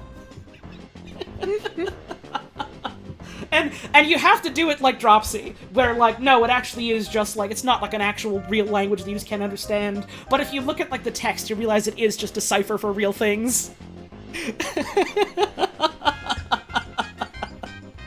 Oh, Gone Home is on here. Okay. From the Fulbright Company. See, this is an exploration game. Not a walking simulator, question mark. The distinction on where they use which term seems very arbitrary. The distinction is that in this one you can like open up drawers and stuff. Question mark. Where the player takes the role of a teenage girl returning to her unoccupied home after spending time abroad. Praised for its narration, gameplay, and atmosphere. Okay. Alright, sure, fine. It's... Again, my standards have been lowered. Sure, this is what the game is about. People liked how you interact with the game and what it tells you. Okay. The Stanley Parable. Hang on, I have to scroll up a little bit. That'll be a fun surprise for later. The Stanley Parable. 2013 Galactic Cafe. A walking simulator. This one's a walking simulator. Fuck you. This one's a walking simulator. Shoutouts to the like 4 or 5 people in chat that saw what the next one is. Smile. Please wait warmly. Praised as a thought-provoking... Well, I guess in Stanley Parable's credit, you actually are largely just walking around. That's the way you interact with the video game, is you walk around in it. You don't jump. You sometimes press a button at most. It's largely about choosing a path to walk into, and like... That's fine. That's fair. It is walking. It is walking. Praised as a thought-provoking narration on the nature of choice and predestination within video games, defined as a metagame where it is not the gamer to play the game, but the game to play the gamer. Oh, so it's BioShock. Oh my god, so it's BioShock. Well, that's how they talked about BioShock. It's BioShock. I'm trying to think of a way to say go to hell without saying go to hell to my wife, who I love very much. Honey, I love you. You're my wife. You can tell me to fuck off. I'm sorry, I just don't want to think about Bioshock too much, especially when I'm thinking about the Stanley Parable, which is good. I should fucking replay that game or like play the new They one did that came out. the like remaster that had a bunch of new stuff in it. Apparently, I also have to play that. I fucking love the Stanley Parable, and I heard nothing but good things about the new stuff. I heard It's it's very good. I heard it's good. I loved the original. I did almost everything in the original as far as I can remember. I didn't do the fucking 3 million hours of keeping a baby out of the fire because I'm a human being. But smiling serenely, don't worry about it. Who in their right mind would do something like that? Smile. What sort of insane person would do that?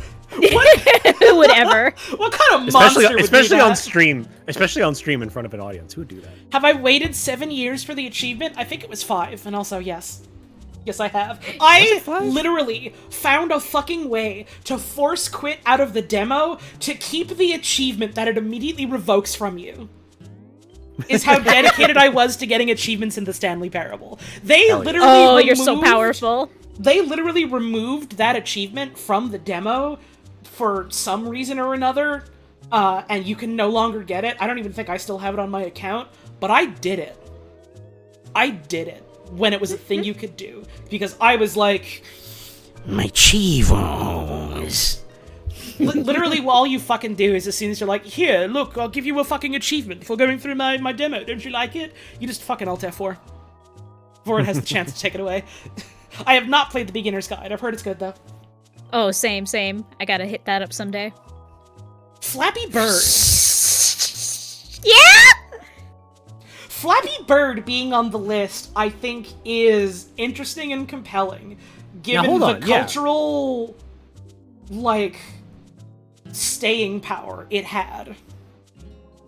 But man, it's really fucking funny all the same. Yeah, like I understand the cultural impact, and I would say yes, that is very much worth like time and attention on that level alone. It's still very funny seeing games considered art Flappy Bird. I'm gonna say this. No, go ahead. This just makes me think of like, I don't know. I can't think of a way to phrase. Like, I love this first of all because it's like saying that like ice cream is a museum piece. Like, dude, some guy left some milk outside and it froze, and the rest is history, my friend. And you're kind of like, yeah, that is cool. You know, it's like, oh, that's neat to think about. Like, when you put like a food exhibit in something like that, it's like Flappy Bird is nothing. Flappy Bird is like, dude, everyone was talking about this game when it came out, which I think is admissible as like that is like a thing of importance of like noteworthiness. Like, there was almost nothing to the game itself, but like it was like one of the first few games that just became a massive cultural thing because you could download it to your phone. Like, this is the first iOS game on the list, I'm pretty sure. So like, it's like no. Fucking one that we had all never heard of, and we're kind of like, oh yeah, that sounds neat. Where was it? Oh yeah, the one that was like Windowsill. Yeah, Windowsill. Okay, I'm assuming by the fact that it lists iOS last, that means that the iOS port came out later. I'm gonna say that this is something incepted as a mobile game. Because smartphones were not commonplace, I would argue, until around this era. Yeah. This is the first meme game, if you will. Now present in both the collections of the Victoria and Albert Museum and the MoMA. See, that's what I'm saying. Like, that's the sort of thing you put in a museum is like, isn't this funny? Yeah. Everyone was fucking into this funny little bird. Isn't this interesting? Isn't this wild that this happened? I will say, 100% confidence. Smartest and funniest fucking thing is the inclusion of Flappy Bird on this list. Smartest thing they did on this list. Yes, 100%. 100%. Genuinely. The Vanishing of Ethan Carter. Made by some dudes in space. 2014, PC and PlayStation. First-person mystery adventure I don't know how game. they got the computers up there, but they did it. It's a miracle. Like, all those cosmic rays making their Marios float up and down, but they managed to program a whole video game. It's a miracle. That in itself is a fucking cause for celebration. Honestly. Praised for its realistic graphics, atmospheric open world, and suspenseful narrative. So what's the game about? Well, it's a mystery adventure. I vaguely remember this. I think this is another Gone Home situation. And that sounds right. And the graphics is, like, real. And the story is mystery. Well, that tells me everything. Guess it must be art. All right, man. Trish, I make the exact same mix-up in my head between Dear Esther and What Remains of Edith Finch. Those two get crossed in my head all the time. You saying that made me realize I mixed this one up with Edith Finch. Yeah, this one too. What's with all these E-games? I also mixed this one up with fucking... What is it, a story about my uncle? A letter from my uncle? The game about fucking... A story about my uncle, yeah! That one's the one where you go to space. I got that one ages ago and then just never played it. It's a game about grappling hooks!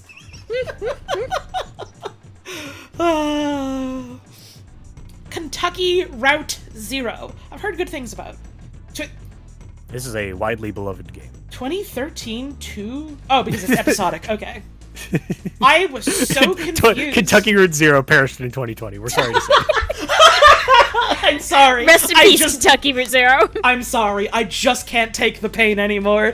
Kentucky Route Zero is being deleted from the Steam storefront.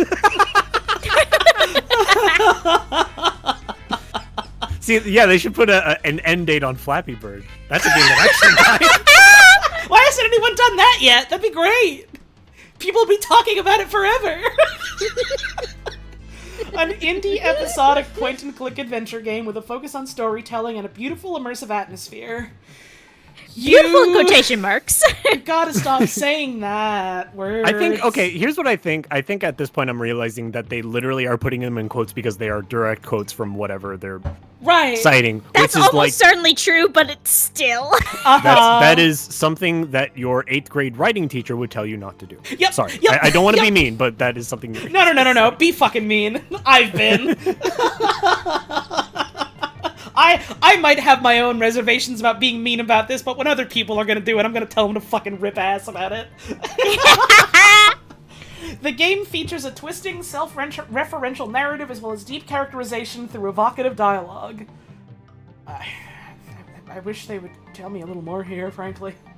Yeah, Like, what is this game about? I've heard a lot of people say it's really good, but yeah, it's cool. I think I played most of it and I never finished it, but it is a very cool game, but it's not the sort of like concise plot, and in fact I think it's best for this article to not try to like describe the plot in any detail because it would totally misstate it. So I think it's fair for it to just be vague like that. Awesome. But again, it doesn't convey the point more than like, dude, you gotta check it out. Mm-hmm. Which is fair because most video games and most like forms of media that like survive on like word of mouth of someone being like, yo, I know you like knowing something about a video game before going into it, but you need to play Outer Wilds without looking up anything, right? It is like I understand the compulsion to be like that for certain types of games like Outer Wilds and Hypnospace and things like that, where it's like, yeah, you really do get a lot out of the experience by letting it, like, you know, surprise you and wash over you and things like that. And like that's fair. I get that. But also, in a list like this, talking about the merits of a work, I kind of wish they would talk more about the merits of the work instead of like going in circles. Yeah. Like, you don't have to tell me every single nuance of Tunic, but you can go like, you know, this is an exploration 3D action game about a little fox in a brightly colored world. Solving puzzles. This game is noted for making interesting use of, I don't know, fucking ciphers and mechanics related to, out-of-game promotional material or whatever it is that it does. I don't remember exactly. Whatever the thing that it does that people are like, this is really interesting. Don't ever tell anyone any more about it so they can figure it out. But like, you know... Elegy for a Dead World.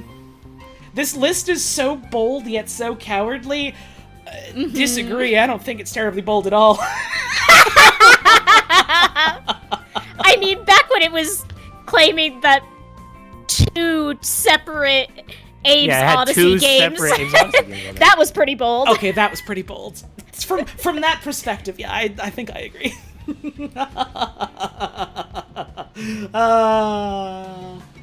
Elegy for a Dead World.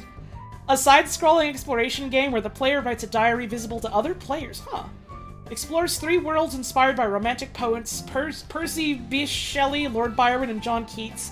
While exploring, they are prompted to make notes on their observations. Notes are publicly visible via Steam Workshop. That's cool. The collective note-taking mechanic, representing not only an artistic game experience, but also the ability of sandbox-style games to support further collaborative artistic creation by their players, earned it only an honorable mention?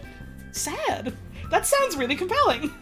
Yeah, this is one of the most, yeah, I see what you're saying descriptions so far. Was this a case of it was up against some fucking titan, or this is a case of, well, it's a very interesting concept that maybe doesn't pull off what it wants to, kind of thing? I don't know. I don't need an answer to that. I'm just thinking now. Damn. No idea. Interestingly succinct description of what this video game is and how it's, noteworthy. Yes. Cool. Sorry More like this! Sorry if you keep hearing, fart noises through my mic. I have an elastic band on my desk that it keeps squishing down and it keeps popping air out of, the palm of my hand because of it. It's fun. I need something fun right now. Monument Valley. Monument Valley I like. Yeah. I've never played it, but it seems right up my alley. An indie puzzle game where the player leads the Princess Ida through mazes of optical illusions and impossible objects, while manipulating the world around her to reach various platforms. Its visual style was inspired by Japanese prints, minimalist sculpture, and indie games Windowsill, Fez, and Sword and Sorcery. Damn, Fez and Sword and Sorcery both weren't on this list. Yeah, I remember having the fucking iOS port of Sword and Sorcery and being just so compelled by it. And was compared by critics to MC Escher drawings and Echochrome. What's Echochrome? It won't show. We'll never know. We'll literally never know what Echochrome is. The art was designed such that each frame would be worthy of public display. The game received generally favorable reviews. Critics praised its art and sound design. It won the BAFTA Video Game Award for Best, quote, British Game!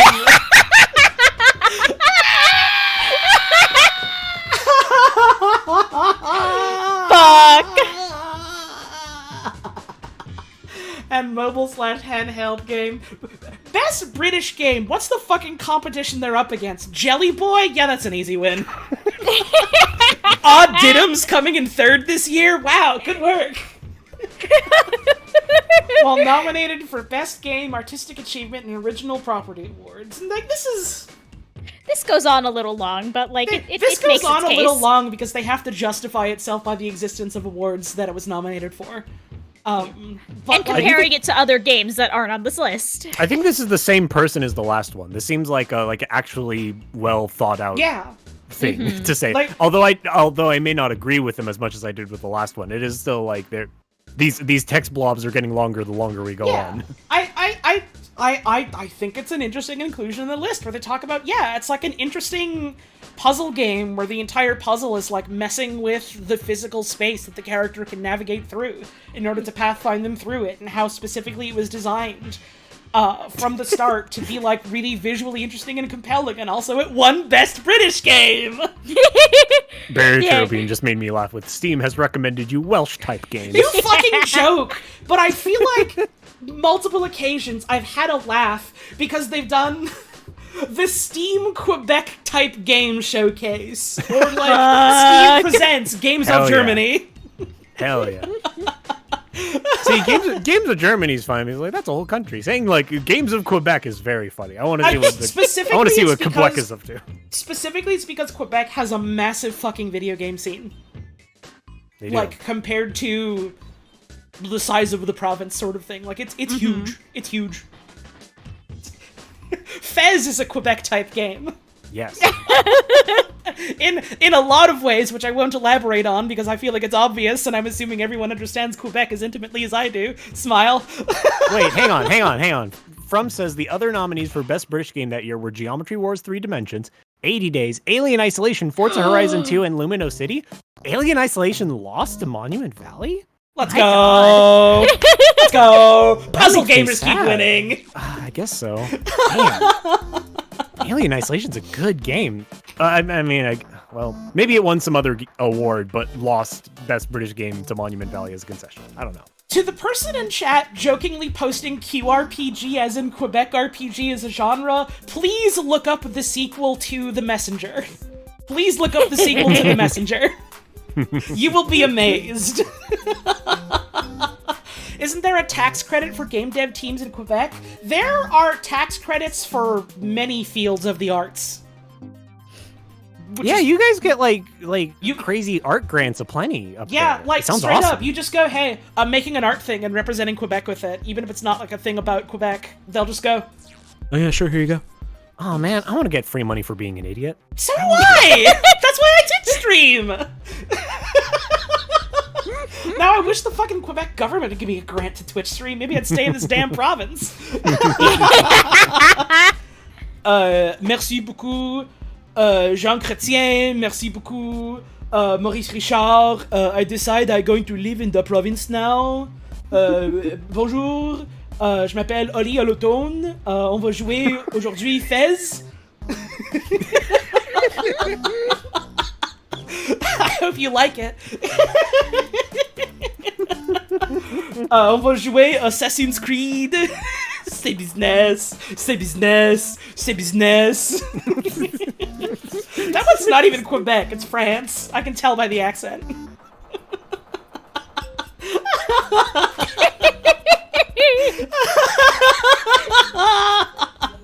Yeah, the subtitles really did just hear the French and go, well, you're on your own. Bye. Sorry to anyone who needed them. Google fucking speech to text has decided that Quebecois is not allowed. I gotta take a damn break. Dear God, is it break time again already? It's break time again already. We might have to hustle a little bit. Sorry to anyone who didn't understand. Please download Duolingo and look up Quebecois French. Oh, Duolingo's not gonna help you, my friend. No, no it won't. Not for Quebecois French. You thought patate was Quebecois? I think it is. I mean, the French-ass French word for potato is pomme de terre, but people just call them fucking Pomme de patate terre. here. That's so much smarter. Why are they fucking... French is I'll be such back in a dumb couple of language. minutes!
Okay, I'm back.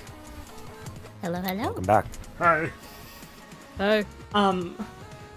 Since I saw people talking about it in chat on the topic of French, you want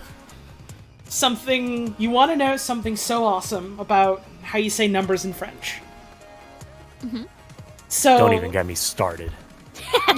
Well, 1 through 10. 1, 2, 3, 4, 5, 6, 7, 8, 9, 10. It's whatever. It's 1 through 10. 10 is 10.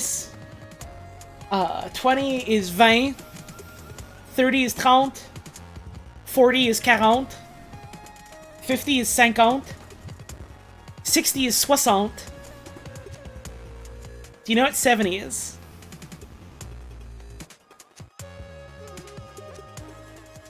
It's 60-10. 70.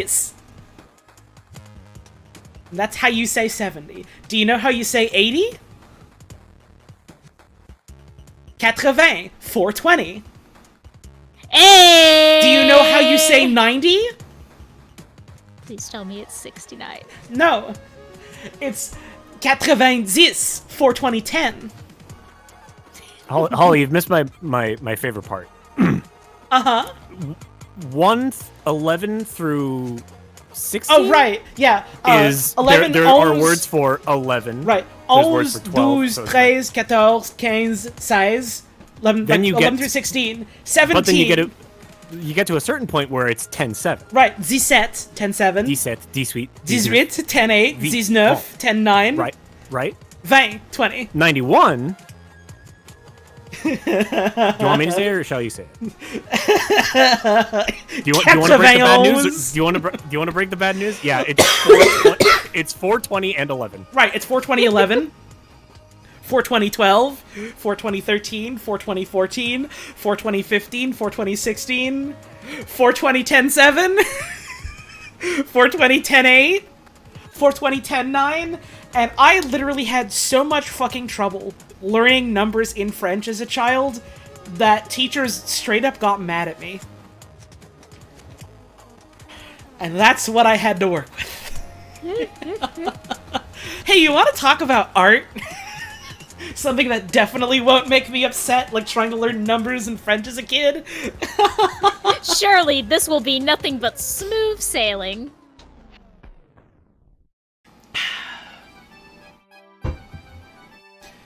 This War of Mine, 2014, from 11-Bit Studios. A side-scrolling survival-based strategy game in which the player controls a group of civilians trying to survive in the fictional city of Pogoren while it is under siege, heavily inspired by Savarejo, the siege of... Heavily inspired by Savarejo, the siege of Savar... The siege of Savar... Wait, why is it worded Just like like one! I think they're missing the word during. Yeah! Or like a comma and or something. The game has been praised for its morally grey depiction of war, as well as its unique setting, focusing on the impact war has on civilians, rather than militaries. This is more or less Spec Ops: The Line, except smarter. It's not like, oh, you're a soldier and you kill people? That's bad. This is like, oh, fuck, I have to steal from this person or my family will starve? Oh, shit, what am I gonna do? I've also heard people that have, like, straight up lived through conflicts like this, or had families that went through conflicts like this, fucking slam this game for being, like, weirdly voyeuristic about it. Mm-hmm. I haven't even played it. I wasn't aware of that part at all. Uh-oh. That is... My entire experience with it is, like, a lot of white people from America going, yeah, this is, like, a really interesting sort of depiction of this, and then a couple people that have lived with stuff. Like, not every single person of that, like... Demographic is not the right word, but if I say that, you know what I mean. Saying that, but certainly some of them going, like, I don't really like this. Which is... It makes sense. It makes sense. There's There's an argument, or like, not necessarily argument, but like a bigger discussion to be had about like, what's the word? I think the term that's been used is like empathy games, where it's like, oh, you're going to place yourself in the shoes of like someone different than you to see from like the perspective of something that gives you like greater like perspective on something that like might harm other people, or like what other people's lives are like. And it's like, that's something valuable. It can also tip the line to very voyeuristic and, like, minimalizing very, very easily. If you turn a dark situation into a game, is that trivializing? Not inherently? It depends Not on how you're inherently. depicting it and, like, who is involved in the creation of that media, frankly. Like, if you turn it into a book or a film or something like that, it's not inherently trivializing, but, like, I don't know. If you try and make Super War Crime 64, or if you try and make Iron Man 2, then yeah, it is kind of like that, huh? If you turn a dark situation into a game, it's fine, but watch out. But watch Yeah, out. more or less. You'll be fine, but watch out. The Talos Principle. Crow Team. From the makers of Serious Sam. A compelling philosophical puzzle game. Which still makes me very happy.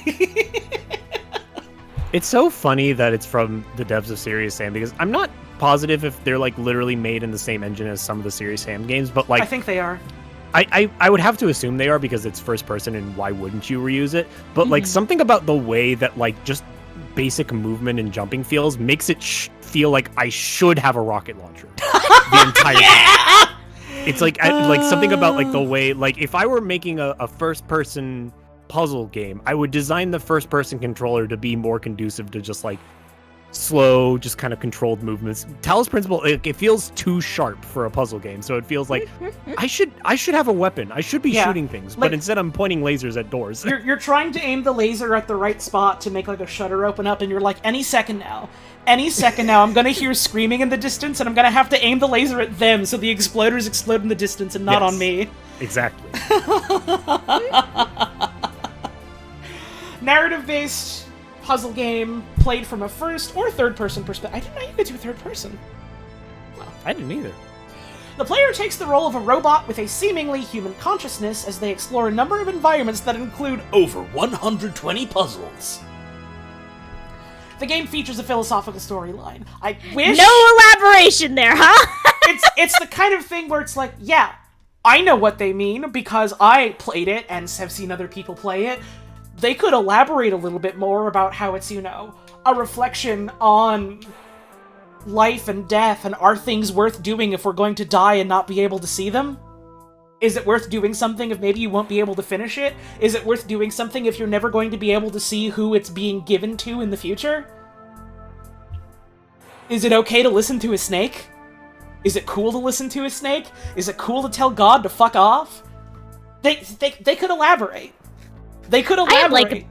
I'm like this close to putting philosophical on the shelf for these article authors. The same with what did we put up there? Fucking ludonarrative or whatever. You can elaborate without saying what the entire plot is if for some reason you've decided you're worried about spoilers for the entire plot. But also, it has a philosophical storyline. Alright, man. Okay. But you need to specifically know that it's Jungian and Freudian for Xenogears. It takes the name from Talos of Greek mythology, a giant mechanical man who protected Europa in Crete from pirates and invaders. Other names taken from mythology and religion and used in the same game include Elohim, Gehenna, Milton, Samsara, and Uriel. Half of this is just listing the sources of names. It is Wikipedia. That's half of Wikipedia articles. That's all they're good for. Hang on. Why do people blame video games for real-life violence? Professors weigh in. That's a hell of a fucking citation for going, yeah, it features a lot of references to real life, like historical and mythological figures and names. Oh, because the direct quote is there. The artistry in games is another benefit Whittinghill sees in them. Whittinghill pointed to No Man's Sky, To the Moon, Inside, and the Talos Principles examples of games as art, but doesn't talk about these names specifically. Also, more games being listed that are not allowed to be featured in this article. Limbo, pretty cool. Inside, fuck that game. Not Inside, man, no one likes that shit. And don't even get us started on To the Moon. Beyond Eyes. From Tiger and Squid. An adventure game centered on a blind girl exploring her environment where her other 4 senses are visualized in unique ways for the player. I don't know if I've heard of it. I have never heard of this. Yeah, this is new to me. Huh.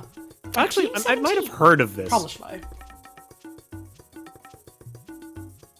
I wonder if it's any interesting. Not much to go off of here. So Yeah, we get one sentence that's just describing Video like games the as foundation. Video games as art. They stole the title of my fucking stream. I want them to pay up. My residuals, give me. Come on. Herstory. From Sam Barlow. This is a game I've 2050. actually really wanted to play. Yeah, same here. This sounds right up my alley. I've had it downloaded for like years. This game, not in the same way as this War of Mine, mind you, in a different way. I've heard a lot of people talk about how this game is, like, really cool and really interesting and really compelling, and then a small, passionate group of, like, I don't know, 4 or 5 haters, I can count them on a hand or two, that are just like, oh, this game's dog. Interesting. Mm-hmm. Huh.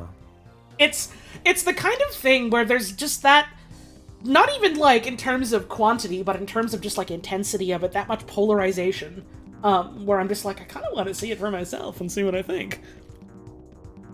I can understand that.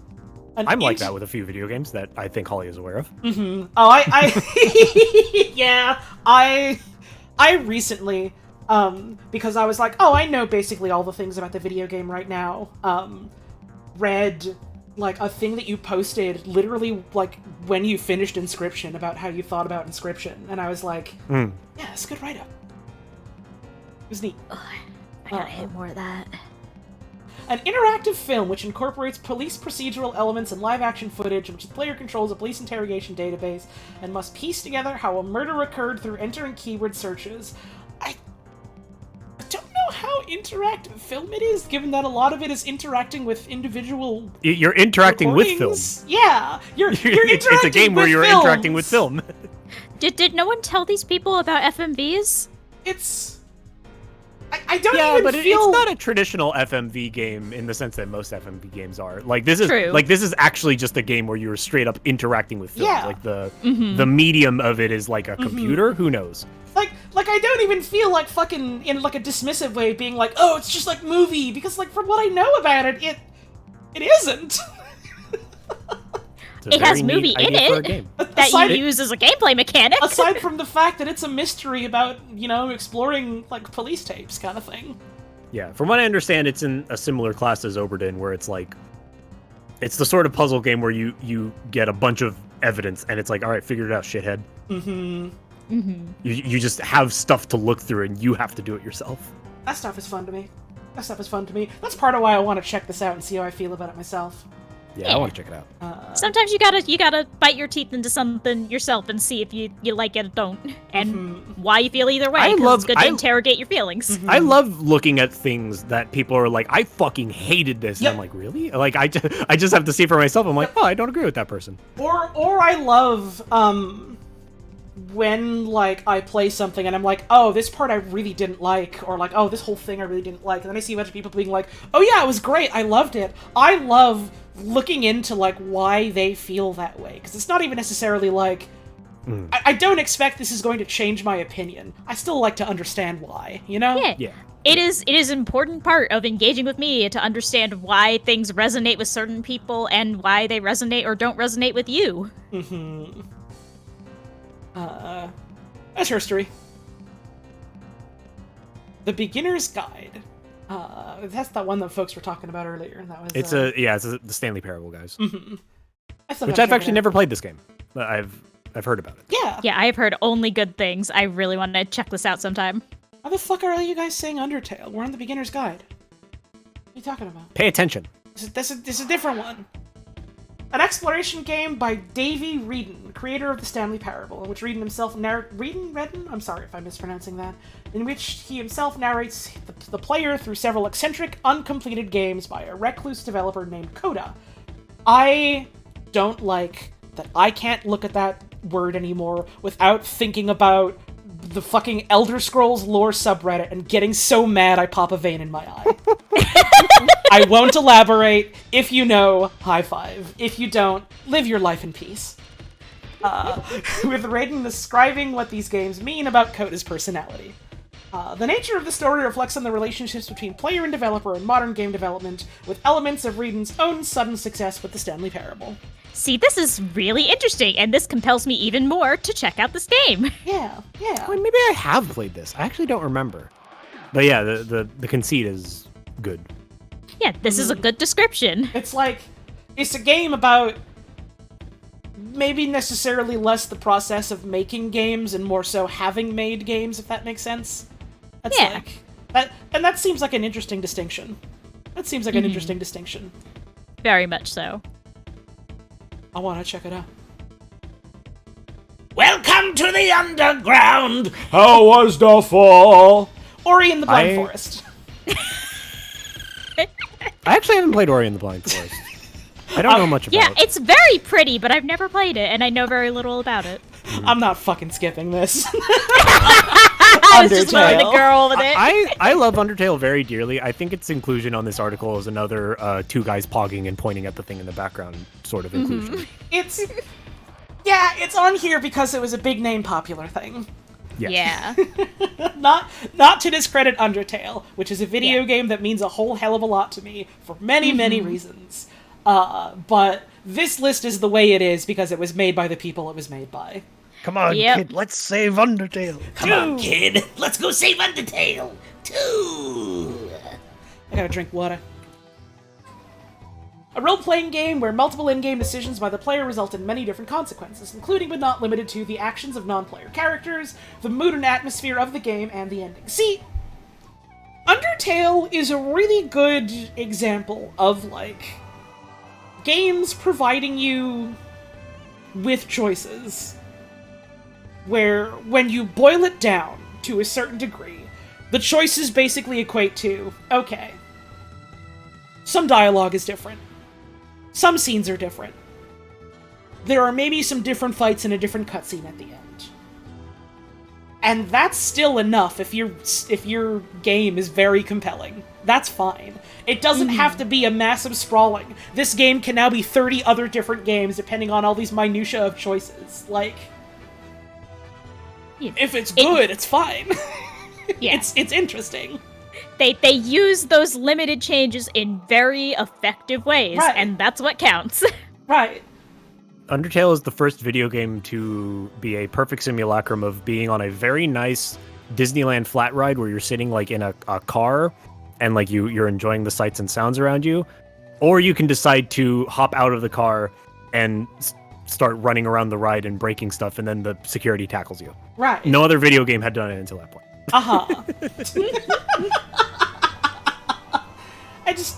I don't know. When people talk about, choices in video games and the importance of that and the scope of that, I'm sorry to anyone who cares about BioWare, but Undertale does what Mass Effect 3 wishes it could. Yeah.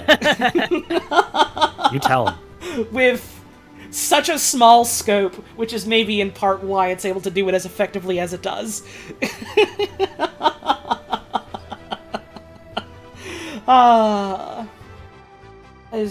Undertale's premise is built around the idea of the players choosing whether or not to kill or spare enemies, and its overarching story is held together by themes of determination, mercy, and consequence. It features an additional meta-story hidden across the game's files and code.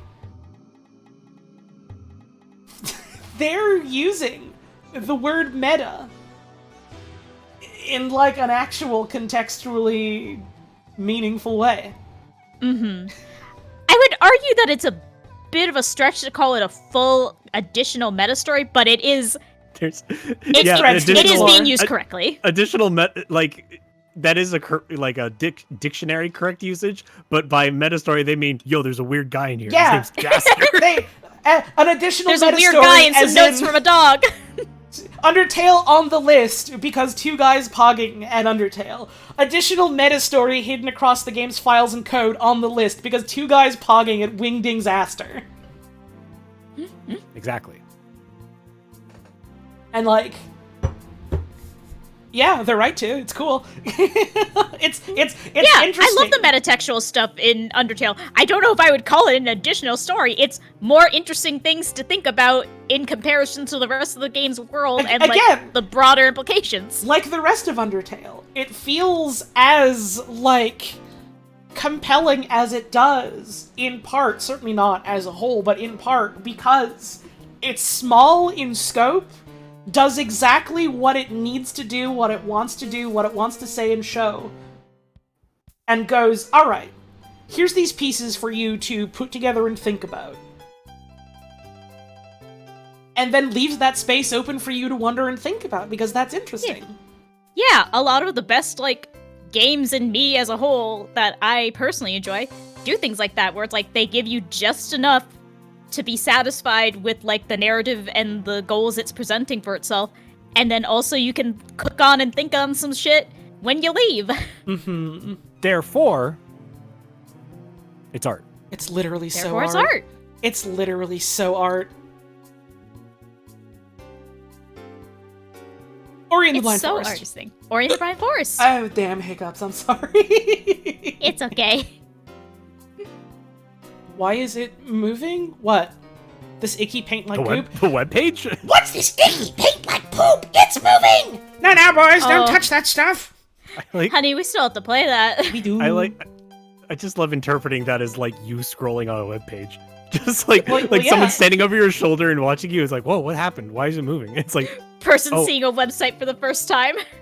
It's like, I'm using the scroll wheel. The what? There's this thing we've invented called the mouse, and what it does next will amaze and disgust you. Ori and the Blind Forest, a 2D open-world platform game where the player controls an orphan named Ori, a white guardian spirit. The game is critically acclaimed for its gorgeous art, touching narrative, and clever gameplay. I don't know anything about Ori. It's very pretty. That's all I know it's about pretty. it. I know it's pretty. I straight up didn't realize it had much of a story. It has a story. All I knew is that it was pretty. It's pretty and it has a very simple story. It's the best kind of game there is. Nice. It's very straightforward. I love Super Metroid. Exactly. That's what I'm talking about. Let's go. Isn't it also like a platformer type of like a Metroid game too? I was gonna say, I'm pretty sure it's a Metroidvania. Let's go! I love Super Metroid! Oh god. That's why I remember it's a Metroidvania, because it came out around the same time as Hollow Knight, and so everyone was comparing the two, because they're two pretty Metroidvanias. Hollow Knight, by the way, not on the list, because Silk Song's not out yet. Not art. Not art till Silk Song. Taking a stand. Silk Song will be art. We have finally reached 2016 to present. Which, to remind people, means like roughly December 2022. Because 2016 until around the end of 2022, give or take. Anything that came out after that, and probably even some things that came out before that, because who knows how much people were keeping this article up to date. Also, grandstanding applause for the first mention of the Ouya, this whole article.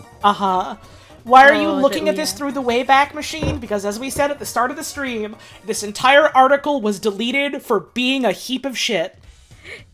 Wikipedia no longer supports this article. Sorry, just got here? Don't worry. But it's important establishing material. As for why we are here today, is because we all learned about this article and got so mad that it was funny. Or got so funny that it was mad. Whatever. You can choose one. Little of both. That Dragon Cancer, 2016 Numinous Games. An exploration game designed by Ryan and Amy Green to help share their experiences in learning and coping with the terminal cancer and death of their 5-year-old son, Joel. I don't really know much about this video game, other than some people were, like, weirdly mean about this video game existing, like, when it came out. Because it was, like, 2016. I don't remember this game at all. I have never seen this game, yeah. That's really all I know about it, unfortunately. I imagine it's probably a very sad and personal experience, given it is literally made by these people talking about losing their actual son. Abzu. From Giant Squid. Absu was nice. Adventure game set in the ocean, the player controlling a silent diver to explore the different ocean environments by interacting with nature. Absu, I always confuse with... What's the other game made by the Citizen Sleeper folks? Is it Ever the Ocean, I think? I always think those games are the same, because they're both about... in other waters, that's it. Ever the Ocean is something else that I always get mixed up in there, I think. I a lot of this literally is thought that happening Abzu was another game by that game company for like a long time, just because it the more or vibes are less similar. It more or less is. I think it shared some. I think it might have shared some developers, and both games had music by Austin Wintory. So it's like That is probably very why. much That like, makes sense. hey, Interesting. another Austin Wintory banger. Hell yeah.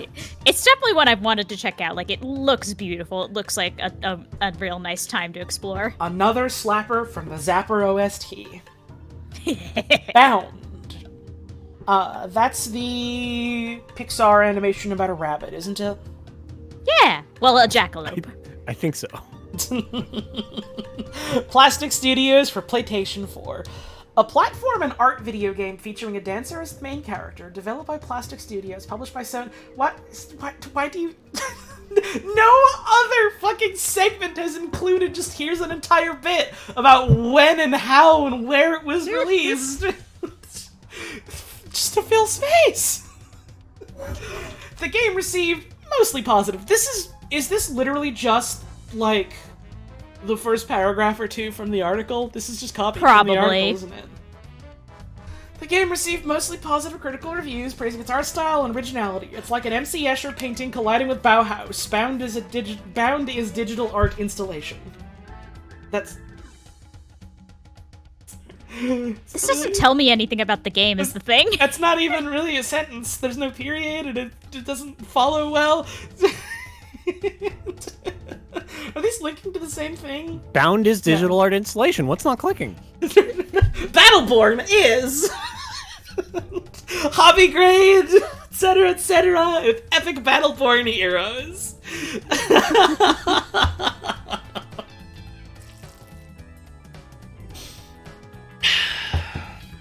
Well, it's got a dancer, it's a platformer. What else do you need to know? PlayStation? MC Escher.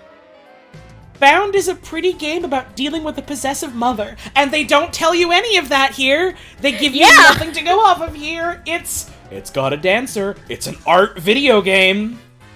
Like,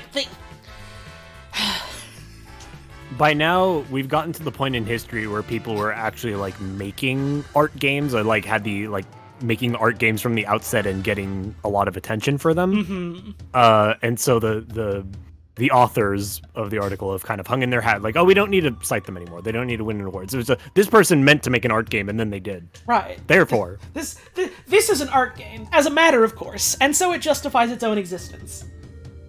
Cor erat demonstrandum. It is an art game.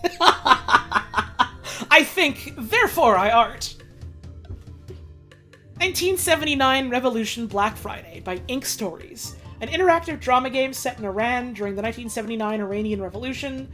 The game was particularly praised for its accurate portrayal of the events of the revolution, allowing players to become fully immersed in its setting. Oh, come on. Like, this sounds neat. I don't know if, hey, here's, like, an interactive drama exploring, like, real-life volatile historical events really needs to be followed by... This is really immersive. Like... Can you imagine? I'm sorry, real quick. Could you just imagine, like, a pull quote on Schindler's List that says, "It's like I'm really there"? That's all I can think of. Oh, you raise a compelling point, my friend. I'm gonna hurl.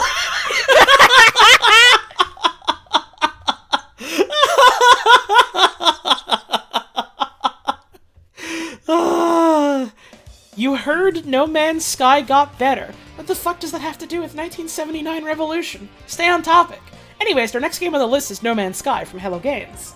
Also, that doesn't matter if it's bad or good. Is it art? Is it art? Yeah, we're not here to ask if a game is good. We're here to ask if it's art. It can be bad art. We've 2016. discussed that at length. Yeah, it sucks shit, and they lied about the state of completion when they released the game. Is it art? It's less that and more the way it was marketed was not reflective of what they were trying to make. Yes. Mm-hmm. But is it art? I say they in a very broad sense. Fair. But is it art? Okay. Is it art? My hackles get fucking raised about this game specifically because I feel like a lot of like this wrong information went out around it, and that makes me blow a fucking gasket. It makes me heat my fucking lid. Like, they got dealt a bad hand, and then they got dealt a worse hand by the fucking marketing budget, or whatever. Yes. But, like, they've evidently made something cool and compelling out of it that follows, like, the vision they wanted to follow, so that's good for them. But is it art? Is it art? An open-world space exploration game inspired by 1960s and 70s sci-fi comic books. Players can explore over 18 quintillion procedurally generated planets while choosing the path of explorer, trader, or the Fighters Guild. Anyone looking for the Fighters Guild should consider the Fighters Guild. I hear they've got a lot of Fighters Guild. Can I attack alien fauna with a longsword? Yes. Actually, I don't know if there's blades. There's gun. Hey. If you're calling me a fighter and you don't give me a longsword, is it really? You really ever a fighter? seen the fucking Baz Luhrmann Romeo and Juliet where he's like, fetch me my longsword from a fucking helicopter and they give him like an engraved rifle? Yes. It's but that's like- good. Right. And that's art. That's what I'm saying. I don't think it's a great movie, but that in and of itself is good. Yeah, I remember when we had to watch that in high school, and when I watched that, I was like, this is dumb. What is this? And then I grew up, and I saw that, and I was like, this is dumb. It's actually awesome! I don't think Baz Luhrmann deserves that much credit, but that was good. Oh, no, That's my fun. friend, I'm giving Baz Luhrmann essentially no credit. I can't stand that fucker's movies, but he's gonna keep making them. I can't get started on Elvis. We need a different stream for Elvis. We need to get through 2016. A lot of things happened in 2016. The Goddamn. scroll bar says I remember. that It we're was a big like time for games. the scroll bar says that we're only halfway through the article, but that's because a significant chunk of the article is all the links and citations at the end. Oh wow, yeah, that makes I have sense. the page open. It is Yeah. a lot of We're, citations. we are quite a good clip through, and I think we'll have a decent amount of time to look at the talk page. Oh, the talk page. Everyone talks about He's White because that's the one scene that went viral. No one ever talks about Tom Hanks at the ending being like, Who really killed Elvis? It was you, the fans. I was giving him a slow job so sweetly back, and you killed him with your love. no one talks about it because none of you fuckers have seen the movie. Do you want my advice? Keep it that way. I mean, from the way you described it, it sounds like Tom Hanks turns into some kind of hag, which sounds awesome. Tom Hanks' character is a hag in a fat suit. If you must see it, I can't stop you. Bring a friend. Bring at least one friend. Have someone to talk to when you're watching this movie. Make a party out of it. Party is one way to put it. I fucking swear to God, Frankie, when I'm over in California, don't fucking tempt me to do an Elvis movie night.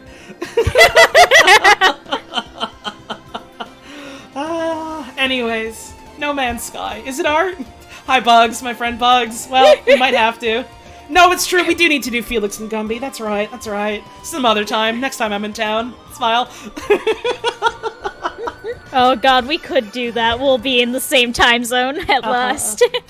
There's like a lot of things you can say about No Man's Sky, specifically in the context of like things they added to the game over the years and how that like fleshed out the game and added interesting stuff like narrative-wise and gameplay-wise and exploration-wise, and how it really fills out like what this universe is and how this universe is and things like that.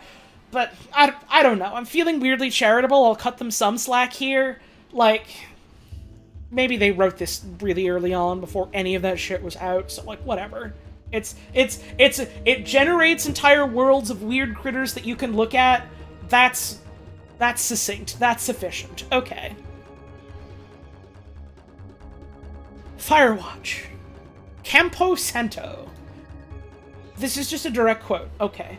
Firewatch is about solitude in space, a first-person journey through the massive wilderness of America's Shoshone National Forest. Holy shit, I just read ahead. Sorry, keep That's okay, that's okay. It's a space of such magnitude that it almost unavoidably conjures mysteries and conspiracies of corresponding size, but in the game, we are drawn back down to the essential and human. Wow, just one quote, huh? Just the one. Just an entire one quote.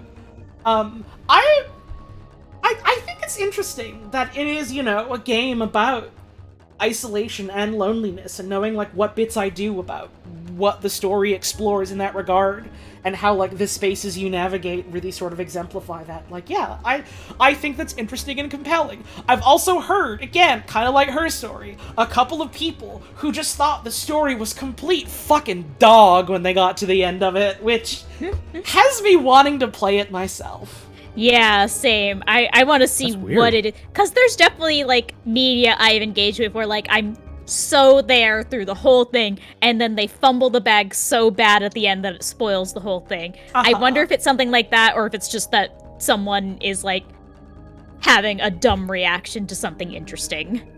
The ending is great, those people are stupid. Nah, don't be like that. People are allowed to feel different ways about things.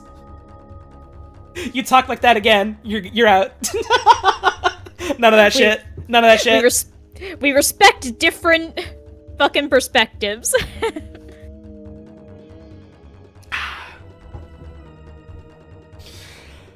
The Witness. I don't think that's basically just a full quote. Again, I won't argue with its inclusion on the list. That description made me like, well, huh? Uh-huh. A puzzle game that, hang on, was more meant in jest, no worries? Alright, then I'm telling you, I think the joke was bad. I'm pelting you with tomatoes, get off the stage. A puzzle Just like game, art can be bad, so can jokes. a puzzle game that does something that you can't do with any other art form. What? This game... Yeah, what is that? Draw lines. You never before has a human being been able to do a sliding block puzzle. It just isn't possible without a video game. Professor Layden has entered the chat. It just isn't. Well, that's a video game. No one's ever done a multimedia, multidisciplinary art installation that involved a sliding block puzzle. No one has ever been to an escape room. Those can't exist. The game has a clear message. Change your perspective. And unless you do so, you cannot succeed. Bold words coming from a Jonathan Blow video game. Every aspect, gameplay design, and puzzles of The Witness is based upon this idea.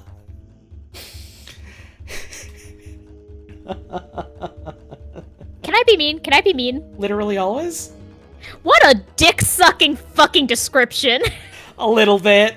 It's a little bit riding that asshole. I haven't even played it yet. I think there are certainly things about The Witness that are interesting and compelling from the perspective of, like, puzzle design and how that ties into environment design. I think also everything I've heard about it makes it very clear that the good parts of the game are held back by the fact that Jonathan Blow made it. I don't even think this is like, oh, Jonathan Blow's inclusion ruins the game. I think this is like saying, like, someone describing Picross as if we're like the Mona Lisa. Like it's like something beautiful, groundbreaking, ground changes. Like, no, it's just a good puzzle game. What are you talking about? It's just a good puzzle game. That has never been done before, never been explored before. No one has ever had the thought to do something like this, and you're like, wow, what are they talking about? And they're talking about the Wario mode of Mario Super Picross. Yeah, like, I'll make fun of Jonathan Blow all day. This is a great puzzle game. I had a ton of fun playing this game. Hell yeah. Like I said earlier, when you get to the actual parts where he tries to inject like commentary in there, Just it walk is literally like you walk into a room of an exhibit and you're like, what the fuck? And you just leave. That's all there is to it. It's self-contained. I still want to play it myself, even though I know the Jonathan Blow parts are gonna make me feel some kind of way. But I still want to check it out. In the same way that I can't look away from Y2K, a postmodern RPG. I do think that The Witness deserves far more of your time than Yik does. Yik is like, I mean, I was just about to say, not an exact Yik is like comparison. subjecting yourself to something terrible. It remains to be seen. the data's just not there. No one's ever talked about that game or what it entails. Or if it's art. No one knows if it's art. We have our top men looking into it. The top men? All around the nation. All the top men.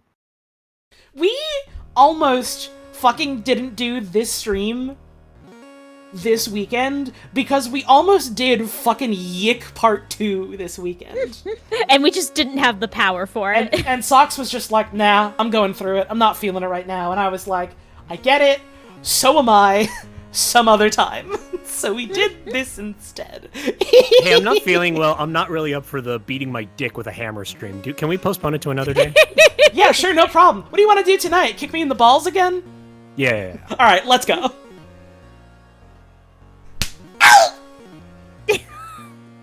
Inside. 2016. Play Dead. Play Dead's follow-up to Limbo. Inside is a puzzle platformer that follows an unnamed boy's trek across a surreal landscape while being chased by pursuers. It uses a wider array of cinematographic elements described by Christopher Bird. More like movie! Cinematographic? Cinematographic elements. It's like cinematography. Excuse me. You can't just say that. You can't just throw words like that around. I get what they're like talking movie. about. I get what they're talking about in the sense of they're describing, like, you know, the technical aspect of, like, how scenes and screens and things like that are, like, specifically framed and lit and put together. And, like, yeah, that's definitely an interesting thing to talk about in the context of how you put together a video game. Cinematographic? I'm, like, thinking, it's not is the thing. I mean, like... Yeah, like in the same way that, like, if you were to extrapolate that one scene in Oldboy as an entire movie, like the entire game is like. Yeah, I was gonna say, isn't it very much like a side scroller the whole time? It's entirely a side scroller. Like the camera angle changes and everything, but it's entirely a side scroller. The character is always really, really small on the screen, and like, yes, there are movies where the character is small on the screen and you get to drink in the environment. Right. That I would not describe that as intrinsically cinematographic. I think they're calling it cinematographic because it has like black bars on the top and bottom, which makes it look like a movie. And it's like, whoa, this is like movie. I think they're specifically trying to talk about, like, how specific scenes visually are, like, built and framed, and they're talking about it in the weirdest fucking way possible. It's like when that one earlier said stagial. Yes. Exactly. Don't remember. It's like, yes. Can you write this another way, please? Yeah. Described by Christopher Bird of the Washington Post, it's a mood piece, a series of expertly framed environments that escalates in their strangeness. Right, yeah, okay, there you go. There's a good description. That is what they're talking about, and also talks about it in a better way than just, it's like cinematography. Also, I think this is like one of the first games that used a newspaper pull quote from like an actual publication instead of just like games journalist. Not to say that legacy media has better place to talk about these things than game journalists do, but this is, you know, it's a different context. Yeah, in some ways it shows, like, you know, a shift in like the broader cultural landscape in that print media is discussing games. It's 2016. Video games are fucking everywhere. I was about to say a really fucking insufferable quote about, I don't know, fucking Dungeons and Dragons, gone are the days of a bunch of nerds in the basement or whatever, but like, You know what I mean? It's like I said earlier. Gamers everywhere in like the early 2010s spread their arms in cheer and said, "Yay! People finally take us as seriously as they take movies. We did it." They take us as seriously as they take movies because we spent so much time telling them, no. See, now it's like movies. Video We games. turned our games into movies. Video games have come a long way since Pac-Man. Sonic the Hedgehog has had a troubled history as a franchise.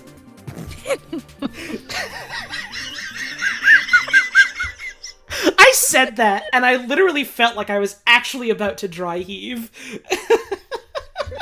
Thank you, Frankie, for finally we wear Papa's coat like the adult. Sonic the Hedgehog had a pretty rough transition to 3 dimensions. That's why Mafia 3 is art. Why not the first 2 Mafia? Well, you see... What happened to them? Well, you see... This one has graphics. People like this one more, so... This game contains themes. This game is set in a reimagined version of New Orleans in the 60s and received praise for exploring controversial themes such as racism and segregation in the southern United States. Okay. Is that art? Is that art? Well, you see, Can this be game art? has racism in it, so it's art. It's not even that Frankie, Deadly Premonition was in fact on here. It's not even that it has racism in it, it's that it talks about racism, evidently. The wording of controversial there is like, I get what they were going for, but again, man, it feels like it's saying something about who the authors are of this list. Well, you see, it talks about controversy and politics, so it's for grown-ups, so it's art. Yes. That's actually a better See, way of Dad, putting it. it's not all just Mario. It's not that it talks about controversial things, it talks about controversy. Yeah. Yeah. Damn, Mafia 3, this will make you think. They put that in the box art. This will make you think. The Last Guardian. Japan Studio and Gen Design, PS4. Right, wasn't this one, like, big name noteworthy because it was, like, in development for ages and ages kind of thing? I It took a think while. so. Yeah. It took they like teased it. I don't remember when they first teased it, but they teased it a while ago, and it took a very long time, and then it came out. The third Team Eco game, following Eco And I Shadow think of the it was, like, Colossus. I think it was like good. Actually, I'd never played it, but I think it was good. But like, I feel like this was a game that was a victim of having waited too long. Yeah. Because then definitely. people were like people were hyping it up to be something that it wasn't. So then when it did come out and it was good, people were like, "Oh, I was hoping it would be more." It was so disappointing. They Duke Nukem Forever to themselves. Yeah. They Half-Life 3'd in their pants a little. Why did I say that? I don't know. It's You're a little gonna have bit to make after peace with midnight, it. honey. Literally I said that and it felt like it sucked the air out of my lungs. Man, is Duke Nukem Forever on this list? It should be. When Should did it be. come out? I think we're past when it would have We're come past out. Duke Nukem. I don't goddamn remember.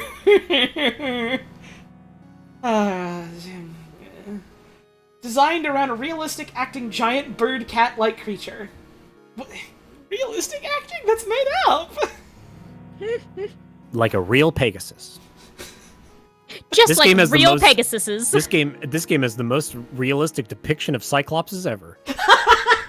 The player must learn to tend and care for in order to entice the creature to help solve puzzles. That talks about what you do in the game to some degree, I suppose. Yeah. I don't know if it really makes a case for why it's art. No, No. it's passing a small bar and then it's not able to jump past the second hurdle, so it just kind of falls on its face a little here. This game is so funny to me because I thought The Guardian was so cute, and so I wanted to play the game so bad, and so I saw it on sale one day and bought it, so I have the game. I don't have a PS4, so I can't play the game. So I just have this game that I can't play. What? You bought a plastic rectangle with a picture of the funny guy on it. You Yes. literally bought a JPEG of a dog. Honey. I keep hoping that someday my family member who does have a PS4 will get rid of it and pass it down to me, but they keep not getting rid of it. So I I just don't have a PS4 to play this on. I'm stuck. I could say something really goddamn mean, but I don't know if I want to, because I don't mean it as a personal indictment of you. No, do it. You bought a fucking image as a fucking investment in the future because you thought it would bring you greater value later on if you just kept waiting. Honey, I think you fell for an NFT scam. No, this one has actual value.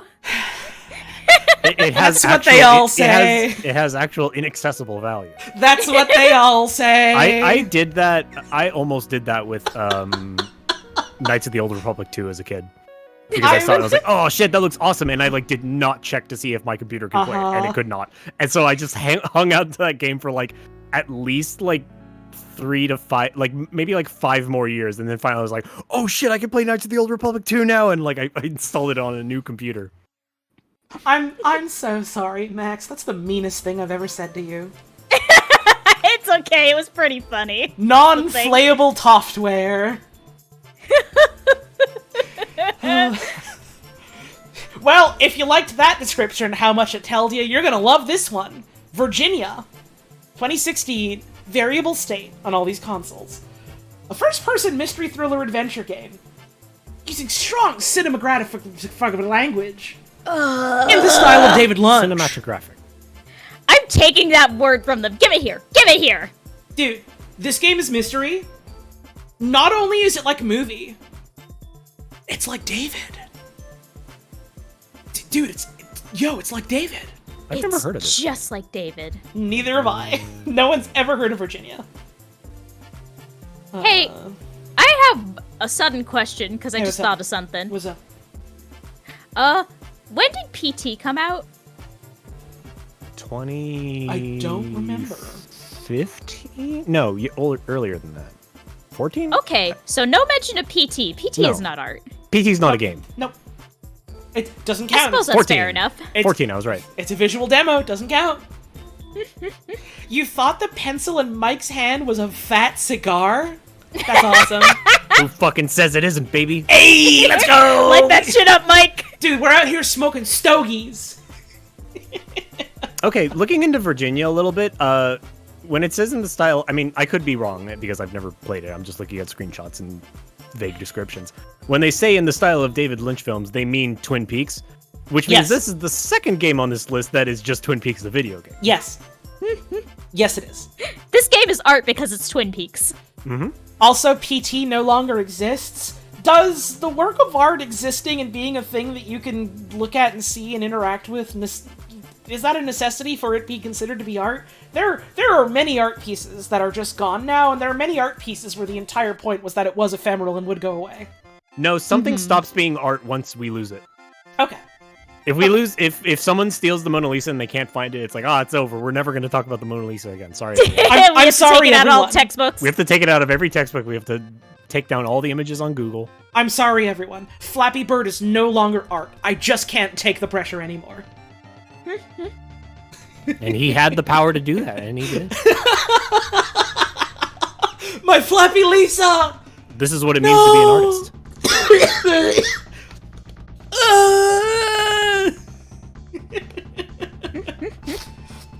The Town of Light. 2016 LKA for PC. Never heard of this one either. A first-person 3D adventure about madness and ancient psychiatric asylum horrors. This is doing the opposite of selling me on this game. Yeah. This makes me want to play this less. Is this going to be a look into the fucking horrors of how people were treated in asylums, or is this just gonna go, ooh, mental illness, scary, what if a weird guy appears? So scary if a guy is sick? This is the first game whose description is like, I can't think of the word right now. It's like completely replaceable with that of like a Steam acid flip Unity game. Yeah. You could. This game could be good for all I know. It could Just the way be. that you're describing it makes it like I just roll my eyes because I'm like, Right. oh, this just sounds like an acid flip. Because they've given us nothing. They've given us nothing. They've given us less than nothing. Hyper Light Drifter. Hyper Light Drifter is fucking awesome. I adore that game. What a good gotta video hit up that game. But is it art? What a good fucking video. But is it art? Let's see. Is it art? An action role-playing game role-playing game is really a stretch. You can buy upgrades. I can make my bar bigger. There's not even a number. I can't think of the term for it. Isn't there a specific term for games that just have like an upgrade system like that and no other like RPG style mechanics? Video game. You know what? That's fair. You're not wrong. Is it a role-playing game in the same way that Symphony of the Night is a role-playing game and that you're playing the role of Alucard? I will never No, forget... honey. That's a JRPG. No, I will never forget, like, a crucial memory I have as a kid when I was talking to my dad.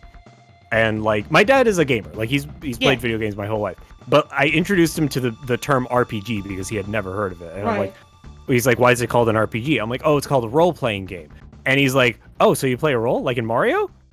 Right. And like in that moment, like the the use of that word as a genre like unlocked in my brain. I'm like, that's ridiculous. You're right. Wait a minute. Why do we call them role-playing games? It's the same as MOBA, multiplayer online battle arena. Yes, exactly. The cultural context of this means, okay, this is a game like Dota or League of Legends or Heroes of Newerth or whatever. You say that and my brain thinks Quake Champions, Team Fortress 2. Call of Duty. Call of Duty. Multiplayer online battle arena. Fortnite. It is very funny. Final Fantasy XIV PvP. Destiny 2 Crucible. Wait, multiplayer online battle arenas? Gambit! That's just Gambit! Destiny 2 contains multitudes. Hey there, brother! How about you put down Dota 2 and play a real MOBA? Multiplayer online battle arena sounds like a little thing called chess. That's why they need to be more specific and start calling them fast action real-time strategy. Calling them farts more accurately describes what the video game is. And it never caught on. Farts is good. And I don't know why it never caught on. Simply no one's ever been able to figure out why. Can't fathom it. Anyways, Hyper Light Drifter. Praised for its visual storytelling. Yes, that's true. It tells basically its entire narrative based on... It tells a story. Well, yeah, but it tells it without, like, dialogue. It tells it based on, like, atmosphere and, like, environment. And to some degree, like, sometimes people will talk at you and you get to see a comic. Sorry, go ahead. I was just gonna say vibe gameplay. I'll play with Oreo. What the fuck did you just say, my love? I'm eating Oreo. Continue.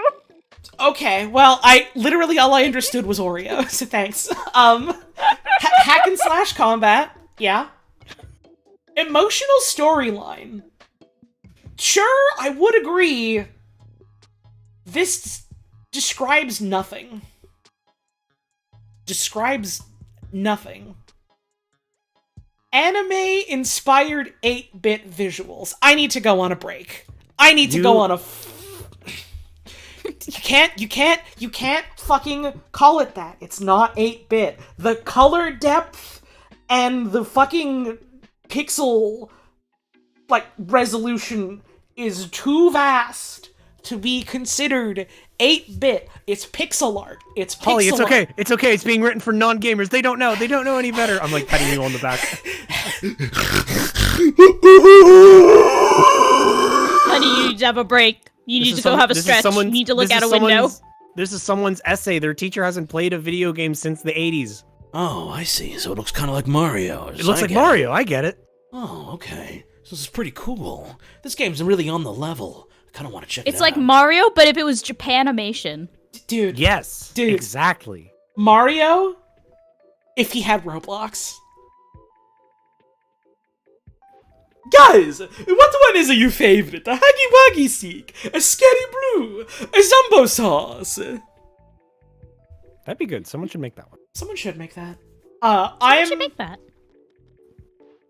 once again, they are more interested spinning in circles than they are elaborating on how these things relate to the fucking context itself. They just want to say things that can mean anything. I'm especially mad about this one because I fucking adore Hyper Light Drifter. I think it's such a well put together little video game that tells exactly the kind of story that it wants to tell about fucking chronic illness.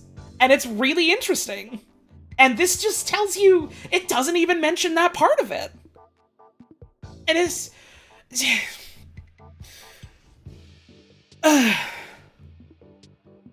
I'm gonna go to the fucking bathroom and take the angriest piss I've ever taken. We'll be back in a Hell couple yeah, of you are, minutes. honey. See you soon. You had no idea it was even about chronic illness? Genuine question. Have you played the video game? If the answer is no, fair. People don't talk about it as much as they ought to. That's what the video game is about. Like, it specifically was made, at least in part, based on the experiences of, like, one of the main devs and a heart condition they have. Might have to check it out. It's good. It's good as fuck. Yeah, I've been wanting to play for ages. It's extremely good about talking about that stuff in a fantastical, allegorical way. It's cool. I gotta go bathroom. I'll be back in a bit. It's toilet time, baby!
Hey,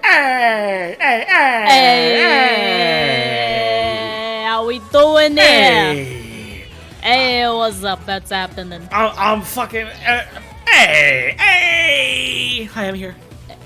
Hi. Hi. I feel like a human being again. Hooray! And I'm simply going to scroll past the section about Hyper Light Drifter, so I don't have to think about it no more. Time to move on. Yippee! There's other video games. Well, there's other games. We are finally out of 2016. They spent a lot of time on 2016. 2016 There was a were a big lot year of for good video games. games. It was a good year for games. Sure was. Same with 2019. I wonder how many of those are going to be on here. Oh, interesting point from Val, because I kind of glossed over this. Anime-inspired 8-bit visuals. None of these articles at all mention anime-inspired. Well, clearly they're not Hyper Light Drifter, the only anime-inspired game on this list. Makes you think. I don't know if I would necessarily, well, in the sense that when I think about the giant fucking meat robots, it makes me think of Nausicaa. But, like, that's the only real big one that stands out in my head. Ooh, that reminds me. I still have the manga here for you if you want to read I still that when gotta you visit. fucking read the Nausicaa manga. Well, you're gonna have a month to do it now, baby. I need to fucking give myself time to sit down and read shit, but I'm also bringing books with me. Fuck. Reading trip, baby! Night in the Woods. Infinite Fall, Secret Lab, 22nd Century Toys. A single-player exploration game about an anthropomorphic cat named May who dropped out of college and returned to her slow-dying hometown to find that a lot has changed since she left. It has been praised for a fantastic narrative with a beautiful art style, theme, and plenty of small touches occupying a wonderful world full of loving characters, covering a sinister story underneath. That is just a direct quote, so that's why that feels so From a review. descriptive and succinct, because it's just here's word for word verbatim what someone else said that we're citing, which that's what the Some of article the does. best and most convincing descriptions have just been that. Some of the best writing on this list is when they've just gone, maybe we'll let the things that we're linking speak for themselves. This description, hang on, from No Escape in chat, this description is good because it was written by someone paid to write it. Let's go. Exactly. Yeah. It's like, if someone has done the hard work for you, just do that. Just like, hey, this person There's described it something to better be than I said for could. it. Literally the entire concession of this list is going, well, yeah, any game can be art or whatever, but like this is specifically talking about ones that other folks have talked about. Just put in the thing where the other people are talking about it, instead of just going, well, here's a link to justify its existence. Yeah. Especially given the point of this article is, supposedly, as stated at the start of the article, we are putting in games that are considered artistic by metric of someone has talked about it being considered artistic in some manner, shape, or form, like semi-professionally. Yes. Oh, this Speaking one's really fucking funny. Nier Automata, 2017, Platinum Games, PC, PS4, Xbox One. An action role-playing video game. Set in a post-apocalyptic Earth as the result of an alien invasion, the player controls android soldiers fighting AI-controlled machines in the hope of reclaiming Earth. The game explores the philosophy of life and the philosophy of artificial intelligence, especially that if AI and machines can be considered as sentient beings, comma... End of sentence. Oh wait, no, that's a period. I was misreading that as a comma. Fuck. I was really hoping that was a comma, because that was the funniest thing in the world, and I'm literally just seeing it as that because I'm getting tired, my vision's going a little blurry. This article's just full of disappointment. Man! Even the funny It is still shit a bad isn't there. sentence, though. Like, philosophy of life and the philosophy of artificial intelligence, especially that if AI and machines can be considered as sentient beings, right? It's that specific wording there that made me think it was a comma and more to follow. It's a bit congested. Yeah, They're not wrong. They could just get rid of the that, and it'd be especially if AI and machines can be considered sentient beings. Could have used an editor. Could have used an editor. A lot of this could have used an editor. Could have used several editors, and I suppose in a way it did. One might because the even say editors went- Wikipedia is several editors. One might even say they did in fact edit it by going, yeah, we don't want this on our website. We're editing the entire thing to go, not here. That's certainly an edit. I was watching, a stream recently from my friend Chess, Video Chess, where she was playing Bomb Rush Cyberpunk, which just came out, and she wasn't really feeling it.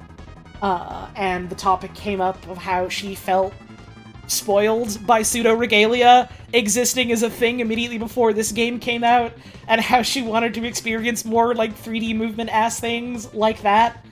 And talking about how she specifically really enjoyed that game for being, like, as lean and, like, dense and self-contained as it is, and it's got, you know, little fun bits of story here and there to peck at that don't really need to be any more than that. And, like, the discussion came up about, how, like, originally the main dev making the game wanted to have more story and writing and narrative, and then just didn't because they weren't at all confident in their ability to, like, put writing in the video game. And it was this interesting sort of frank discussion about, like, yeah, not every sort of creative work like that needs to have, like, you know, a fucking narrative that you write out and spell out and have in there like that, because, like, that shit's hard. It really is. People underestimate how difficult it is to any writing, frankly, but especially in, like, a scenario like that where it's like, you are, especially, I'm sorry, I'm going on a little bit. No, please don't. Please wait. I want to finish my thought. Okay, sorry. Go ahead, then.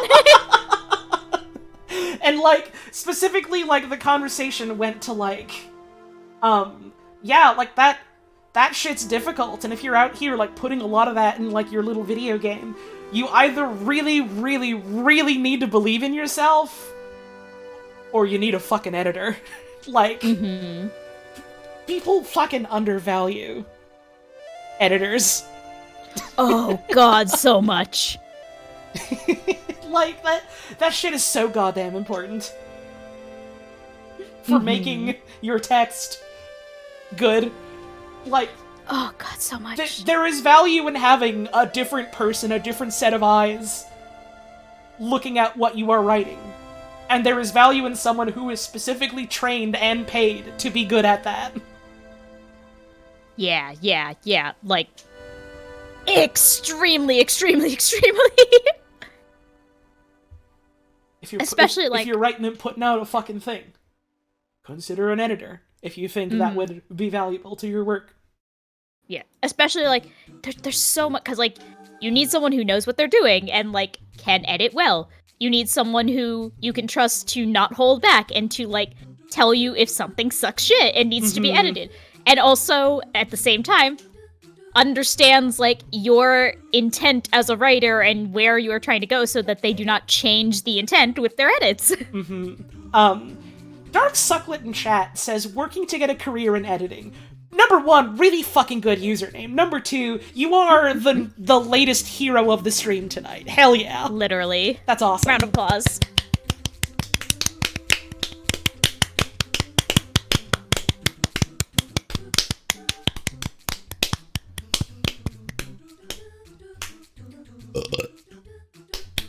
Nice one, honey. Not really, but I appreciate the thought. It was kind of pitiful and sad. 4 out of 10 at best. Yeah, see? That's why you need an editor!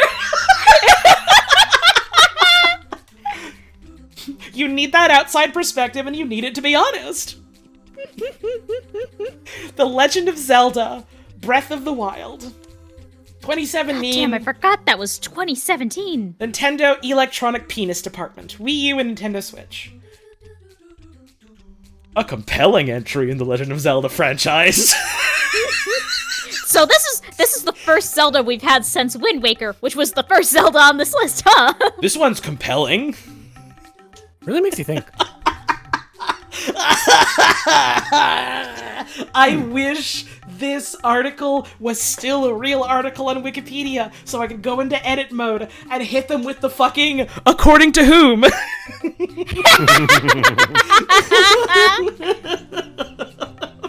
Yeah, Majora's Mask, fucking dog shit. Ocarina of Time, fucking nothing. Twilight Princess, get out of here. Breath of the Wild, compelling.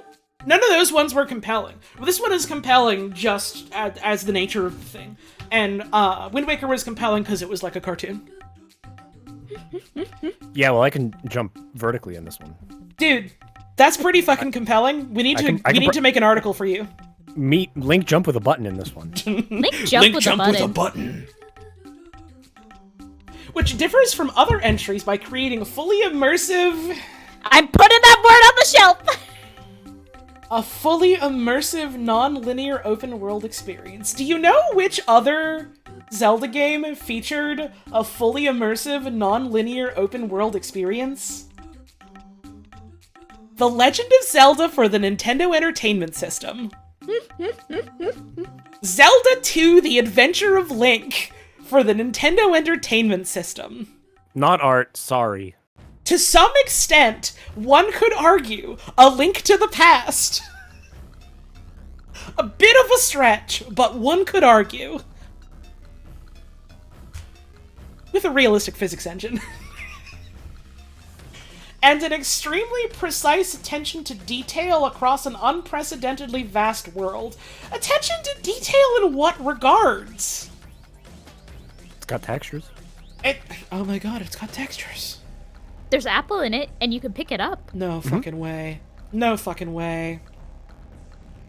Funny because the NES original was the basis for Breath of the Wild. Right, yeah! This is something I've been saying for fucking years, even before I saw, like, developer interviews where they talked about just, like, fucking incubating weird off-the-wall designs where one of them was Zelda 1, but with physics shit in it, just, like, verbatim. Yeah. Like, this is just a fucking reimagining of original NES Zelda.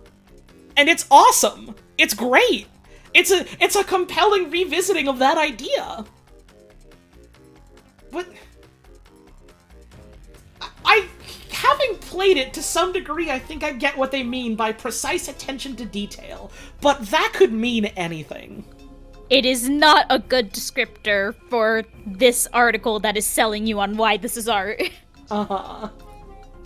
It received critical acclaim for its graphics and gameplay, and has been hailed as not only a landmark title for the genre, but one of the greatest games of all time. Which genre? The genre. Which genre list of video games considered artistic on Wikipedia.org? Open world. Most of these are like, most of these fall under like even the slightest amount of scrutiny. Yep. It's like, yeah. Hey author, why do you think Zelda Breath of the Wild is art? Because it's pretty, okay? Leave me alone. This one's art. Let me write my article. This one is art because a lot of people really liked the way it looked and really liked swinging the sword. This one is art because the sword and shield breaks in it, and a lot of people had strong emotions about it, and that makes it a point of contention and a point of conversation. You're and right. That's art. That's art. I said that as a joke, but the more and more I said that, the more I realized, no, I'm actually talking about something real here. Fuck. Oops. Breath of the Wild is a fascinating, interesting, compelling thing, and this does it no justice. I'm literally calling it a compelling thing, but like, this is what this does.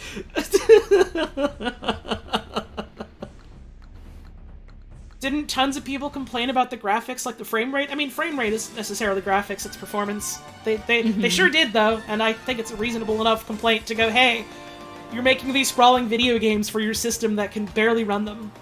Like, it's why people fucking slammed, well, for a couple of reasons, fucking slammed the recent Pokemon games. It is worthy of discussion, worthy of contention. But is it art? Is it art? You can hit Ganon with a stick. Is the stick art? One of the greatest games of all time. One source. One source. Many people are saying this. We have cited one guy as saying this. I would love if you moused over that footnote and it just brought up a window that said, me. Me with a little smiley face. Me with smiley face.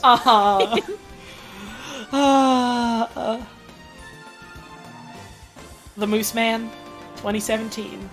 Or Morteshka for a lot of platforms. All the games. Every platform. A game which reconstructs Komi mythology of the Finno-Ugric Komi peoples of northern Russia. Okay? I looked at this Elaborate? game up. It looks pretty. It is I think this is another pretty game. Uh-huh. It is made using scientific sources about Finno-Ugric beliefs in archaeology. Okay? Expand, What Bob? is the game about? Why is it art? Well, you see, it's like mythology, and it happens because of science. What else do you want to know? A few things, actually. I will say that is enough that I feel like that is written with the intent of like you can look at it yourself if you want to know more, because it seems like a kind of vague game to begin with. I suppose, but I wish they would like elaborate on that specific bit more. Yeah, like there's you nothing could. about what the gameplay is. Like they could go, oh, it's an abstract experience or something based on Like here, extrapolating on this. And like, yeah, sure, that would be explaining what it is other than it's based on mythology. yeah. Like here's the thing. If I saw this in like here is a list of like game recommendation, or like here is a list of things that you can play right now, and I saw this, I would go, oh, that's interesting. This makes me want to go and learn more about it. That is not what this is. This is an article saying, here is a list of video games considered artistic and justification for why they're considered artistic. Like, It is failing that criteria. it has had the effect of making me want to look into what this video game is, because it has given me so little to go off of other than, yeah, it's a recreation of, like, a mythology. It's failing its own criteria. No one said it's art.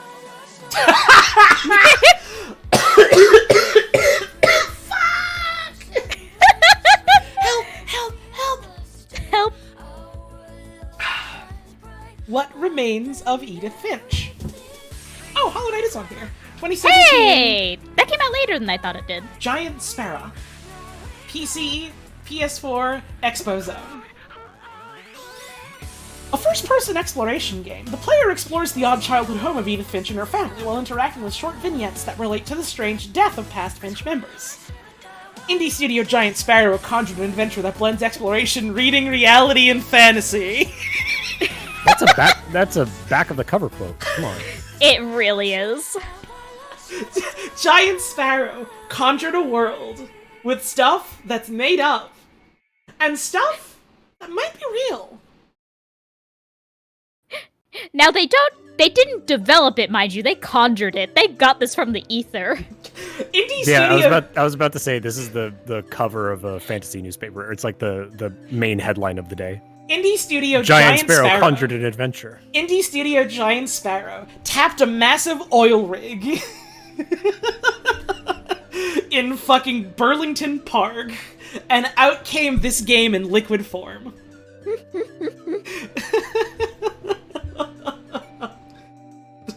This game is a work of fiction. It has gameplay and reading. Imagine it. You know what it also does? What? Pokemon. Oh, fuck.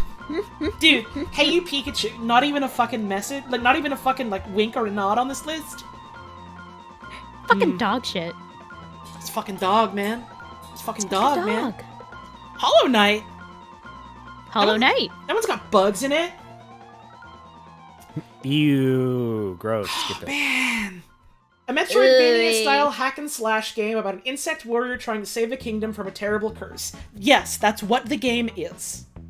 That's all you get. Nothing I think about why... I think every one of these could you could just add the sentence "looks nice" after it Yeah. for like every single one of these, and that would get the point across a little better. Like, literally, like, they've gotten to the point where some of these now have descriptions of what the game is, and I'm like, yes, alright, you've done part 1. Can you give me part 2 now? They did indeed call this a Metroidvania after calling Symphony of the Night a JRPG. Right. That said, Metroidvania was sort of invented with that era of games, so I kind of understand that, but also Hollow Knight was from Australia, right? was it? I think. don't know, Was it? actually. Was Hollow Knight Australian? Does anyone know? Yes? Okay. Hollow Knight is an ARPG. Yes. Hollow Knight is an There we go. ARPG. Not to be confused with an ARG. Different.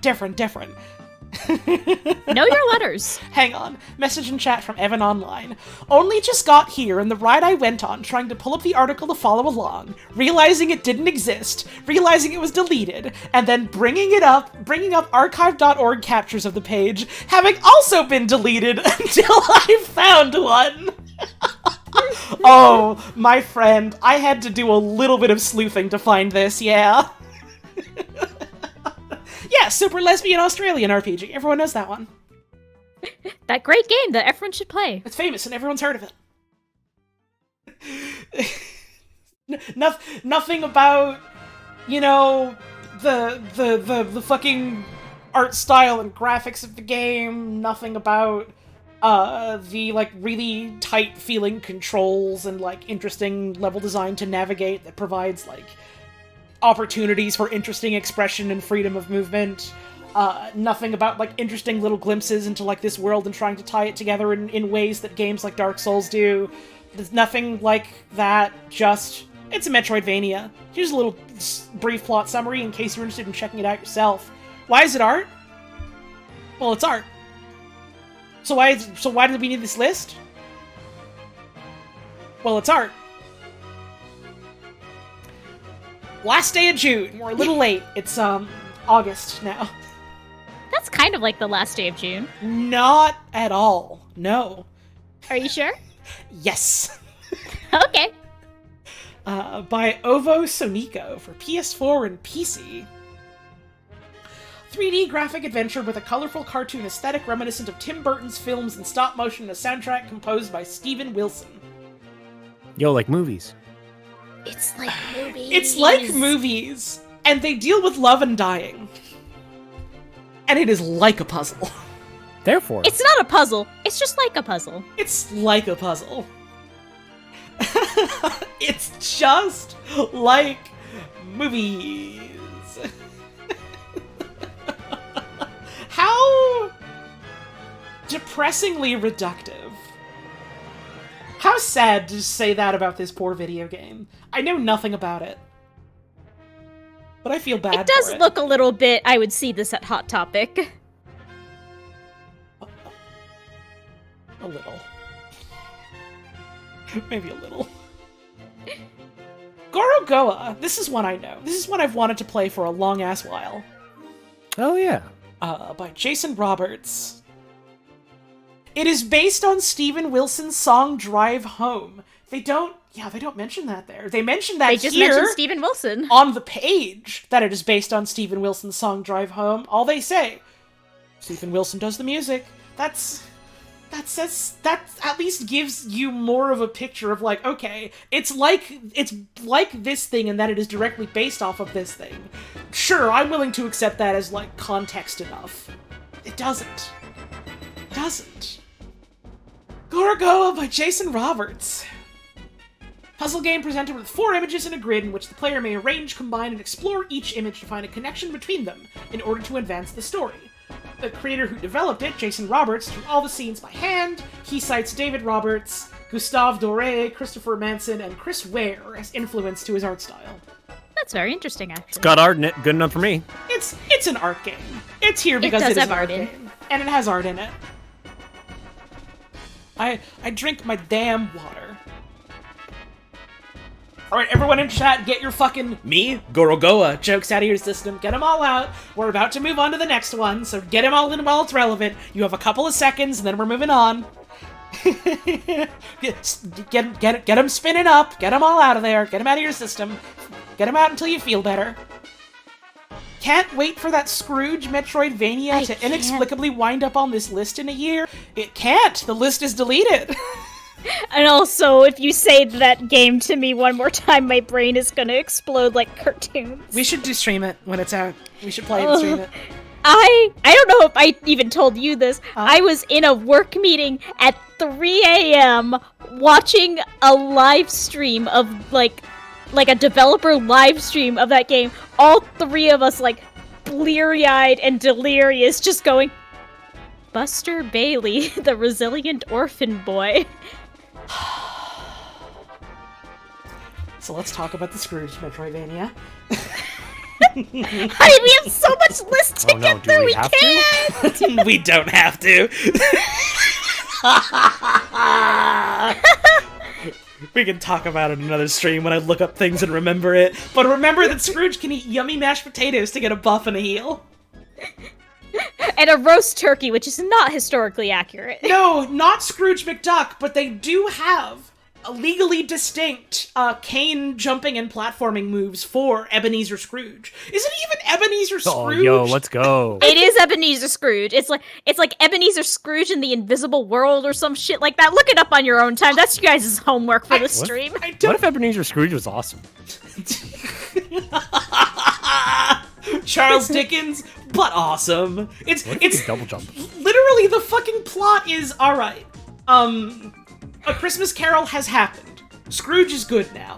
What if a million other spirits of different kinds came to the world, and a lot of them were fucked up and evil, and Scrooge had to stop them? But it's also still Christmas.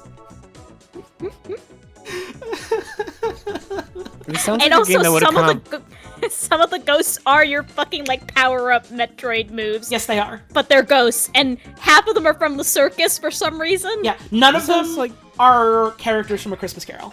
None of them. This sounds like a game that would have come out 15 years ago. Are they doing it as a goof? Nope. I genuinely don't know. Nope. And it's coming out soon, question mark. Okay. I think the devs are Brazilian. Hang on. Someone in chat just said Scrooge's Mansion. That's really good. That's really good. I have to pin that. Ooh. That's pretty good. That's that's fucking pretty good. choice. Hey, that was pretty good. Where the fuck were we on this list? imagining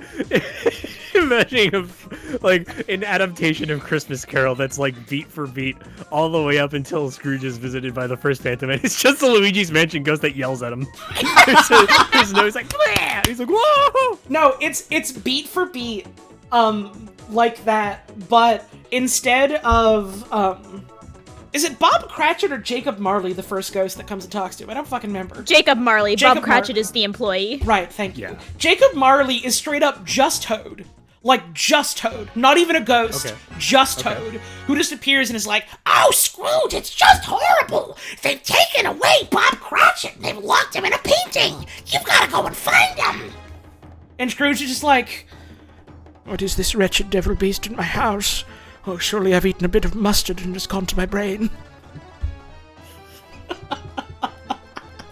Scrooge, you gotta help him. Here's this vacuum I got from a doctor. You can use it to suck up ghosts and get pearls. enough of this, I am gone to sleep. And the first ghost appears and it's the ghost of King Boo's past, and he's like, Suck me. where am I? The Invisible And then the Hours. The rest of the, The movie Invisible is just Hours, him by the way. getting tormented by a ghost. Yes. That's all it is. Yes. And he has to like hum his famous song to himself so he doesn't get scared. Mm-hmm. He's like hum hum hum hum hum hum hum. Bob Marley. Bob Marley. That's not his name. Jacob Marley. Bob Cratchit. He starts singing Buffalo Soldier to himself to make himself feel better. I've accidentally made this better.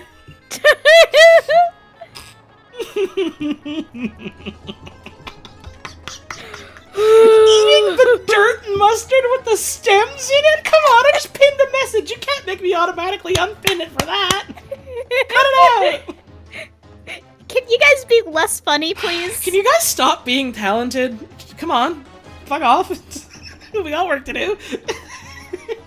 What is this game? The Invisible... It doesn't It doesn't even have a link! have a link. Doesn't This deserve game it. might as well not exist. By Tequila Works. Sure does. An Sure Agatha does. Christie style murder mystery, a classic who... Is that how you spell whodunit? Yes. I almost... It's one way to spell it. Yeah. Oh, okay. I looked at this and I was like, a classic whodunit? A classic whodunit. Similar to And Then There Were None. It is also heavily inspired by Christopher Nolan's 2006 film The Prestige. Oh my god, it's like books and movie! Oh, way to spoil it. Which one is The Prestige? This is a magician one. Ah, okay, awesome. That's a decent movie. Excuse me. 6 people with an obscure past, among them inventor Thomas Edison, are invited by scientist Nikola Tesla to his mansion. Okay, well then, in that respect, it's like The Prestige because those characters appear. This is literally just like the Scrooge thing we were talking about. I know! I didn't think we were foreshadowing! It was presented at NEXT during the 2017 Cannes Film Festival. What the fuck? Hey, wait a minute. You can't present that at a film festival. It's a video game. Get out of here. But But what if it was like it's movie like and so film. it's art? So I guess that does make it art. You're that right. make it art, and so it deserves the accolades of a festival. Just saying. Just Kingdom Come Deliverance 2018. I misread this as Kingdom Hearts and got really excited. No, that's not going on this list. Yeah, this game. I don't know like fucking anything about this game other than like I know Josh Sawyer likes like some of the mechanics of it, and that's all I know. It exists. I just remember seeing funny screenshots of knights talking to each other. I don't remember anything else. Hang on, real quick. You berries, was Tequila Works the ones who did the Sexy Brutal? Cause what the fuck? Oh shit. Sexy Brutal rules! Not on this list, by the way. Not on this list. I gotta check it out some of these days.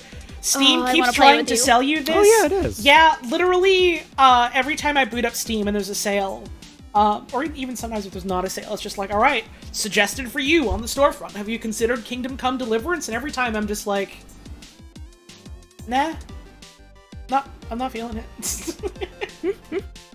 Set in the early 15th century in the Kingdom of Bohemia, it is noted for its focus on historical accuracy as well as both its attention to detail and realism in its gameplay. Okay, it's like history. It's like 15th century history. Noted I feel like for Josh being Sawyer like liked it. But is it art? Is it art? But is it art? But is it art? If Josh Sawyer likes it, then I have some modicum of respect for it, for being a thing that has inspired a game maker who has done things that I enjoy and appreciate. He also likes some fucking grognard-ass tabletop RPGs, so like, shrug.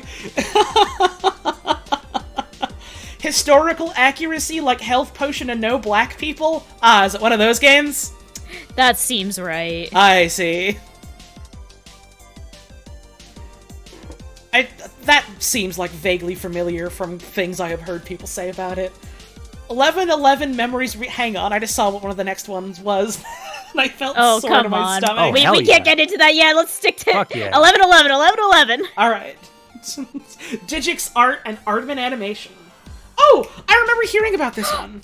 Hey, no kidding. I had no idea story-driven- Aardman was on this joint. Yeah! This is, like, noteworthy as something they, like, were a part of.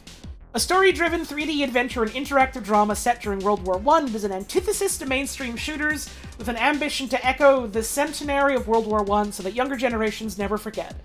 It was praised for its Van Gogh-like aesthetics, opening new expressive possibilities and introducing technical innovations with great impact for the future of gaming. This says fucking nothing, but the fact that Aardman was on it makes me interested to at least see what it was about. Oh, it looks cool. It looks like they had some fun shader stuff going Yeah, on just from it's these screenshots. Interesting. It's an interactive drama set during World War I, meant to really portray, hey, war is fucked, the times were fucked, we need to remember how fucked this is so that we can try and make sure things like this don't happen again.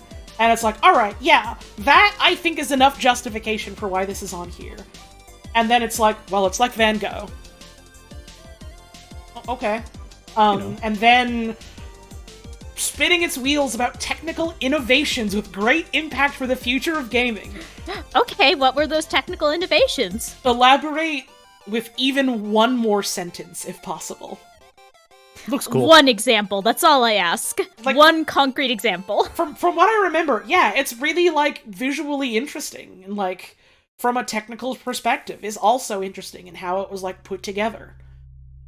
But they're just kind of spinning me wheelies about it, and it's like, you got so close. with this one. It's pretty good. Partial marks enough for a pass. Red Dead Redemption 2. They put the X button in this game. Thank you, Baker's face.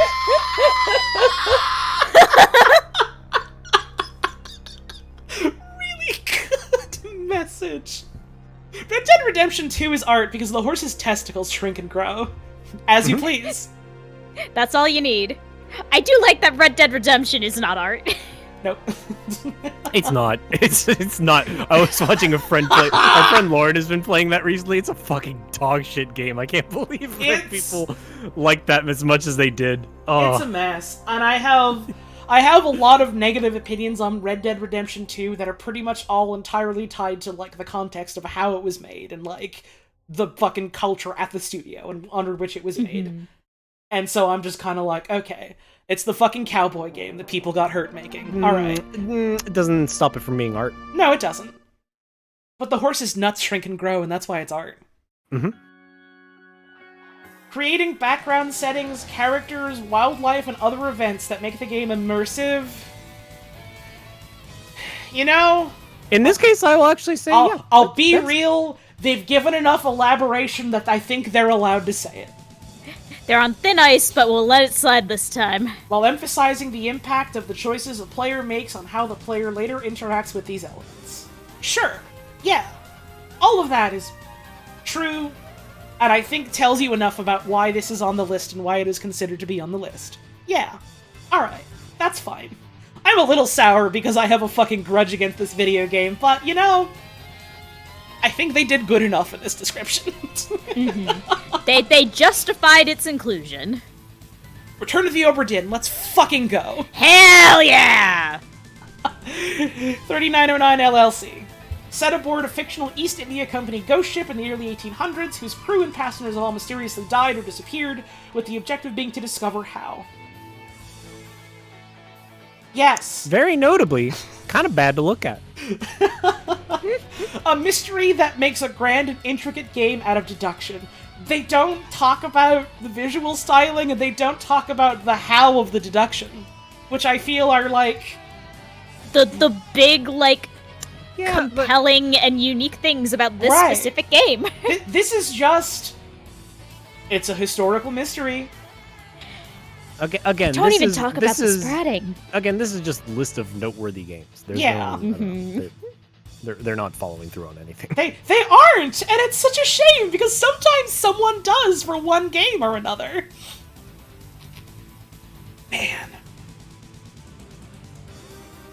Man. Gris. I always assume it's pronounced gris and not gris because it's supposed to be like gray in French. And ça c'est prononcé gris. Gris. No, some weird gris in this game. Why is there so much gris all over my damn console, dude? A puzzle platformer that follows a girl named Gris who wakes up in a crumbling world. That's all. Moving on. That's not even a plot summary. That's like inside jacket of the book to give you an intro to the story. Barely even that. This is the, like, you had 5 seconds to tell someone the description of the game you want them to try and remember to look up later. Like, for as much as I've gone fucking, man, come on, about them going, well, this game is art because it has pretty art assets in it, this game is famous for being gorgeous to look at. And they didn't mention that at all. Or, like, what it's about thematically. It's, the world's falling apart, and it's like, yeah, it is, because it's a metaphor for living with fucking depression. Like, nah, but don't worry about it, it's art, because it's Manifold Garden! By William Cheer. Was a sculptor artist with interest in architecture, wanted to explore how he could take large-scale art into the virtual space of computer games. Manifold Garden is really neat looking. Yeah, like, this feels like the start, and the second paragraph should have been, like, it explores, you know, like, the spaces that can't exist in physical reality, and non-Euclidean pathways, and things like that. And that would have been... Alright, that's enough. Yeah, like, this this sets it up, but then it does not cover, like, okay, so did the video game do that? How did it do that? The pitcher has wound up on the plate. They're swinging forward, they're putting their whole back and legs and arm into it, and they didn't let go of the ball. They're still holding on to it. Pathologic 2, 2019, by Ice Pick Lodge Vertical Line. PC, Xbox One, and PlayStation 4. Oh shit, here we go. This is what we were talking about earlier. See, and like, I literally glanced a little bit into this description, and they straight up so much more effectively talk about what they were trying to say about Pathologic 1. The world of Pathologic 2 leans heavily into the surreal meta-commentary and symbolism, frequently making discerning what is fiction and what is reality difficult. The events in town are framed as a play in the style of Bertolt Brecht's epic theater. Apologize if I pronounced your name wrong, old Bertolt, old buddy. Where the player is an actor playing the part of the player character. No period. Yeah, this puts it forward much more succinctly and understandably than fucking Stagial. You know what I just realized is giving me such a bad... They could have just said Brechtian. They could have just said Brechtian. What is giving me such a bad mouthfeel about the way they talked about Stagial? That word sounds like vestigial. It sounds like vestigial. Like they're talking about a fucking tailbone. And it makes me think about meat, which I guess is appropriate for Pathologic, from what I know about it. Oh, we only have a few left. I need to go to bed soon. We're almost done. If you need to dip out after we finish, that's alright. I can just link you to the fucking top article. I want to see the top. Okay! We're close. Look, we're in 2019. Death Stranding. Which, of course, gets paragraphs.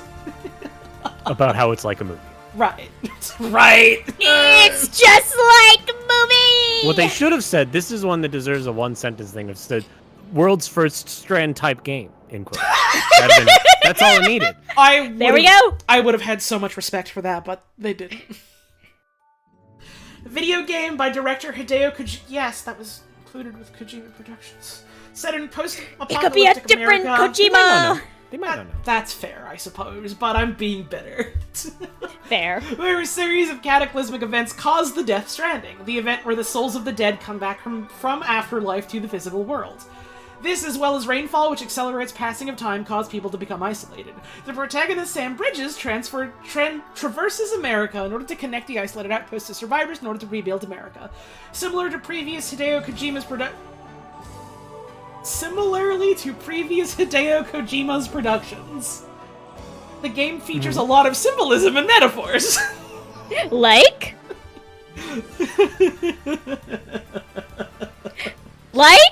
Like America. Similar to a lot of previous projects, this game features literary devices.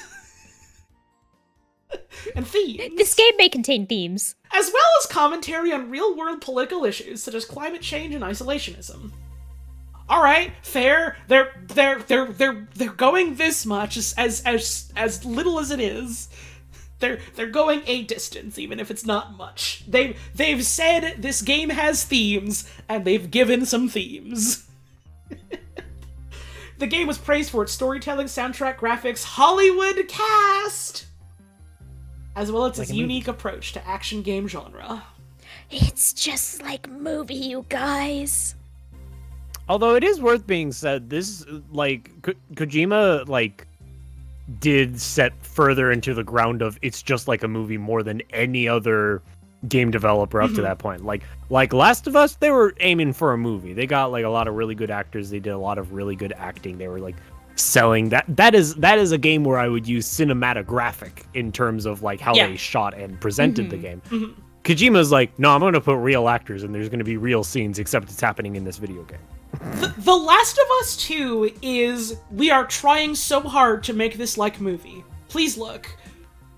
Kojima projects are, well, I could make this a movie. I don't wanna. Kojima Productions is, hello, welcome, thank you for watching my movie. Here you go. Please press the button sometimes. He hands you the controller. Thank you for watching my movie. This can kind of be a movie. I didn't want to make it just a movie, though. Would you like Also, to make yeah, Snake's ass move around? I was so entranced with everything going on here, I didn't even register. No Last of Us. Last of Us confirmed, not art. Please stay tuned. Oh no. Disco Elysium. 1 paragraph. For Disco Elysium, famously easy to sum up game. Sprawling isometric RPG about an amnesiac detective and his partner solving a murder in a war-torn city. The game was listed as one of the top 10 video games of the 2010s by Time Magazine. And has been Time Magazine said it's art, that's it. That's all you need. It's been praised for its exploration of human nature, in what ways, and its political commentary. In what ways? I mean, politics. Okay, in that respect, I can kind of get it. Because if you were to say, like, oh, yeah, it explores human nature and political commentary, and someone's like, in what ways? It would be like, you just, like, point at it, like, look! That's a whole game! I don't see it. I don't see it. I don't see it. What is it?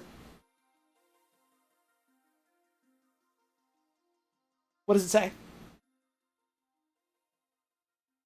I don't have the guess game. you'll just have to play it to find out. Why is it art? We'll just play it. Just play it. All right, man. It's that easy. What's so big? What's so special about the Mona Lisa? Just go look at it. I've played about 3 hours of Disco Elysium, and as far as I can tell, it's a game about fumbling the bag real bad. It is, and that's what's beautiful. Here's my essay about the entire working body of fucking what's his name, the foot fetish guy, Quentin Tarantino. And I'm submitting it for my film crit literary analysis class, and it's this entire intro paragraph about his work, and then the final paragraph immediately after the intro is, I mean, did you see the movies, man? Come on. A+. Stellar marks. Graduating. Have you seen Reservoir Dogs, though, dude? Yeah. Like, I get it, because I know context about the video game, but I wish there was a couple more words. I suppose. I will defend them in that speaking of instance. a couple more words, you can't fucking do this to me. I will defend them in that instance, because if you wanted to be succinct, I think you could be succinct about what Disco Elysium tells in terms of its like political commentary and stuff like that. You'd have to use a lot of very specific words that sound pretentious in that sort of context, I think. That is actually an instance where I, as an editor, would say, like, yeah, maybe don't use that word that someone might have to look up to be like, oh, it's artistic in this way because it's evoking this sort of... Like saying Brechtian, you know? It's like, the average person reading this is not really going to identify with the word Brechtian. I mean, to some degree, I feel like if that's the way it's gotta be to explain a concept, you gotta use certain language, and it's like, fucking sure, I'll maybe grumble about it, but I'll still look it up.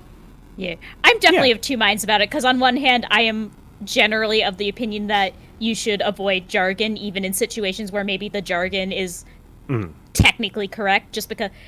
And this is partially a personal thing, because I fucking hate jargon, but also, things being more accessible is generally better. On the other hand, sometimes jargon really is the only way to describe a thing. There's not a way that is as accurate as it should be without getting into jargon. It's like many things we have tackled here tonight. It's a complicated thing with various decent points on all sides of the issue. Yeah, but I'm not gonna like fucking sit here and go, oh, I definitely know how they could have changed this, and it would have been so easy. They could have just done this. Like, I don't fucking know, man. But like, I can know a meal's missing something if I'm eating it in front of me, you know? Yeah, that's a good point. Sometimes you don't know what the answer is. You can just know that the one they have reached is not the most effective one. But is it art? I don't have an answer, but I have a damn question. And my question is The Last of Us Part 2 art? Naughty Dog.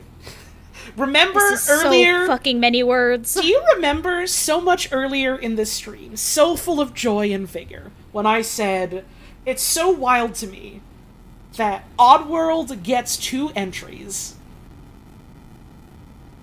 I was referring to this. You sure were, huh, honey? The sequel to Naughty Dog's The Last of Us. The Last of Us Part 2 is an action-adventure game set in a post-apocalyptic United States. The game focuses on 2 playable characters whose lives intertwine. Ellie, who sets out for revenge after suffering a tragedy, and Abby, a soldier who becomes involved in a conflict between her militia and a religious cult. The game holds the record for most Game of the Year awards, and was ranked among the best games of its generation by multiple outlets.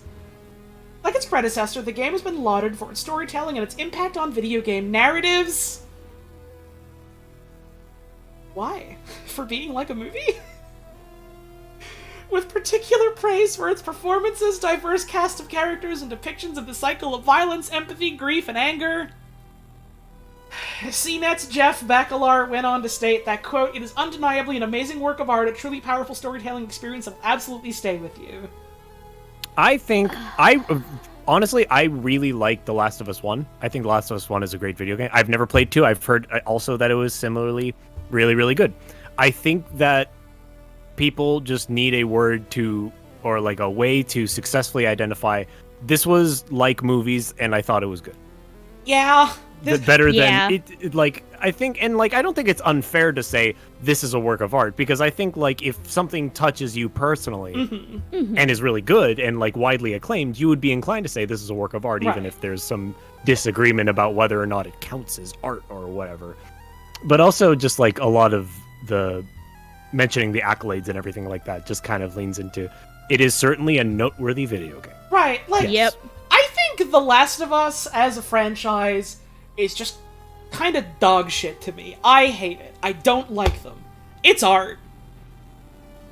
But Again, art not need be good, and also art need not be good to you. no, that's not even the butt that I'm getting to.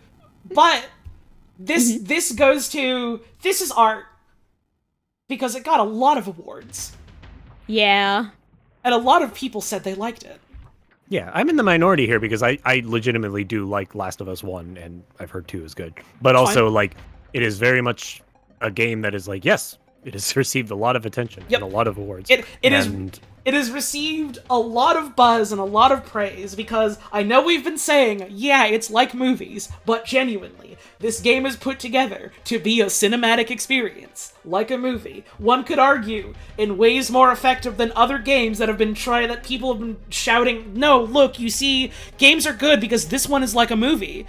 It actually, genuinely, in many regards, is trying to be a cinematic experience. Few games have reached such heights to have HBO go, hey, give us a piece of that. Right, exactly. And, like, that is noteworthy, that is, worthy of being put on a list of, like, notable examples of things like this, that is interesting and worth discussion. But it is summed up as, it got a lot of Game of the Year awards. And a lot of people liked it. And it's like, okay. Also, people die, so art. Dude. Yep, that's true. The Last of Us Part 2 is honestly one of the most art games ever made. Someone dies in it, man. Come on. Come on. It's just like Final Fantasy VII. It really is. This is Final Fantasy VII for mature, grown adults. None of that anime bullshit. This is for wisdom gamers. Ghost of Tsushima. This one is so long! This one's just like movies. This one Moving is on. also in a lot of ways just like movies. Here is a whole paragraph. It's just like movies. It's just like old samurai movie. Like, we all know this is what it's going to say. Yeah. Hades. Pretty game. 2020. Supergiant Games. A roguelike action game based on the gods and figures of Greek mythology in which Zagreus, the son of Hades, attempts to escape the underworld. The game is listed as Game of the Year by Time, The Washington Post, and over 50 other publications. Hades has been hailed as a storytelling masterclass and a revolution of the roguelike genre. And I mean, I feel this way because I feel this way very consistently about basically all of Supergiant's work, with the main exception, to some degree, being Pyre. But I feel like Hades' writing was fine. I don't think people played it necessarily for the writing. I think the ways in which they tell the story and dole out bits of story and writing and narrative to you is interesting and, like, worth talking about and exploring. The quality of the writing itself is... it's okay. It's fine. It's fine. It does what it needs to do. There's some bits that made me go, hey, I like that. There's some bits that make me go, hey, I didn't like that. It's fine. and a revolution of the roguelike genre. Again, what does roguelike mean? I get what they mean. To some degree, yeah, I think there was a lot of things it did that were It means like, there's babes on my computer screen. dude, hotted fucking woman?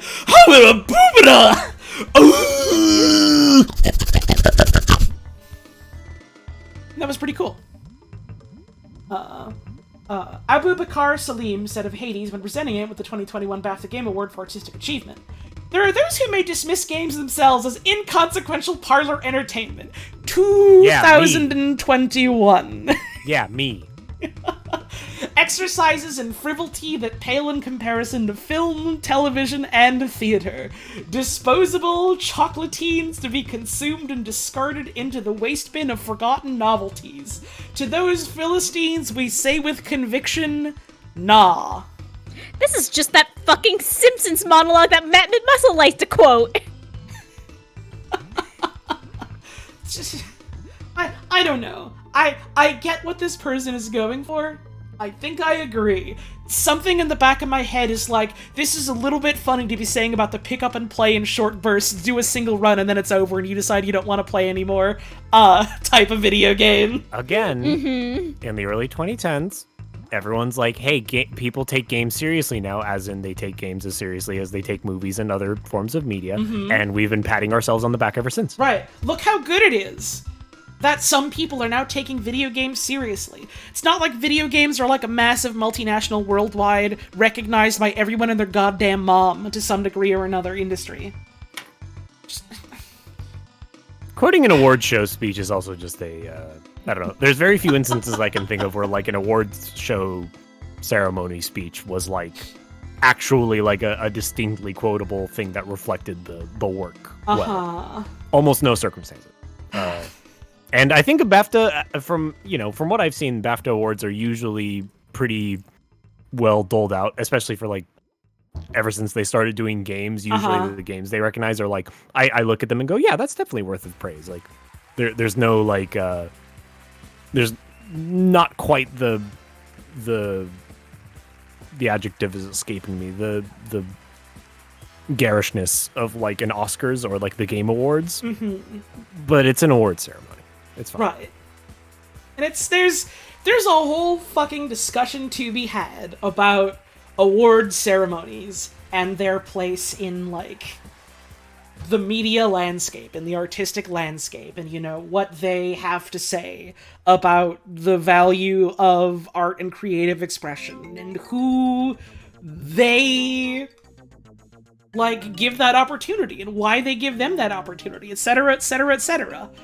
But is it art? Is it art? But is it art? Is it art? Dude, at the end of the day, some big fucking honking boobies on my screen, so like... Impossible to say. Who's to say if it's bad or good? Who's to say if it's good or bad? Who's to say if it's arts or not? Who's to say if it's big honking boobies? This is one that genuinely fucking surprised me deeply to see included on this list. Yeah, I do see that you appear to have clicked on it to see what the hell it is. No, I clicked on it because I already knew what this video game was, and I was like, there's no fucking way they put this on here, right? Indeed they did. Milk inside a bag of milk inside a bag of milk. A psychological horror visual novel. I would like to scroll up for the sake of everyone who has just joined us from this Robbie Dude raid. Thank you for the raid. I'm literally pointing at my screen right now. I would like to scroll up to the top of the article to reinstate what this list is attempting to be. This is a list of video games considered to be works of art by art critics and video game reviewers. Blah, blah, blah, blah. You consider fucking anything to be art. The article lists games that have been specifically identified by art critics and video game reviewers as works of art. They talk about what an art game is. The list does not include visual novels, which are considered an independent art form within the video game industry. And when we started the stream, we said, man, why is this fucking rule here? Why is this fucking but actually here? This is dumb as fuck. Why did they put this here? And now we go back down to where we were, a psychological horror visual novel game, to which I have to say, then what was the fucking point of including that anyways? And why didn't whoever was smart enough to put this video game on the list fucking remove that sentence for being dog shit?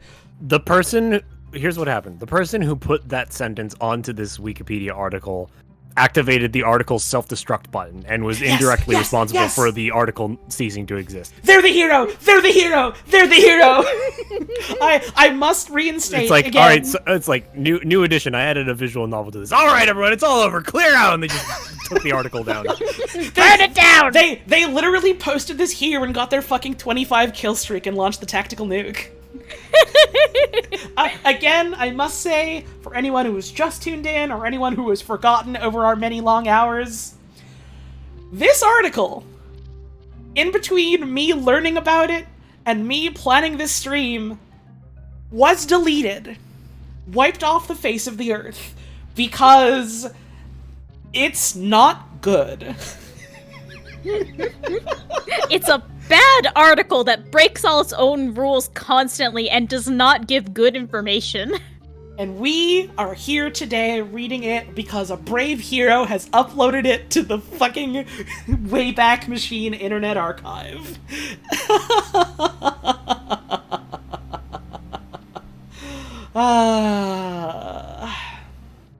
Anyways, this game.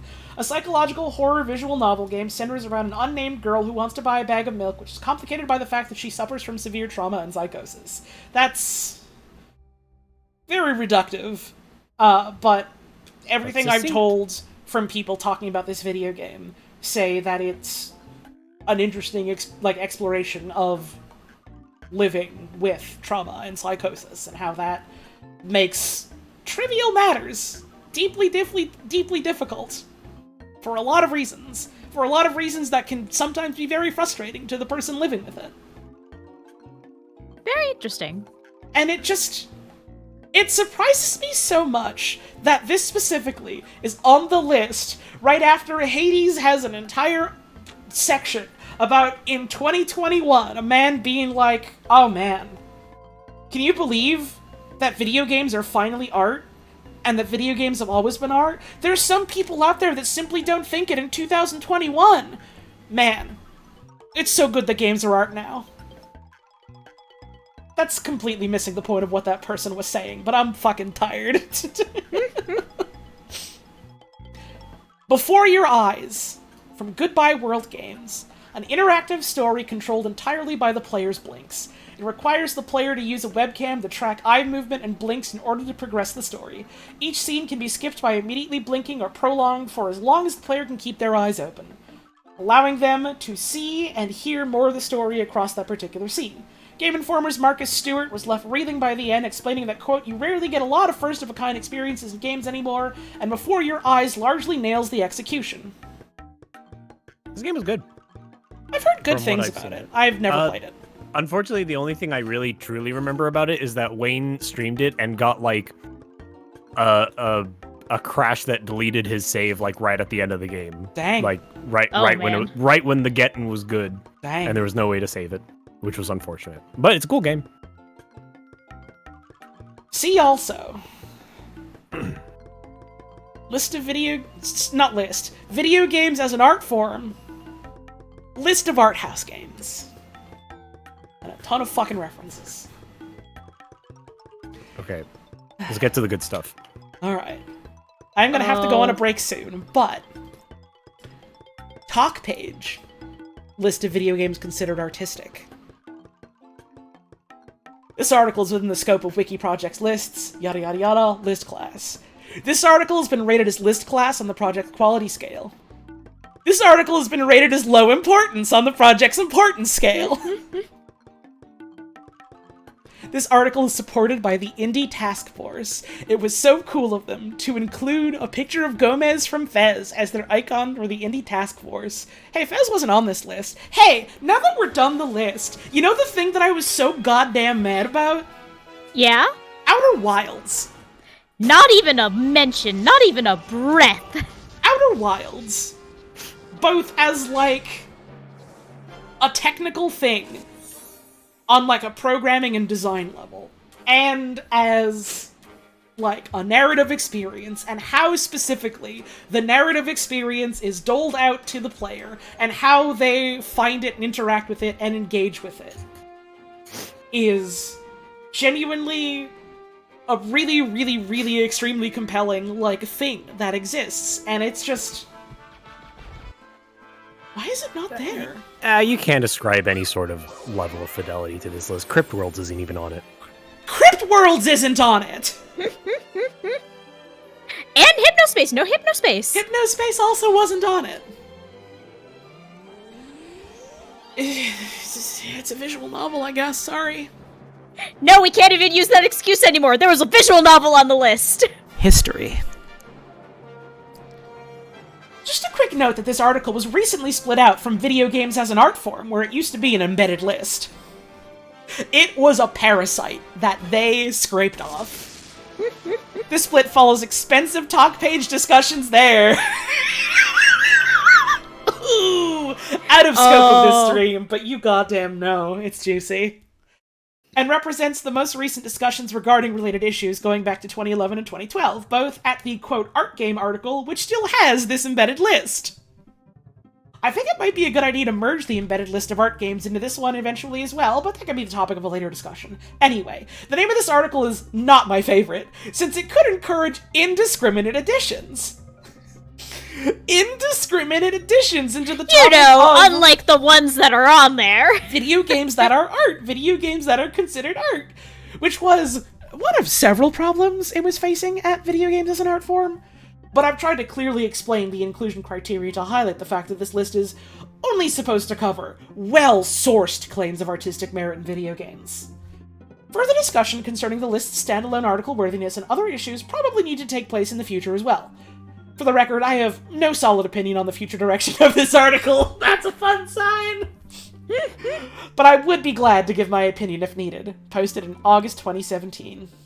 I have no solid opinion, but I will give my opinion if needed. Everything in my head is just screaming no as I am looking at the concept for this article.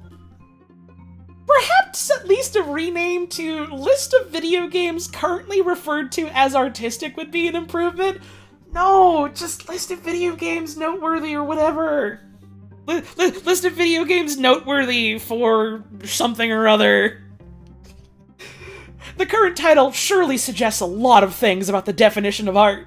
August 2017. No objections here. I meant list of video games commonly referred to as artistic, not currently.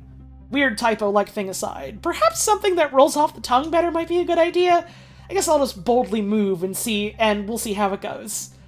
Nothing seems to have come from that. Not a one. Not a thing. This is my favorite bit. Oh boy. Inclusion criteria. I think we have to state few simple criterions for recognizing artistic games. It's not so difficult. Oh, I know about 3,000 schools and scholars and artists who would beg to disagree. It's not so difficult. Post your fucking INTJ emotes in chat if you got a Wade sub. You can read all the books you want about what art is. You will find that art is strictly related to the expression of sublime contents through aesthetical and linguistic beauty. Forgive me such simplification. I wrote a more extensive article about what expressive art is. Here's my WordPress link. Sorry, I have to go to the other end of my apartment and breathe for a minute. I'm walking back now. Awesome. So games, in order to be considered as artworks, have to be built around some deep and mature contents about human experience and knowledge. Social, historical, scientific, educational, existential, intellectual, cultural, political, psychological, etc. expressed through aesthetical research and advanced narrative techniques. Artistic games are to be considered as virtual interactive experiences aimed to artistic expression of deep contents through aesthetical and narrative research. Obviously, games have their own peculiarities different from other artistic media. Interactivity, processing, and immersion above all. I have heard so many debates about whether or not other forms of art are actually considered interactive or active, in that they require you to actively go to it and engage with it. And I think that's an interesting, discussion that a lot of people have talked about for several years, and I love that this dude comes in and is like, I have this figured out. I wrote a WordPress article. It's not so difficult. Oh man. So back when I was in undergrad, I took a philosophy of art course, which was really interesting. This guy sounds like the worst people I encountered in that class. Oh yeah. There's I'm getting impatient and I'm just reading ahead because I'm very tired and I need to go to bed soon. Someone near the end of this talk page fucking nailed it. It fucking knocked it straight out of the park. There's some good shit right at the end. Before we get to it, I really need to piss and take one final break, and then we'll just breeze through the last bit of this, so. Sounds like a plan. I need to maybe lay on the floor and breathe for a second. I'm getting heated. I had a feeling you specifically would, given that this is your entire field of study and has been your life for many years. A little bit. We'll be back in just a moment.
Alright, we're back.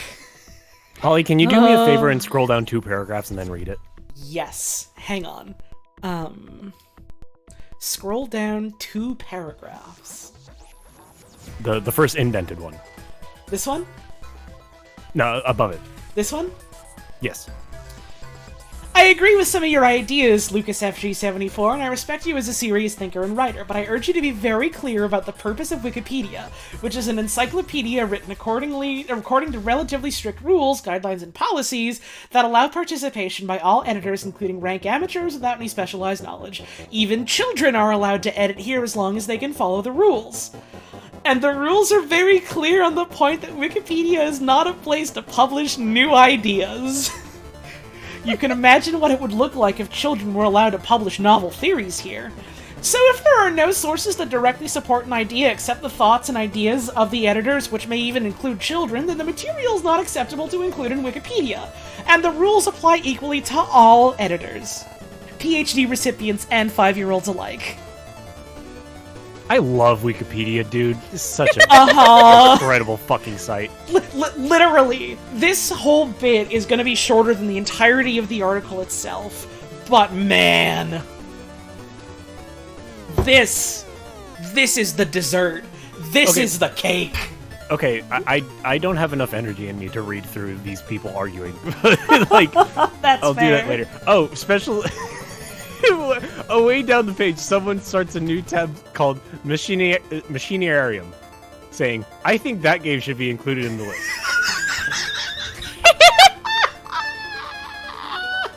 Oh my god, I can't wait to get to What that. games should and shouldn't be considered? Merge into list of art games. Can I read my favorite paragraph near the bottom? Yes. Titled, "This needs a major overhaul." You can't just cite IGN's top 10 artistic video games as your source for why the game is listed as art. The same does not work for just any random journalist opinion that's saying the word art once and therefore means we can include it on the list.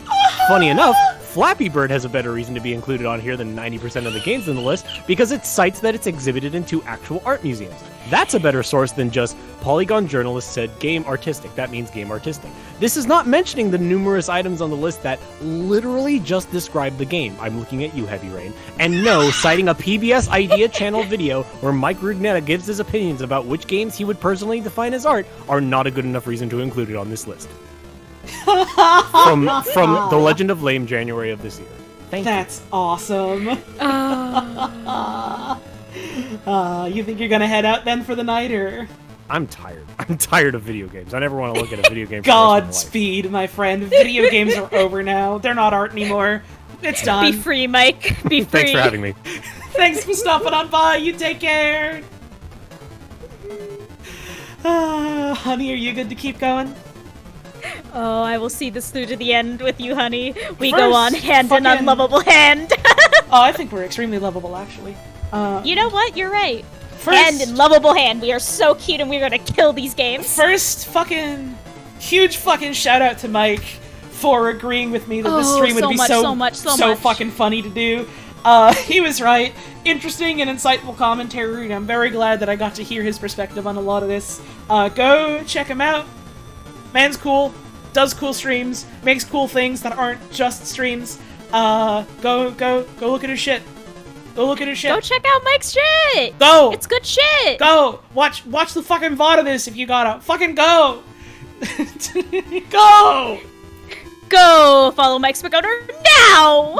Leave the fucking stream now! Fuck you so much! Drink of water all my life. Oh, I should have a sippy. Alright. Interactivity, processing, and immersion above all. Above all. Above all, they need to do those things. Other features are borrowed from other artistic forms, such as cinema, drawings, etc.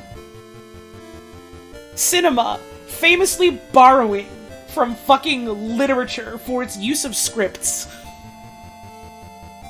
All art is effectively borrowing from cave paintings.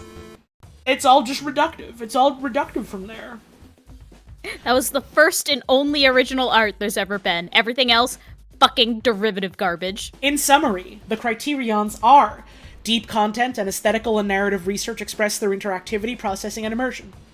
I wrote an article about it. Different WordPress link to their site. Let me know your opinions. So friend of the stream, male wife Adrian, was looking the shit up. This fucker is still writing these articles, like, as of this year. Let's fucking go. That's awesome. Luca FG74.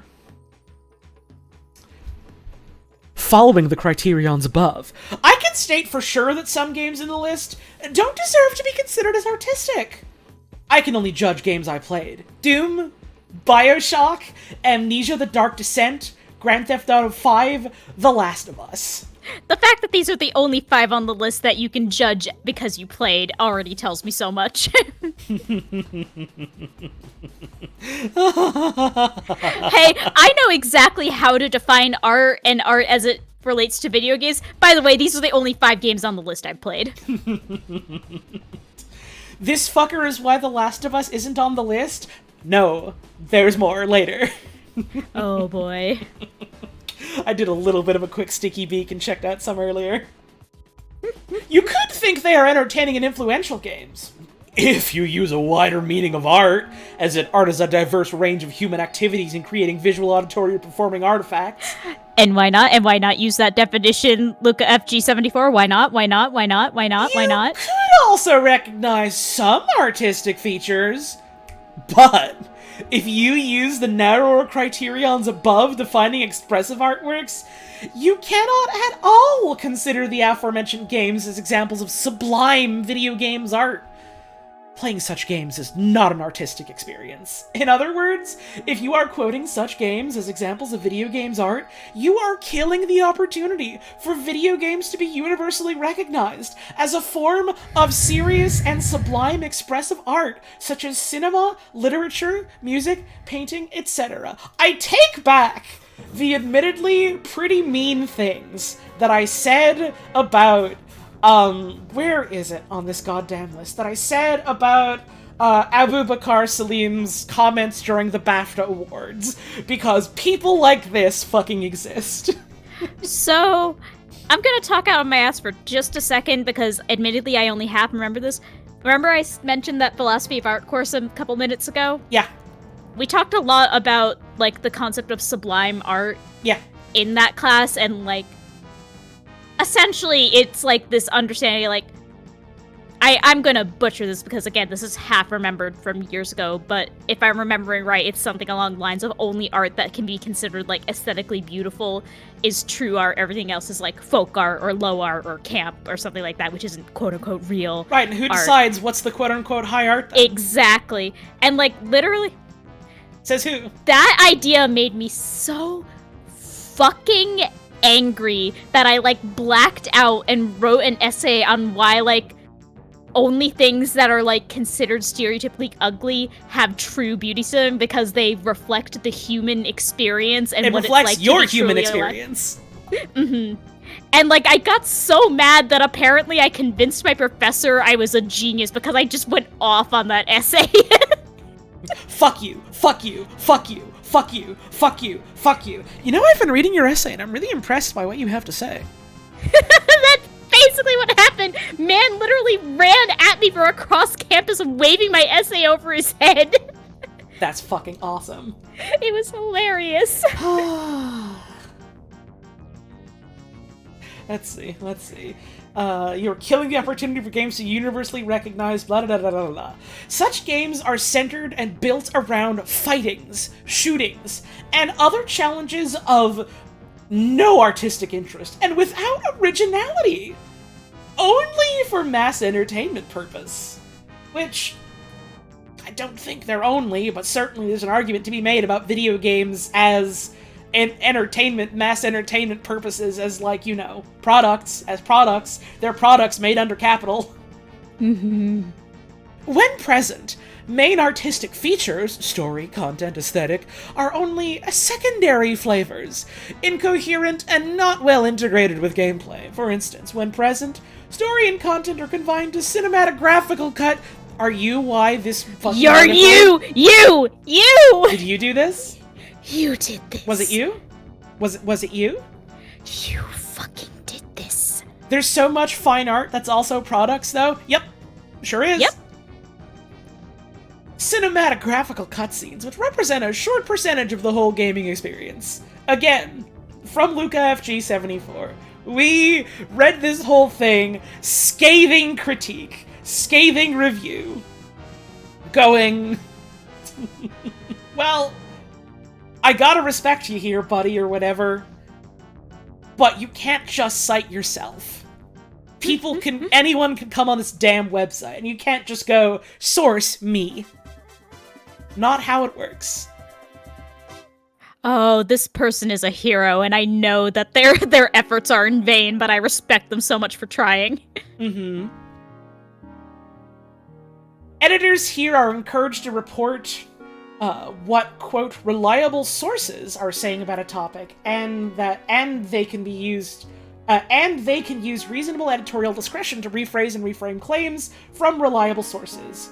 But editors here are definitely not allowed to come up with novel theories, describe original ideas, or to define terms that do not appear in reliable sources.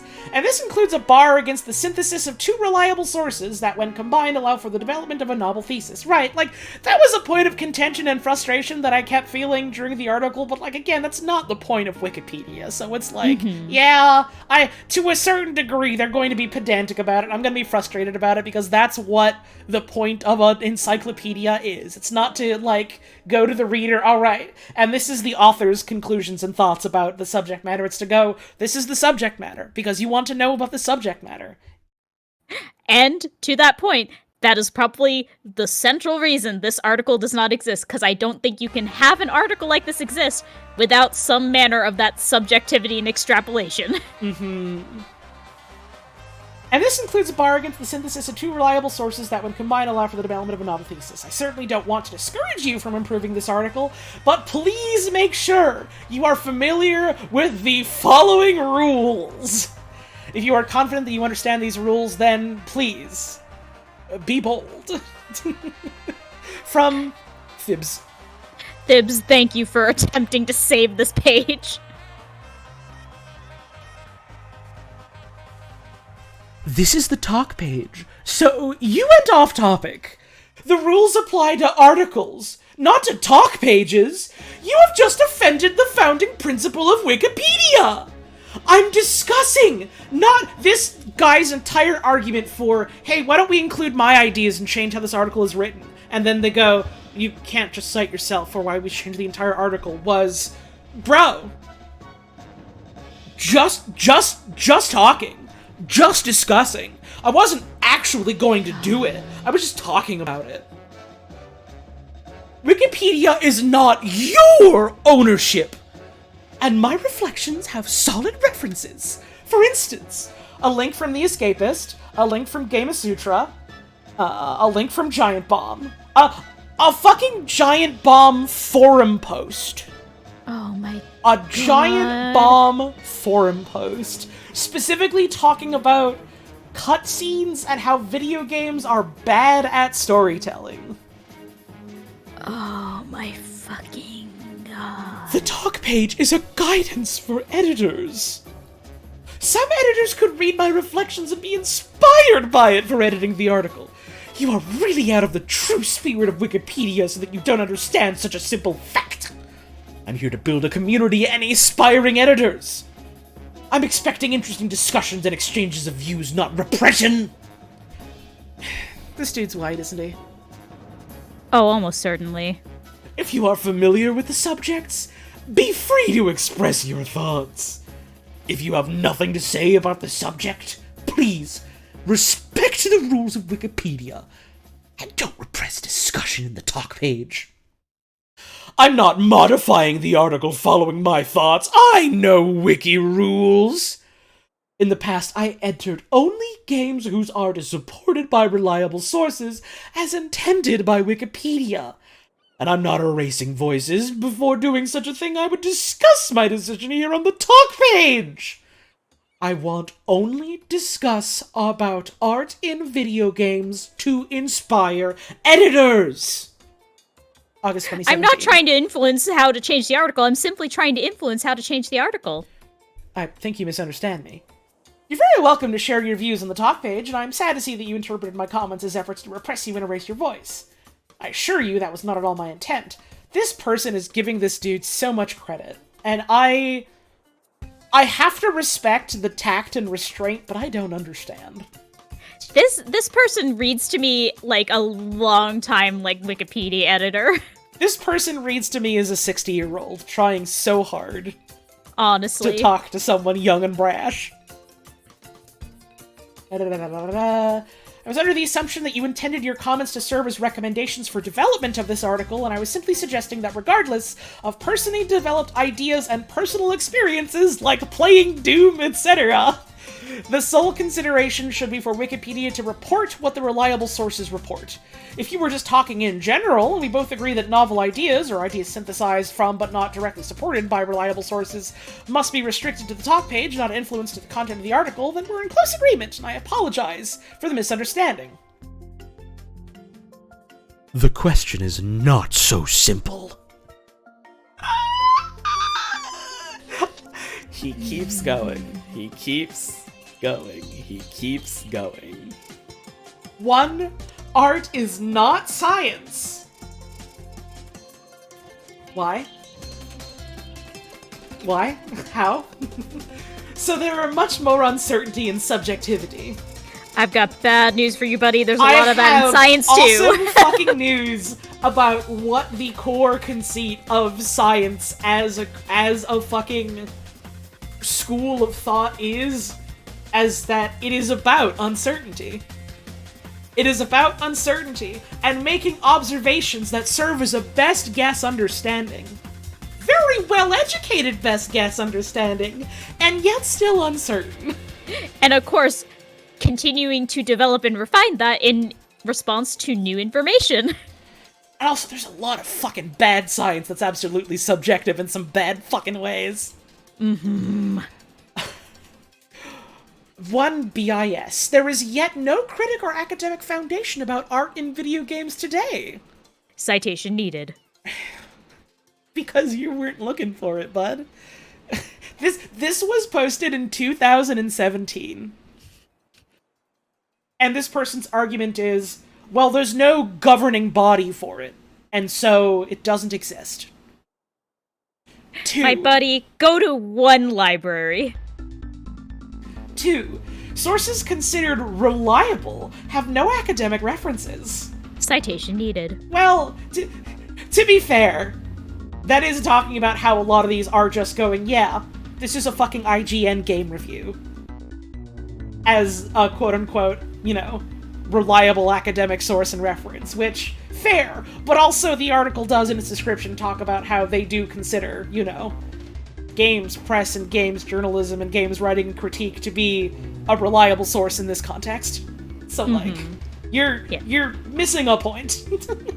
Yeah. But yeah, also there are, in fact, academic sources discussing video games as a cultural and art form. There also definitely by 2017. There also definitely are those. 3. Sources considered reliable are mainstream magazines, with poor critic foundation and interest about art and video games. That is an opinion. 4. Sources considered reliable. Well, it's an opinion to some extent. There's certainly an argument and discussion to be had about how a lot of games press is enthusiast press. Interested in just going like, man, here's this cool new thing. Is it cool and new? Let's talk about it. And rather than making analyses and judgments and talking about the content and the value of it. Not to say those don't exist, but certainly that is a thing that is of note. But also but also Yeah. Again, this guy is accidentally arguing for, yeah, maybe we shouldn't have this article because there's not a way to make it meet the Wikipedia standards in an effective way.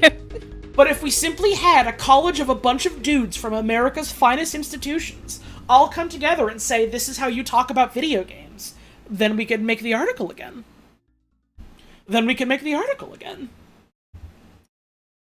4. 4. Sources considered reliable are not stating expressly, avoiding interpretations or ambiguities, the artistic value of games. Citation needed. Are not stating expressly, while avoiding interpretations or ambiguities. It's entirely about interpretation. It's entirely a matter of interpretation. That's what the field of discussion is. For BIS, mainstream magazines sometimes confuse art with craft, forgetting expressiveness. Sure, that's another whole fucking... I can't get into this. Move on, honey, move on. Stop me. It is almost 2 in the morning, as much as I do want to hear you go off. You can go off to me about that some other time in our own time. Some other time. Beer Rancher, I can't get into it. Holly, move on. Stop me. Crafts can't be art. I'm being legally told I can't continue this line of thought. Smile. Consequently, there are so many degrees of freedom when editing the list. Editors could force in the list titles with poor expressive art features. What? What are you saying? 5 BIS, consequently reporting what reliable sources report is not an objective mechanical or scientific process. Yes, it's not. Correct. There is large space for subjectivity, it's up to the editors. Yes, correct. True. 6. Discussing about art and criterions on the talk page is very important, because it could inspire editors and make the list more affordable. Most affordable. Most affordable. Obviously, such criterions are subjective and cannot overwhelm Wikipedia rules. Inspiring is not overwhelming. So please, let's continue to discuss about art in video games. This is a lot of words to say. Actually, it's totally cool if I set the criterions on this talk page based on these articles I wrote. I am a little confused by the criteria for this list. Does this title mean list of video games considered artistic as a whole, or list of video games considered artistic among the video game industry? Because, frankly, some of these games fall towards the latter, at least in my opinion. I don't really know what they mean by that. I guess they mean, like... Oh, as in, like, people that make and work on games consider this artistic, as opposed to people at large consider this artistic. Exactly, yeah. Is that... Insular kind of thing. Right, and, like... Is that really a distinction that matters? I suppose it could.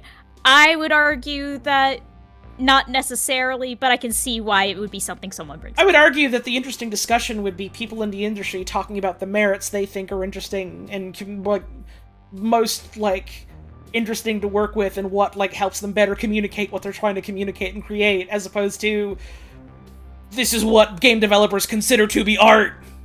Yeah. You know? Mm-hmm. Ideally, it should be beyond the video game industry commenting on the artistic nature, but that said, of our top quality sources, not things like Kotaku, Destructoid, PC Gamer, but more like Eurogamer, Polygon, and Gamasutra, which I kind of understand trying to make that distinction to some level, but also it just makes me think, like, this is really arbitrary. Like, you've decided... Extremely. Like, you've decided these ones are the bad sources and these ones are the good sources, and it's like... You have listed 6 video game review sites. Right, like... Polygon was in 2019, I suppose still is, I haven't looked at Polygon in any fucking ages, is still that. Eurogamer, I believe, is also still that. Gamasutra is, like, a website for people that, like, work in games to make, like, write articles and things about working in games, which is, like, yeah, sure, I guess to some degree you could argue that's, like, a much more quote-unquote top-quality source to some degree or another. Gamasutra is now called Game Developer. Yeah, because they fucking named it after the awesome sex book. Isn't that so cool that it sounds like the sex thing? Dude! That's awesome! Are calling a game artistic, that's fair. We have a lot of RSs that are well-edited blogs, so we do have to be careful of the internal echo chamber effect. What are RSs? Resources, maybe, but... Oh, reliable sources. Oh, there we go, that makes sense. Removed plagiarism. I removed quite a bit of plagiarism just now, both direct quotes and translations from copyrighted sources. I'm not opposed to these games being added back, but any quotes should be properly attributed and the text should mostly consist of summaries. I mean, I kind of wish more of them were just direct quotes. Yeah, I understand in theory, but also I feel like a properly cited quote is what these need. I may have missed some, if anyone wants to double check. Sorry, just a sec. Alright. External links modified. Hello, fellow Wikipedians. I have just modified 2 external links on a list of video games commonly referred to as artistic. Please take a moment to review my edit. This is the only person on this page doing this. If you have questions or need the bot to ignore the links or the pages altogether, please visit this simple FAQ for additional information. I made the following changes. Added archive of 1up.com, added archive of uk.games.ign.com. When you finish reviewing my changes, you may follow the instructions of the template below to fix any issues with the URLs. The message— oh, this is why it's so formally and politely written, because it was posted by a bot. Formatted by a fucking bot. This is what a bot did and came in and was programmed to do, so of course the bot is gonna go, "Pleasant greetings to you all. I was programmed to do this. If you have any issues, please note them here and discuss them, and a human wrangler can come and change them, or you can change them." I was like, man, this person is being so polite about this article. It's a bot. It's a bot. It's a bot. Wow, they're so detailed and polite. I wonder what kind of professional editor— oh, Internet Archive bot. It's because it's a fucking bot that's formatted to say this, nice boilerplate message. Machinarium. I think that game should be included in the list. It's 2020.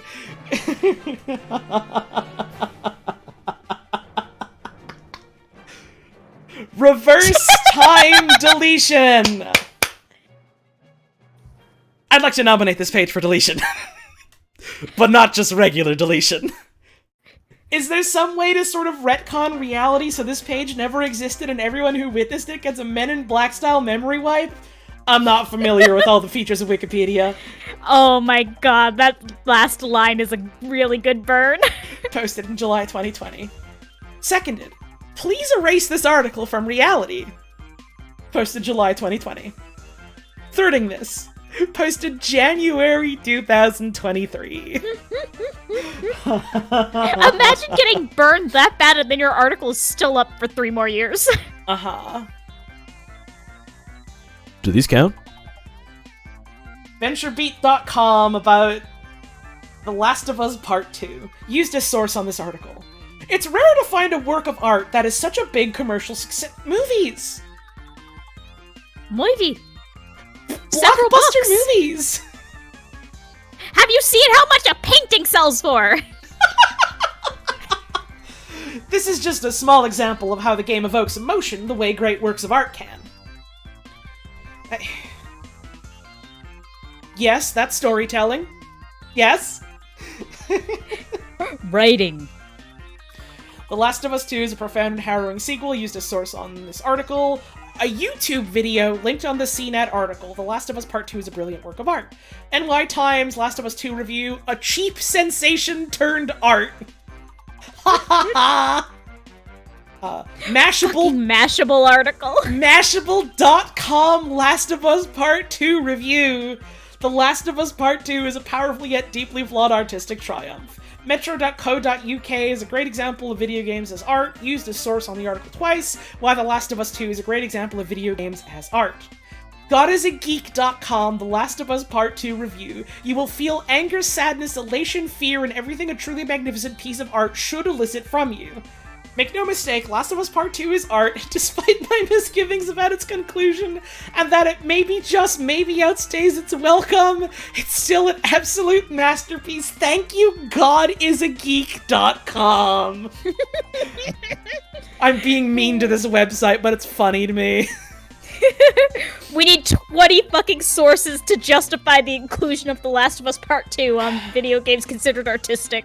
TheLantern.com. Last of Us Part 2, a barrier-breaking piece of art.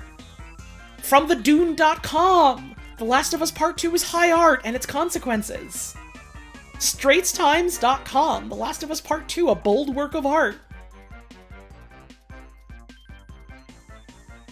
I would might focus on looking at a combined entry for both Last of Us games, working from the NY Times and CNET as at least starting points. The Last of Us Part 1 simply wasn't on this list. It wasn't a matter of, oh, someone was trying to add it and someone removed it. As far as I can tell, no, it just wasn't on this list ever. Just no one ever added it. Most of those other sources I would avoid for this article. But NY Times and CNET are strong sourcing to start here, and it should not be too hard to find a few other good RSs to call one or both games as strong artistic works. Posted in 2021. I found another one! It's also used as a source for another game on this article, 1111 Memories Retold, independent.co.uk. Naughty Dog's long-awaited action horror sequel artfully transcends expectations.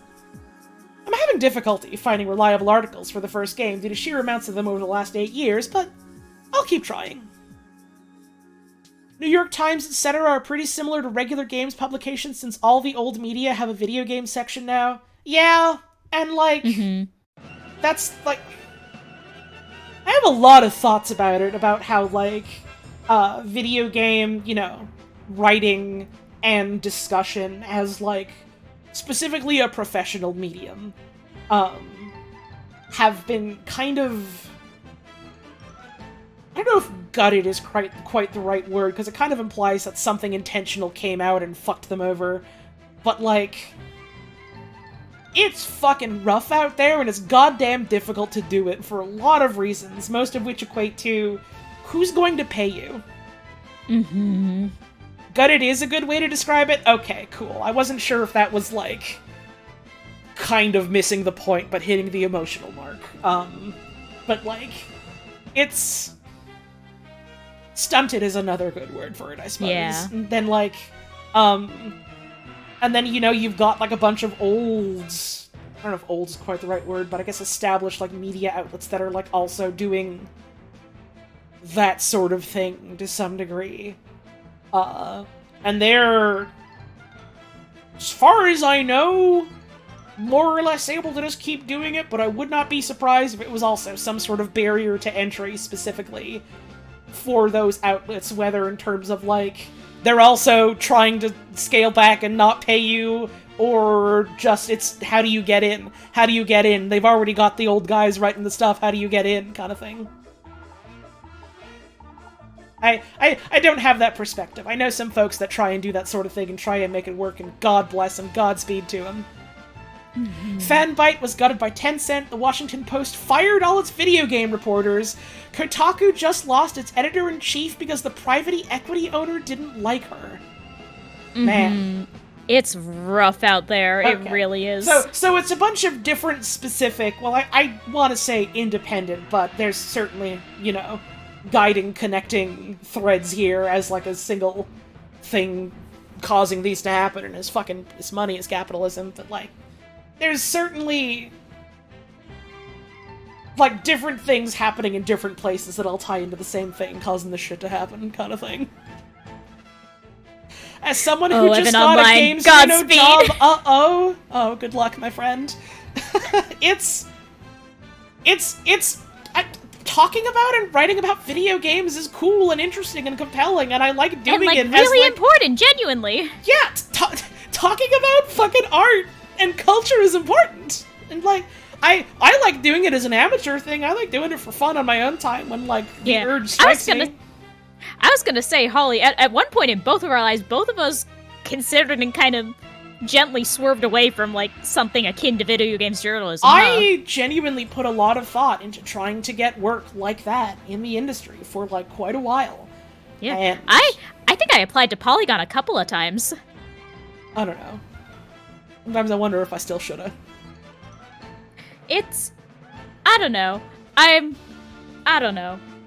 Life's full of a lot of coulda, woulda, shouldas, Yeah. We're both very lucky to be in a situation where we can still, like, engage with the love of that kind of work through shit like this.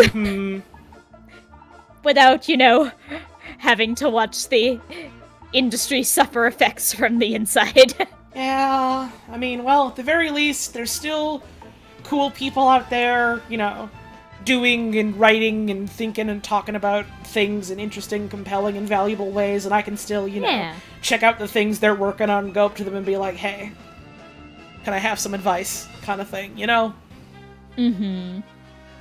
All of you out there doing some degree of essentially independent games journalism and games as art critique and, like, things like that, I wish you make $1 million and get health insurance.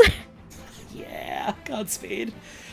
Literary criticism was, on the contrary, regarded as a practice in which every reader of literature was engaged. Criticism was another name for reading, whether done well or badly. That's actually a very good quote. Very good point. We gotta focus up and get through this, but I could talk a lot about, like, what I've learned in, like, academia about, like, criticism and how to engage with it and how not to engage with it, and, like, how that has become, like, not even become, but, like, has always been so important to, like, how we engage with society and media. You applied to Polygon to get a certain fired guy's job?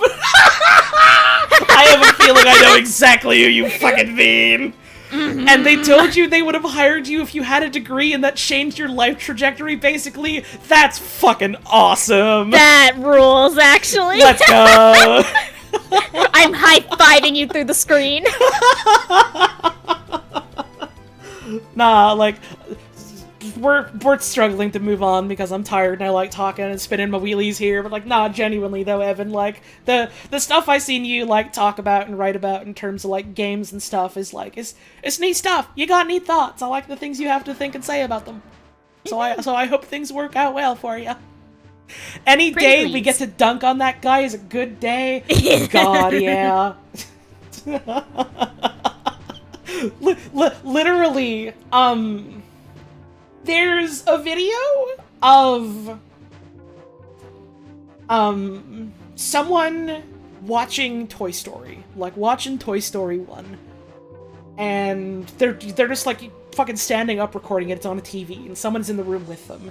And when the scene happens that we're in YTP Sexer, when they go, bitch! When that happens, the woman standing in, like, the foreground of the video, pointing to the screen, with such glee in her voice, just shouts, bitch! When that part happens. Anytime I think about fucking, what's his name? Babylonian. I've literally forgotten his actual name because he is dirt to me. Anytime I see him trying to make a damn thing and go in my YouTube recommendations, I point at it and I laugh and smile and I go, bitch! And then I tell YouTube to not show it to me ever again.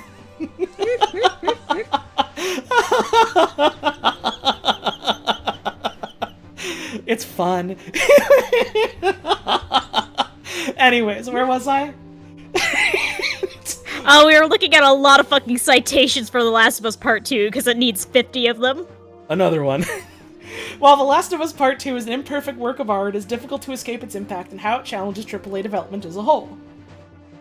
I'm sorry, but both thematically and in the interplay between plot and gameplay, The Last of Us 2 falls short of the definition to be truly considered artistic. None of the sources listed here outright define this game as artistic, they simply describe certain elements of the execution as artful, not the work as a whole. Completely unsigned comment. Unsigned. No one knows who put this. Who what woman putting this? We don't know.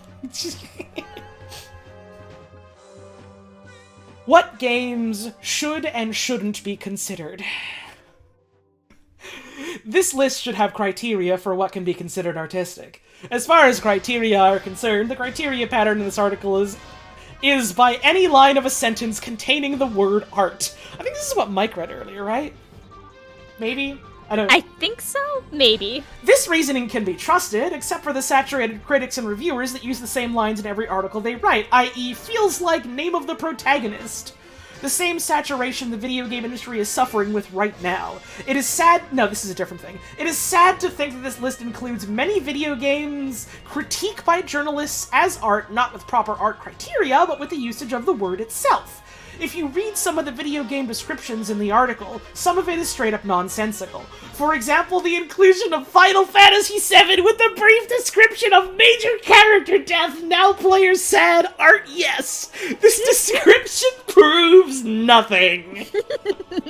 Sure, Final Fantasy VII has in-depth subtext? I would argue it's text. It's pretty text. within, but seeing it included with a non-artistic description and the exclusion of War of the Lion. This dude is so mad that Final Fantasy Tactics wasn't on here! And the exclusion of War of the Lions, which in the franchise is considered as one of the philosophical. Which Final Fantasy VII is also included. I'm going to give some very genuine, like, nuanced, like, very, like, critique that has absolute merit to it. By the way, I'm now going to invalidate it by getting really mad about War of the Lions. And why didn't you fucking include Final Fantasy Tactics? It's one of the philosophical!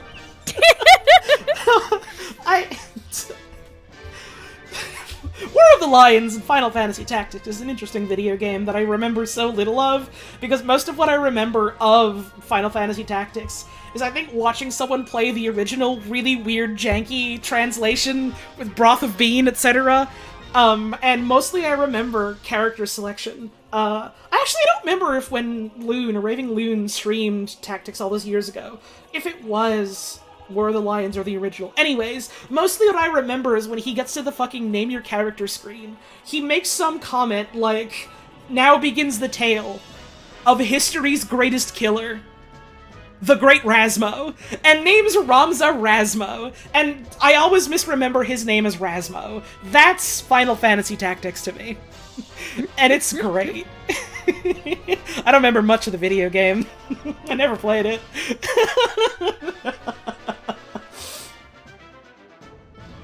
Other examples that can also be considered are Ocarina of Time, which Breath of the Wild's description can also be the same and in a more logical timing in video game history, as well as Ocarina of Time's sequel Majora's Mask, which can be described along with the lines of dark symbolism, stages of grief, and many more. People always love to talk about how Majora's Mask is specifically about the stages of grief, and I think it's, on the one hand, I think there are much more interesting and compelling things in Majora's Mask that you can read into and extrapolate on and talk about than going, yeah, it's just about the stages of grief. On the other hand, I think it's a very perfect testament to the idea of, like, just because something isn't necessarily explicitly intended to be the meaning of the text doesn't necessarily mean it's not something you can read into it. Mm-hmm.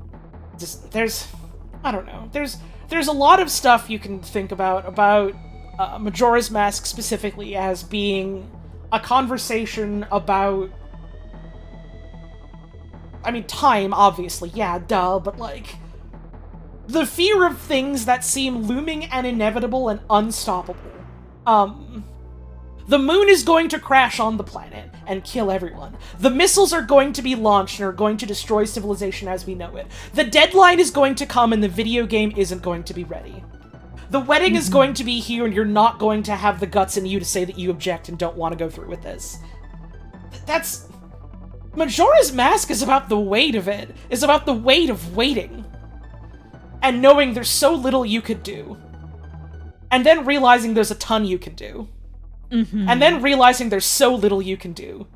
And then realizing everyone is all here doing it all together. And, like, in fairness, I have not played either of these games. I just kind of have absorbed the general cultural zeitgeist. It's something I really do want to play at one point just because there is so much to but to my understanding, Majora's Mask also is very much, like, in conversation with and existing as a sequel to Ocarina of Time. Like, it is very much in conversation with that game, both literally in terms of, like, where it is on the quote-unquote timeline or whatever, but also, like, metatextually as, like, okay, we need to follow up to Ocarina of Time now, let's go, chop chop. The game is set immediately after Ocarina. The game is made immediately after Ocarina. The game was given 1 year to be made in its entirety using the resources from Ocarina. The game has the weight of the deadline and it has the weight of the previous game bearing down on it.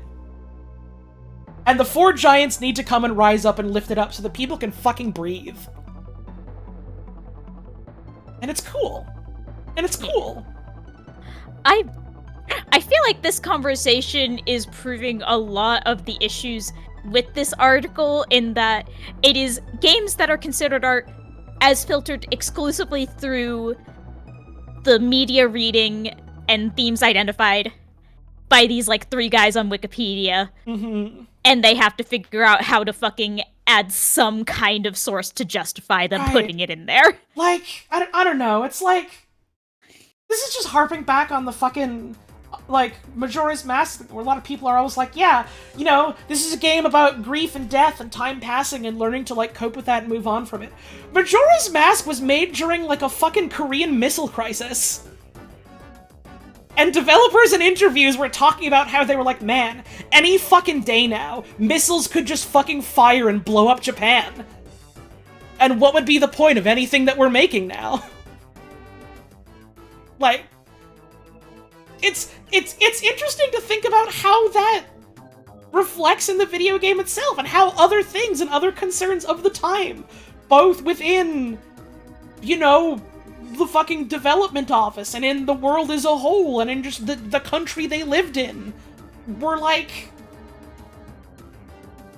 It's a reflection of that, because the things that people make are a reflection of themselves and the people around them. Even if that's explicitly to go, what if I make a thing that is extremely unlike that? Games are made by people. Art is made by people.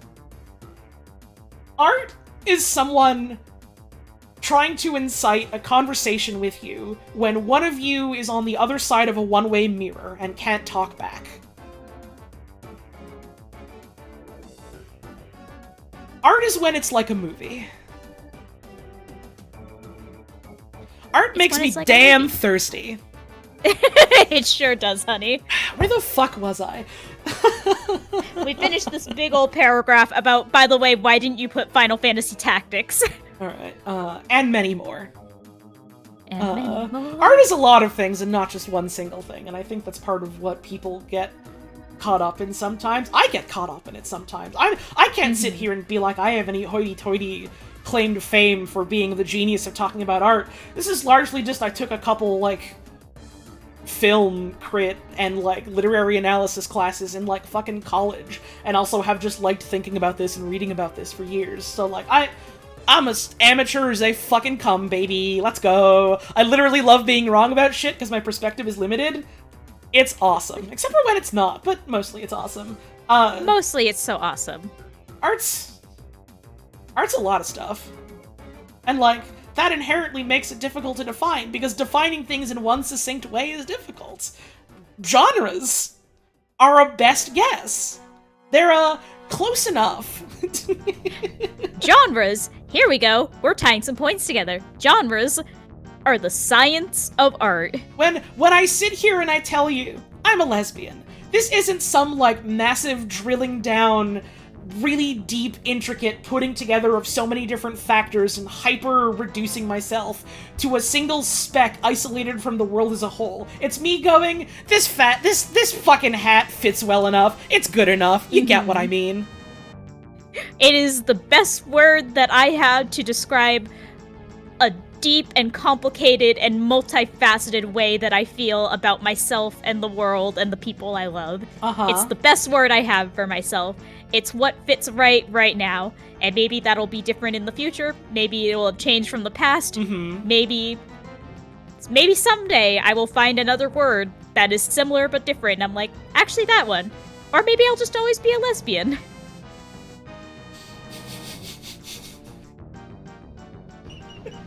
It's not so difficult. Really, I find it quite simple. It's not so difficult.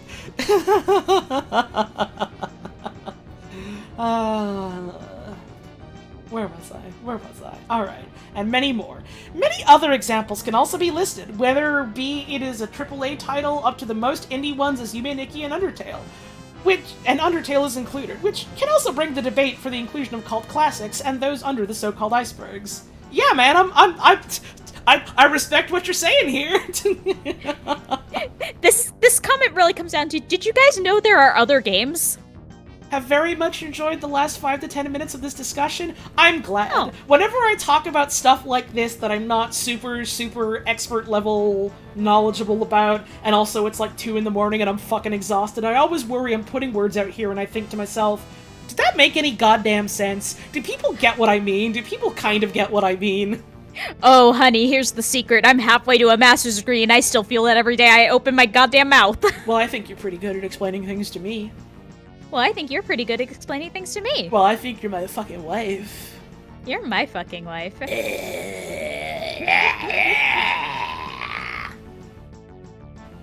Whether the above subject may or may not be considered, I might as well edit the main article and put a more sensical description of some incomprehensible ones. Preceding unsigned comment added by Sigmund Santiago. What a cool fucking name. Thank you, Sigmund Santiago, for really just attempting to bring this home and also going to bat for Final Fantasy Tactics, I guess. This is the name of a fucking champion. Merge into list of art games. I think this article should be merged into list of art games. The reason being, art games are already an established genre of video games that are considered to be artistic. There is no clear criteria for this list and is based on the sole opinions of video game journalists with no academic knowledge of art. December 2022. Art games are not the same as games considered artistic. And as what art is in the eye of the beholder, there's zero reason to dismiss video game journalists' claims of what they see as an artistic games. 2nd of December 2022. Quote, as what art is in the eye of the beholder, there's zero reason to dismiss video game journalists' claims of what they see as artistic games. So what's the point of having this article, then? Tactical nuke incoming! Any video game that any journalist has called an example of art, not even an art game, literally an example of art, doesn't seem like something desperately crying out for an encyclopedia article to me. End of line.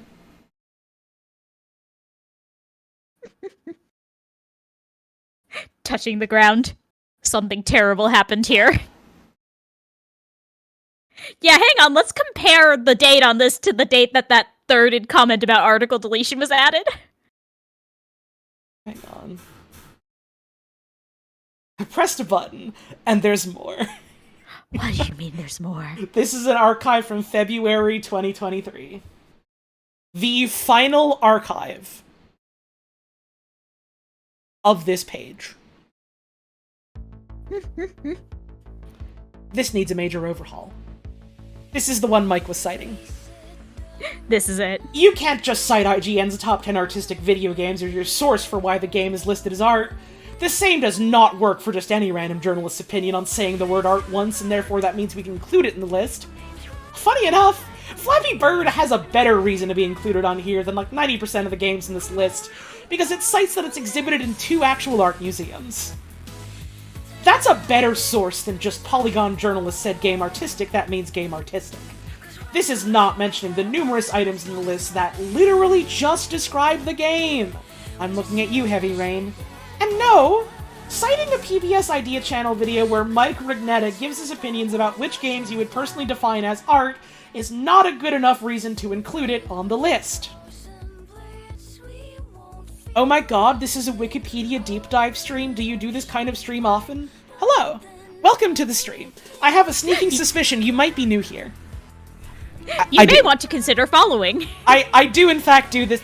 They're following if they're chatting in chat. You have to be. Oh, that's true. You are? I have wonderful news for you. I do shit like this on a semi-regular basis.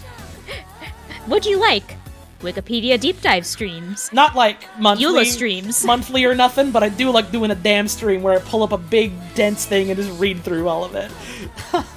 Have I heard of Neurocracy 2.049? No. What was that?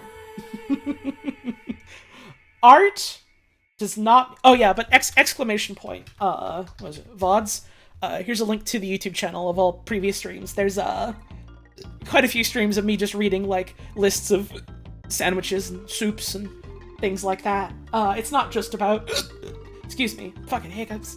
It's not just about, like, video games or art or creative mediums. I just like reading things. The whole concept of this article is a mess. it might help to rename it to something like, list of video games considered to have particular artistic merit. But really, it's probably just not useful for anything. Because right now, it seems like most of the people editing it are using the words art and artistic to mean good art. And that's not a correct or helpful definition. Every game is art! It's the application of creativity to make something meant to be appreciated for sensory experience rather than utility. Even then, I would argue some things for utility can be considered art, but that's a separate discussion. Bad video games aren't non-art.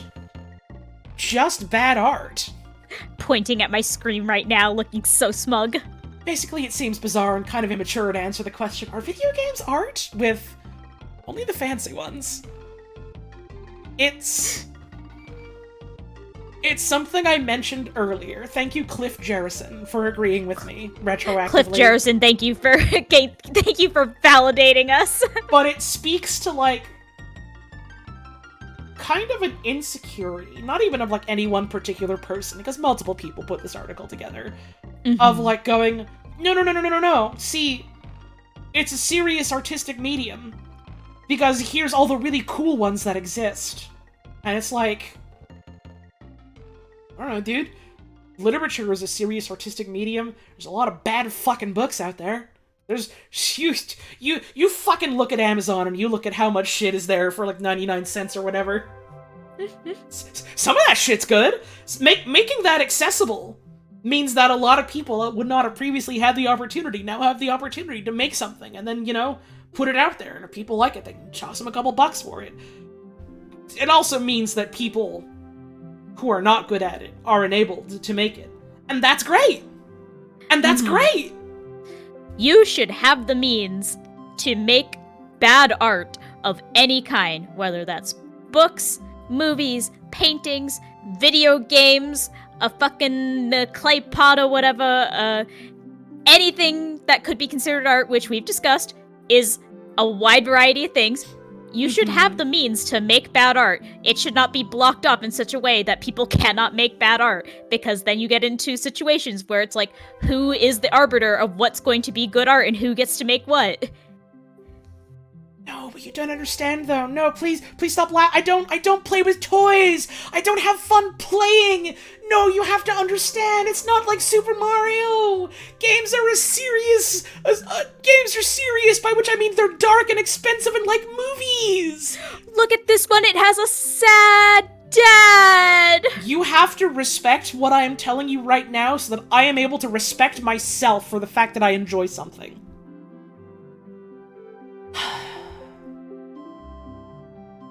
Man.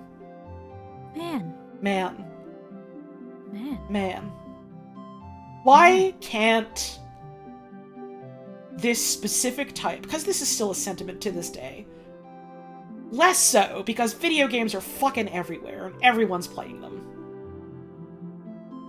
There's a specific type of nerd that is so very much in their own teeth about this kind of thing, and I wish they could learn to be like Transformers fans. So that they could just go, yeah, we're playing with toys. Yeah, we're watching the movie and the show that's, you know, showing us advertisements for the toys. It's great.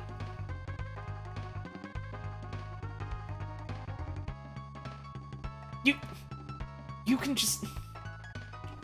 You don't have to justify it by something being self-serving and self-serious and self-important and, like, being $1 million billion budget or, like, you know, a viral popular indie game. You can just like shit. You can just make shit. And it's interesting to you, it's compelling to you, it made you think, it made you have an experience that you had some sort of emotional reaction to. Why can't that be art? Why can't that be art? Why isn't that art? I literally had a like in my current program a conversation recently where I was essentially like I was showing off like essentially an installation I did that was focused on wait, I can just talk about this openly now. It's out there. Yeah. I was showing off the Welcome Home installation because part of that was done as part of an installation course I was taking. That was kind of the medium I used to get that shit off the ground, and I was showing off the Welcome Home installation to an MFA program, to a bunch of like fine art master's students and professors. And the question was essentially posed, well, but this is replicating like commercial art. This is replicating like advertisements and toys. Do you think this really like stands as like a fine art installation? And what I said there was, well, even commercials and toys and things like that that we consider low art, it's still made by people. And people have things to say, and they have things that they believed and they felt. And even if they're making something for like a corporation or to sell a toy or to make a commercial, they still had thoughts and feelings and opinions and upbringings and beliefs that informed what they made and how they made it. And I think there's value in that. Yeah. Things are made by people. And people have things to say. Mm-hmm. Yeah. People made that shit. People made things. People made Final Fantasy Tactics. People made Final Fantasy War of Tactics. the Lions. And why is it not in this article? Under Capital, all art is product by default. I wouldn't argue all, but certainly quite a lot of it is. Certainly, Capital tries to make all art into product, It certainly whether or not it has- inherently is. It certainly has a fucking influence on it. I basically agree with what you're saying, but also I'm in a fucking, well, actually, type of mood, so... This is a bit of a well-actually type stream, and we knew that going in. I don't know why I love doing fucking well-actuallys to people whose points I otherwise very much agree with, but... Because sometimes that's how you develop a thought, for better or worse. This stream is art, arguably, yeah. Yeah. We made things and we had things to say about it. Yeah. Experience is inherently transformative and creative. And also, look at that fucking painting I did of the underside of a Galador cartridge. Come on, that's Yeah, art. You sure fucking did that, didn't you? Hang on. The top of it is a photo, but the bottom of it is a painting. Uh-huh. You fucking texted me, in the middle of one of the most intense, tense games of Salmon Run I've had in, like, my entire life last night. And it was right after I had gotten, like, 5-6 other messages from different people all at once while trying to play a damn video game, and I was like, what the fuck? Why is everyone messaging me right fucking now? I can't stand this, I can't focus on the video game, all of my Grizzco points are gone. All of my capsules, forfeit. I'm not getting paid by the bear, it's over. My job is fucking over. And, like, I beefed it a little. I'm willing to admit, I beefed it a little, it happens. And I go and look over and I'm like, who the fuck is messaging me? Oh, it's my wife! Yay! Why does she want a picture of my Galador GBA cartridge? Why do you want that? And I didn't even ask. I was just like, all right, here you go. I think in retrospect, I did not give you context. I was in call with friends at the time, and I think I literally just said like, oh, it's my wife. She wants a picture of my Galador cartridge? And... I think what I said to the people at call was something along the lines of like, well, I'm sure she has a good reason for it. Ads are about to happen again, by the way, but I still want to talk for a little bit, so I'm sorry. I imagine we'll be wrapping up fairly soon, so just deal with it, okay? Again, capital and money has an influence on the things that we make, etc., etc. If I don't do these damn things on a scheduled block, then they're gonna happen in the middle of a stream without my consent, so like... Considering giving literal fucking cash dollar money to an artist in your life. Better the devil on a timer better the weird guy on a timer I know is going to appear than invisible wolves tearing my arms off in the middle of stream. Anyways, if you enjoy the streams, and you have means, I certainly always appreciate a tip-in or sub-in or anything like that. And hey, maybe you don't have the budget for it. It's okay. You look out for yourself. We are all living under capital right now. Maybe you think, well, yeah, I like what you do, but I've given you money before. I'd rather give it to someone else that's doing things. Yeah, it's fine. Go out and support people however you can. Do your best. We all gotta look out for each other. Yeah. We're gonna be passing around the same $10 until one of us dies. I fucking set a really damn low goal for wanting to buy a phone the other day because my old phone fucking died. The hard drive is not responsive and the battery doesn't exist, basically. And I was like, well, I need a new fucking phone. I had recently bought a laptop and was like $100-200 under budget what I had like put aside for a laptop, and was like, alright, I can put that towards phone. Phones are expensive, even if I'm getting like an older model that's less expensive, it's still gonna cost a decent chunk of change. So I figure, okay, I'll do a little stream and I'll say, hey, if people give me like maybe $100 or something, that'll help me, pay it off. I go to the damn store, I go to the damn Costco, and I'm like, alright, I want like, I don't know, a Pixel 4 or a Pixel 5, because I've heard good things about them, and they're cheaper than a Pixel 7.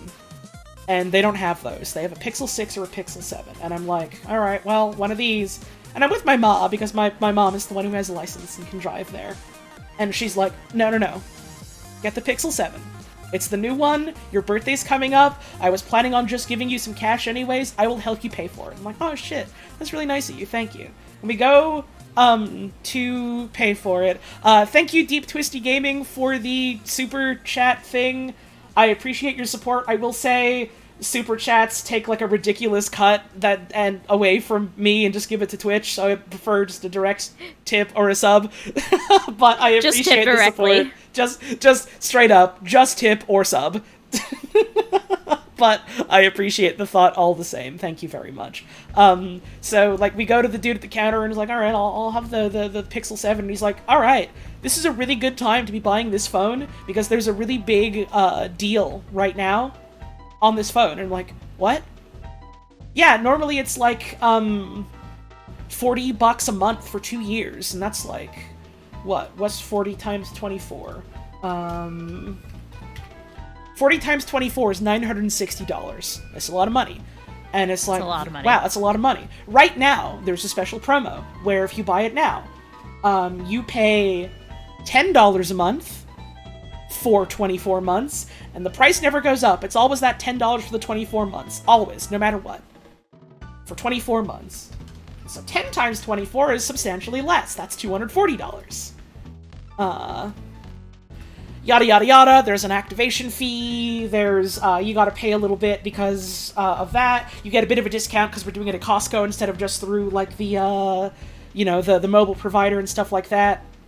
It all equates more or less after fees and stuff to $300. And I go, oh, yeah, that's not bad, actually, given that I had 100 from laptop left over, I had 100 from that stream that I did. Yeah, that's pretty good.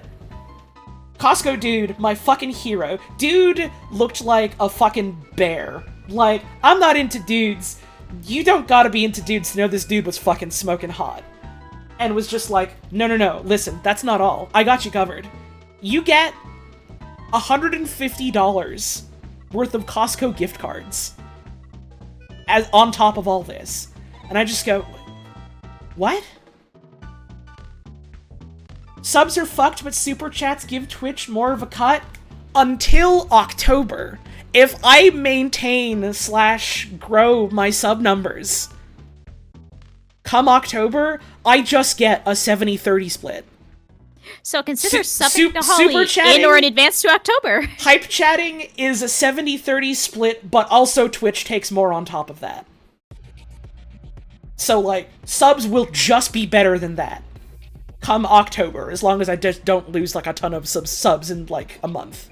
Anyways, so, yeah, you just get $150 of Costco gift cards right now that you can just use right now. And I'm like, oh, shit, can I put this towards the phone? Yes, you can. My mom goes, I don't want to do that because I do a lot of shopping at Costco. So here's what we're gonna do. I'm gonna take the gift cards, and I'm going to give you an extra $150 as part of your birthday money that you can, just add to the phone. So a fucking Pixel 7, new-ish, I think, like, fairly new model, top of the line, state-of-the-art, has cost me $150. So now, I am once again having money left over that I have budgeted aside, that I am now putting aside to get my wife nice things when I go and visit her. So, Which I am very excited about. I found some, like, nice restaurants to go to, and, like, I'm really excited. There's, like, a jazz lounge that I want to go to one night that's, like, a little bit fancy, so that'll help us do that. All of this is once again to say, hey, yeah, if you want to support the stream, it's always greatly appreciated. I pay my bills doing this, and I'm able to do it because of the very generous support of viewers like you over the past couple of years. If right now you're thinking, there's something else I'd rather put my money towards, or someone else I'd rather give my money to, A-okay. I will be just fine. You look out for yourself, and you do your best to look out for other folks around here.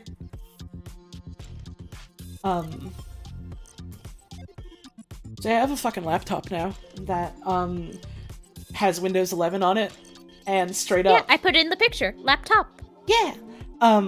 I, was like, oh shit, is this gonna, be dead on arrival? Because I have bad luck with computer parts being dead on arrival, or being seemingly dead on arrival, and it turns out, no, this just slots in weirdly to your specific motherboard that you bought. Anyways, I was worried that the computer was just gonna be dead. It wasn't. I was took it an embarrassingly long 20 minutes to find the power button, because I don't really use laptops. And then was like, alright, here's the power button. Hide that shit these days. Here's the power button. I'm pressing the power button. It's not turning on. Why? Oh my god. 5 seconds of panic. Oh, I didn't plug it in to charge at all. Plug it into charge. It's fine. Turns on. Alright, we're installing, we're updating, all of that. Cool. Everything's going just fine. Please let Windows take all your data. Please let Microsoft scrape your data. The boss will get really mad. Please, we're begging you. We need you to feed us your credit card numbers and social security. So Windows 11 did that, and also my phone was like, you want to give Google your thumbprint? You want to give Google your, Face ID? You want to give Google, fucking positional data everywhere you are all the time, etc., etc., and it's like, nah, I'll pass. Not really, no. Nah, I kind of just want this thing to do texts and run a couple apps. I'm good.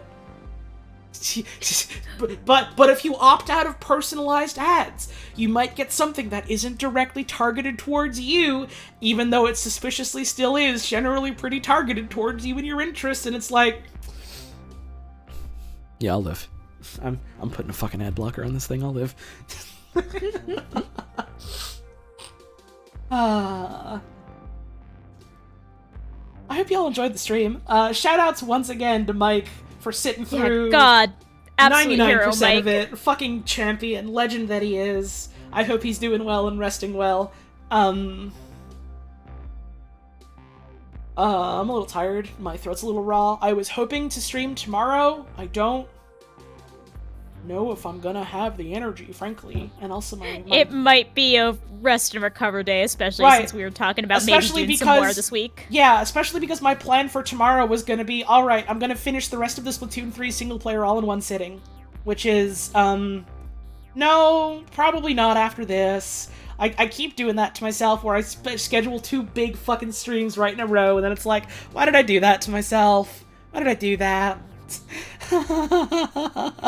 Also, I'm remembering, I'm in California. California's gonna get a little bit of rain tomorrow. Maybe just hunkering down would be a good idea for both of us. Hell yeah. Maybe we just take it ease. I'll fucking think about it. I do still want to do more streams, because, again, I kind of had to peace out this week and a little bit the week prior because I was doing bad. And I'm certainly doing better, but that makes my brain go into, oh god, I need to catch up type of mode. What we got next week? And then the week after that, probably a little scant because that's literally the week that I leave to go visit Puzz. And then once I'm And also my classes start again! Yippee! And then once I'm over at Puzz's place, I mean, I'll have a laptop. I'll be able to do streams, not at home. We'll hopefully do a couple streams together while she's here. We got some ideas. Unfortunately, we have lots of ideas for everything. So many restaurants, so many friends to see, so many movie to watch, so many game to play. So, I mean, I do want to do some streams and take advantage of the fact that we'll be in, under the same roof, the same house, but also, like, you will have to forgive me if things are a little scant because I want to spend as much time as possible just hanging out with my fucking wife. I have a feeling. I have a bit of a feeling that one of my major demographics is gay people. So I think I have a bit of a feeling that people are gonna be okay with that. Hanging with Also, wife equally is paramount of importance. I misread that as hanging with wife is paramount plus, and I was like, what do you mean? Hanging out with wife now on Paramount Plus. Help! Help me! I would also argue that equally important to hang out with wife, which I'm very excited to hang out with wife. Wife is going to be hanging out with my cat, which perhaps the one creature on this earth who can surpass me. What do you mean by that? What do you fucking mean by that? Listen, you can talk to me over the phone whenever you want. You can't talk to Kiki over the phone whenever you want. I mean, kinda can, but it's not the same. So a lot of the next month is going to be kitty time. It can be multiple things. That's true, it's just gonna be the three of us cuddled up. just like art. It can be lots of things. Missing texture, it is not literal legal. Hey, when did you two get married? 2027. Please stay tuned. Puz is still in the middle of fucking grad school. We're gonna wait. But, like, We are not even in the same country full time. It would be a little bit difficult. We have effectively all but proposed to each other, but like we can wait to do the whole song and dance when we're maybe a little less busy and also a little less trying to figure out living situations. You know. Is she your Final Fantasy Tactics? Well, honey, am I? Oh, baby, you can have a war with my lions any day. You can sup on my broth of bean whenever you like. I don't know what that means. You can Argath the Dolphus whenever you want, honey. I feel like I know less about Final Fantasy Tactics now.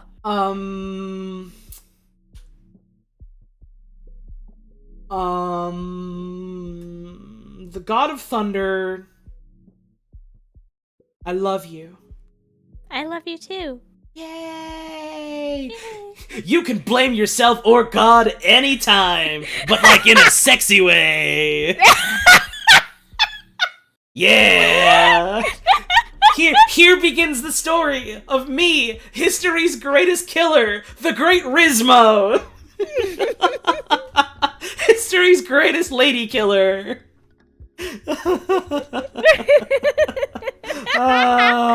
It's 3 a.m. 7 shadows cast, 7 kisses foretold. At this point, I'm just reading things from people in chat that are funnier and more coherent than I am. Hi, do you care about me, honey? I care about you so much every day. This is one of those streams where I'm glad I don't have face cam because I went for a fucking run in the rain before we streamed and didn't have time to shower in between getting back and eating dinner and doing stream. I look like a fucking mess right now. Oh, honey, I'm in a t-shirt I've been wearing for 3 days. I have such incredibly strong feelings for you. Back off, gamers. She's mine. Honey, I ate a little bit of butter earlier. Yeah? Yeah. Do you still care about me? Oh, you're the love of my life, and I care about you so deeply. Hooray! Did you at least put it on some? Did you at least put it on some shit? No, I just took like a scoop of butter on a knife and licked it off.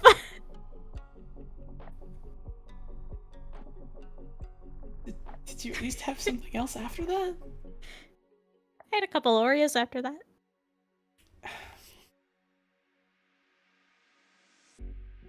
Thanks for tuning in, everyone.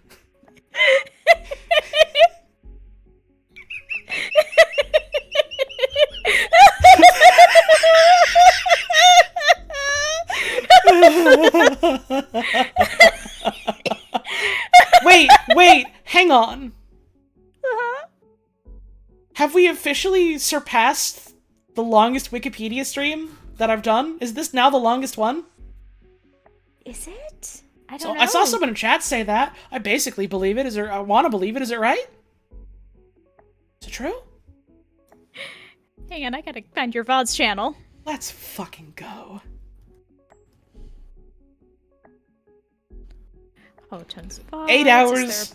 Oh, Pasta was 8 hours, 8 minutes. We beat it by like 3 minutes. Holy shit. Let's freaking go.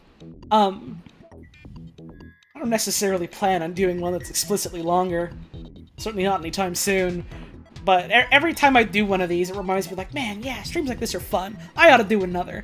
I don't have a topic in mind yet, but I'll wrestle up something. One will reveal itself to you, surely.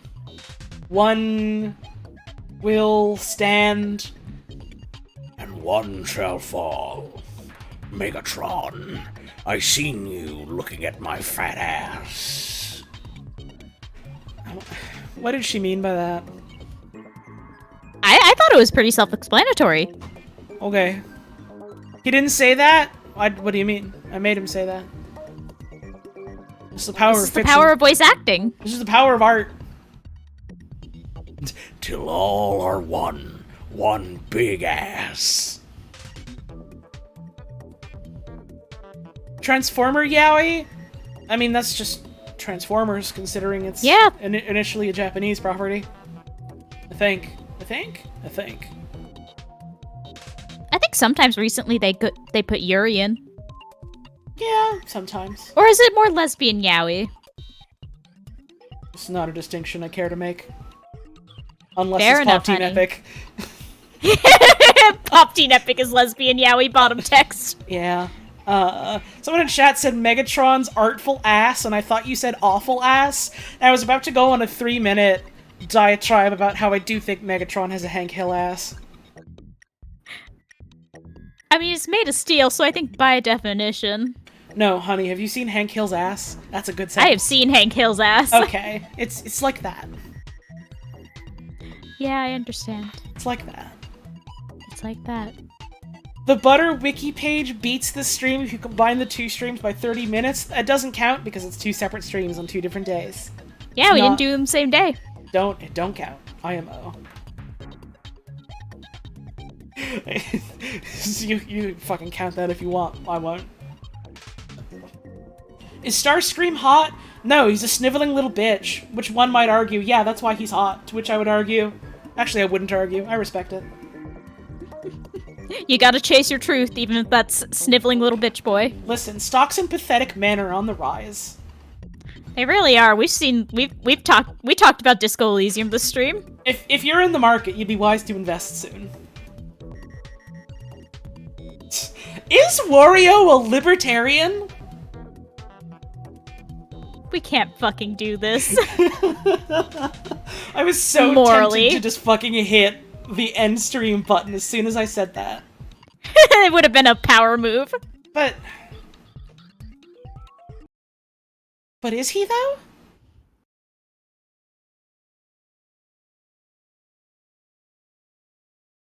I don't know. I think he might be Sorry, I'm thinking about this very seriously. I need to sit with this. Oh, I thought I hit fucking deaf mute. I didn't. I just hit mute, so you fucking talked as soon as I did the thing where I cut myself off and ended stream. I didn't know because of the delay. I'm sorry. No, it's not because of delay. It's because I hit the wrong button. Alright, it didn't happen. Erase it from your memory. Forget what you saw. It's like we're not X-Menning. We're not X-Files. We're Men in Blacking We're you. Men in Blacking it like we did the Wikipedia article. I'm actually gonna hit deaf in this time.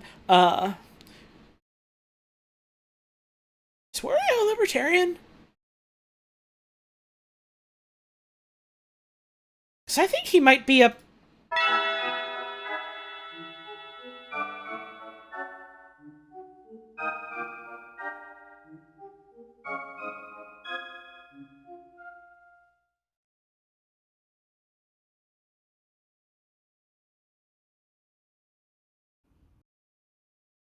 Tactical nuke incoming!